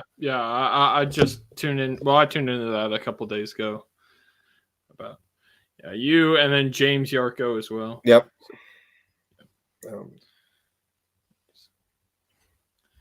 But yeah, I don't know what percent. Somewhere between 40 to 60% chance for tomorrow. Mandalorian. I mean, my family's got some different Christmas Eve plans, if you will. Maybe going to Olive Garden because I think that's like our tradition. Is go to Olive Garden for Christmas Eve dinner and then also go to, Christmas Eve mass as well. And gotta be all dressed up nice for that. All right, here's an easy one for you. Okay. What is the name of the club in the Coruscant underworld where someone tries to sell death sticks? Oh, that's the Outlander Club. And then what is that person's name? Slima Bagandia or something like that. I know I'm not like I'm not exactly for sure on that, but it's like like Sleezo Bagandia or I'm pretty sure I'm close on that, but Sleaze Bagano. Sleaze Bagano, okay. I'll give it to you. This is a Schmodown. We give our friends points. Oh, fantastic. That's where I have so for my my advent calendar, the calendar is really nice. My mom had made it a bunch of years ago for me and my girlfriend. But like when I was doing this and I decided with Mr. Rez, I was playing Fallen Order, I was like, this is what I think I'm gonna do. So like everything I've opened has been stuff that's been laying around. Kind of like today when I opened it up, it's like besides that book that was new, Smuggler's Guide was old. The other book was old. It's just stuff that I've had that I got delivered. I've just been laying around because I haven't opened them up. I told Mr. Rez, I'm going to do it. And then I got ready to do it. I was like, wait, I don't have anything to put as the markers for my advent calendar. And I was like, Lego figures. So I printed out some Lego figures, not like 3D printing, but just on paper. And I had this blue guy right here. I didn't know what he was from. Uh-oh. And I was like, oh, and I just saw it now. I was like, oh, the Galactic Senate. Okay. That's what he's from.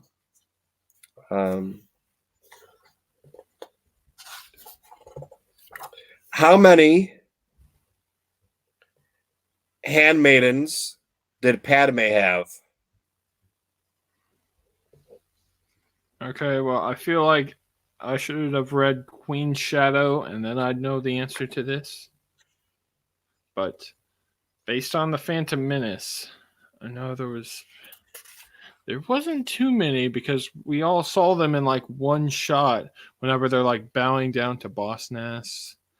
And, I beg you to help us. We're your humble servants sort of thing. So, you know what? I'll just go with 8. 8 seems like a standard number of handmaidens.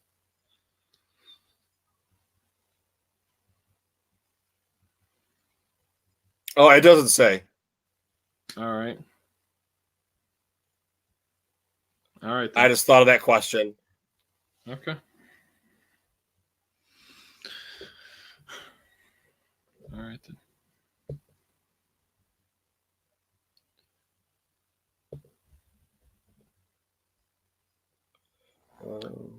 So now what?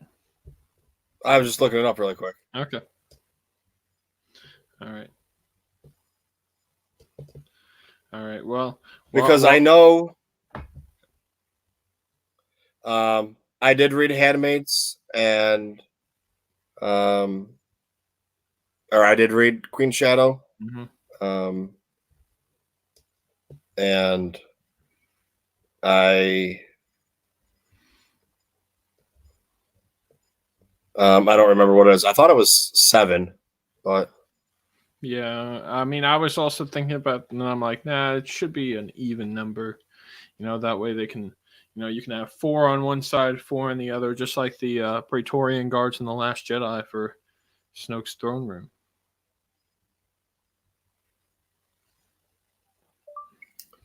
how many handmaidens did Padme have in Star Wars? According to 365 Star Wars women, in The Phantom Menace, Queen Amidala had 5 main handmaidens. 5. Okay. I don't think that's right. Well, I mean, okay, well, We'll look into that. perhaps, bro. But all right. Okay. All right. So, All right. since I gave you a question that we didn't know the answer to, we'll count that as a half point, I guess. Okay. Well, all right. I don't know how it goes with your rules, but okay. What type of blaster did Zam Wessel use? Okay, yeah. This is where you're gonna lose me because my weapons knowledge of certain types of blasters is so freaking limited in terms of other Star Wars knowledge. So, I got nothing on that one. Okay, it is a KYD 21 blaster. Yeah, I was not. If I knew where my Trivial Pursuit was, I would just grab that and then I could ask you those. But I just Oh. All right. Well, I mean, yeah, I don't know how much longer I can be a part of the stream though. I think I might need to head out in about 10 minutes or so. Okay. Well, I was just asking you your questions. Mm-hmm. Yeah, I understand, and I'm pumped I was able to get Outlander Club in yellow. That was big time,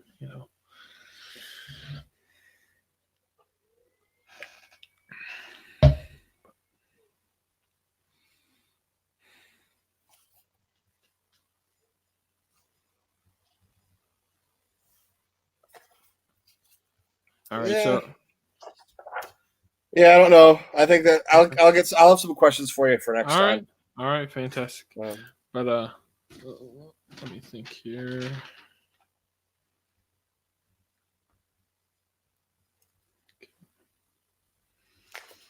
All right. Well, okay. Well, in the meantime, I mean, I'm sure some people are listening to this as well, but just thing as terms of where you can find me on social media, I'm at Trevor Beast 454. That's TREVER Beast 454. And as you were saying earlier about people following you back, well, there's a 90% chance I'll follow you back if I'm not following you already. Those listen. And you can also find me on sporkle.com/user/TrevorBeast454. Find all my Sporkle quizzes. I've made a lot of Star Wars ones, but you also find a bunch of other random ones covering geography, sports, SpongeBob, etc. So a lot of great content there, and that'll do it for just social media sort of thing. Go on there. You find Trevor Beast's 454 quizzes, and you see if you can beat me. So what you're gonna have to do is then send me the quiz and tell me how you did, and I'll take it and tell you if you beat me or not. Because chances are you can beat my 1.5 answers. Well, that wasn't an official quiz of mine. That's just questions that I compiled for another podcast. Okay. But I like the one that I got published earlier this week is Star Wars movie directors. Can you name the directors of each Star Wars movie? And there are, I'm guessing you can at least get the 2 that have directed more than one.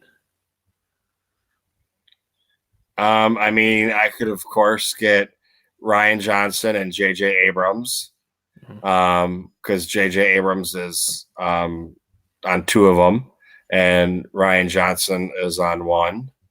And then you have George Lucas. Yep. Um, Yeah. So George Lucas directed 4 of them, and J.J. Abrams has now directed 2. Those are the 2 most common answers based on the percentage of people who played it. So,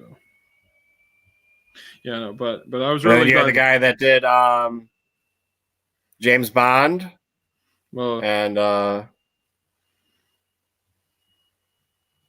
yeah, Irving Kershner. He directed The Empire Strikes Back. But do you know who directed Return of the Jedi?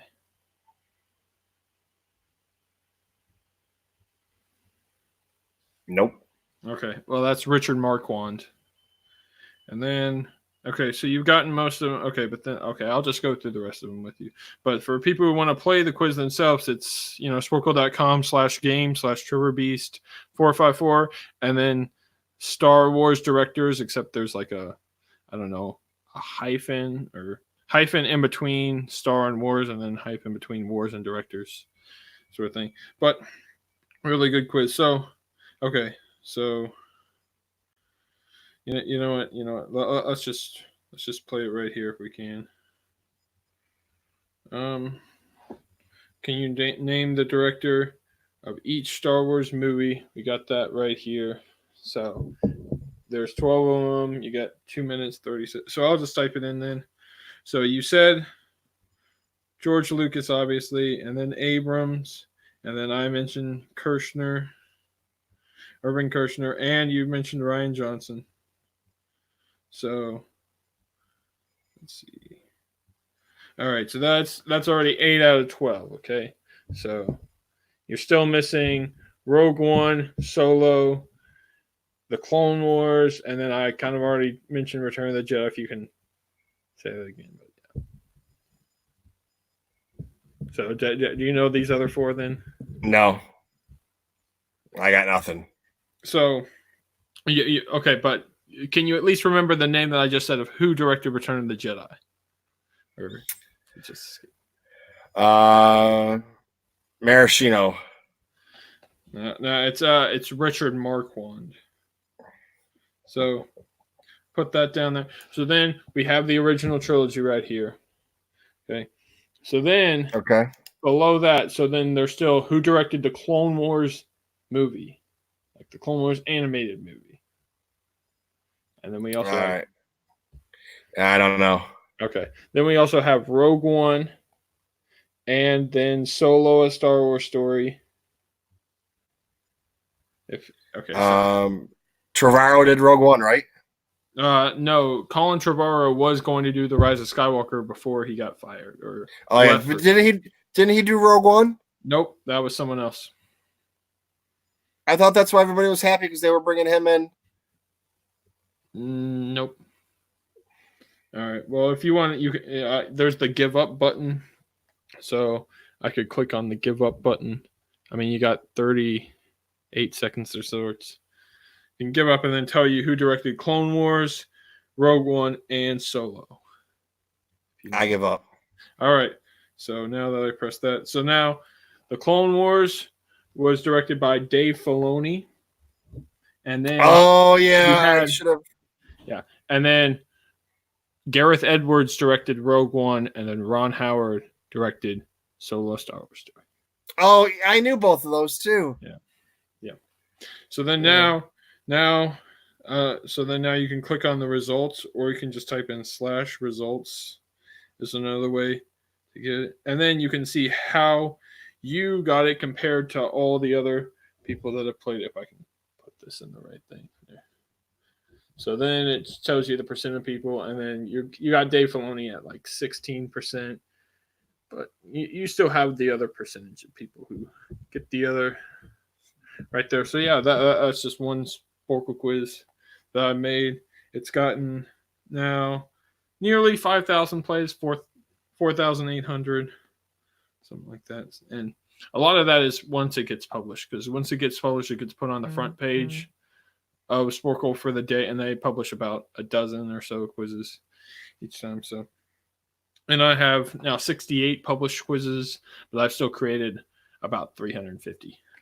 So Nice. I'll do it. Yeah. But all right. Yeah, I guess that's about it for me. Unless you have anything else to say, Michael. Oh no, dude, I am way past my time. Okay. I I should have called it quits a while ago, but Yeah. if you want to talk Star Wars, I'm not going to stop you. So Okay. I'll get when my girlfriend gets home, I'm going to get in trouble. But there's always tomorrow to do cleaning before I leave. Sometimes I have to get up early. Okay. But, all right, man. Thank you very much for coming and hanging out with us. You're always welcome. Every Monday, 8:30. Usually, this is actually the latest it's ever gone. Well, then, as the people in Super Smash Bros. Say, a new record. All right. All right. Have a good one. Yep. May the force be with you. Yep. Always. And I have spoken. This is the way. All right, everybody. This is kind of like a marathon for us here at the TooMedToo channel because we just kept talking and didn't stop. With that, I say good day. May the force be with you. Bye-bye.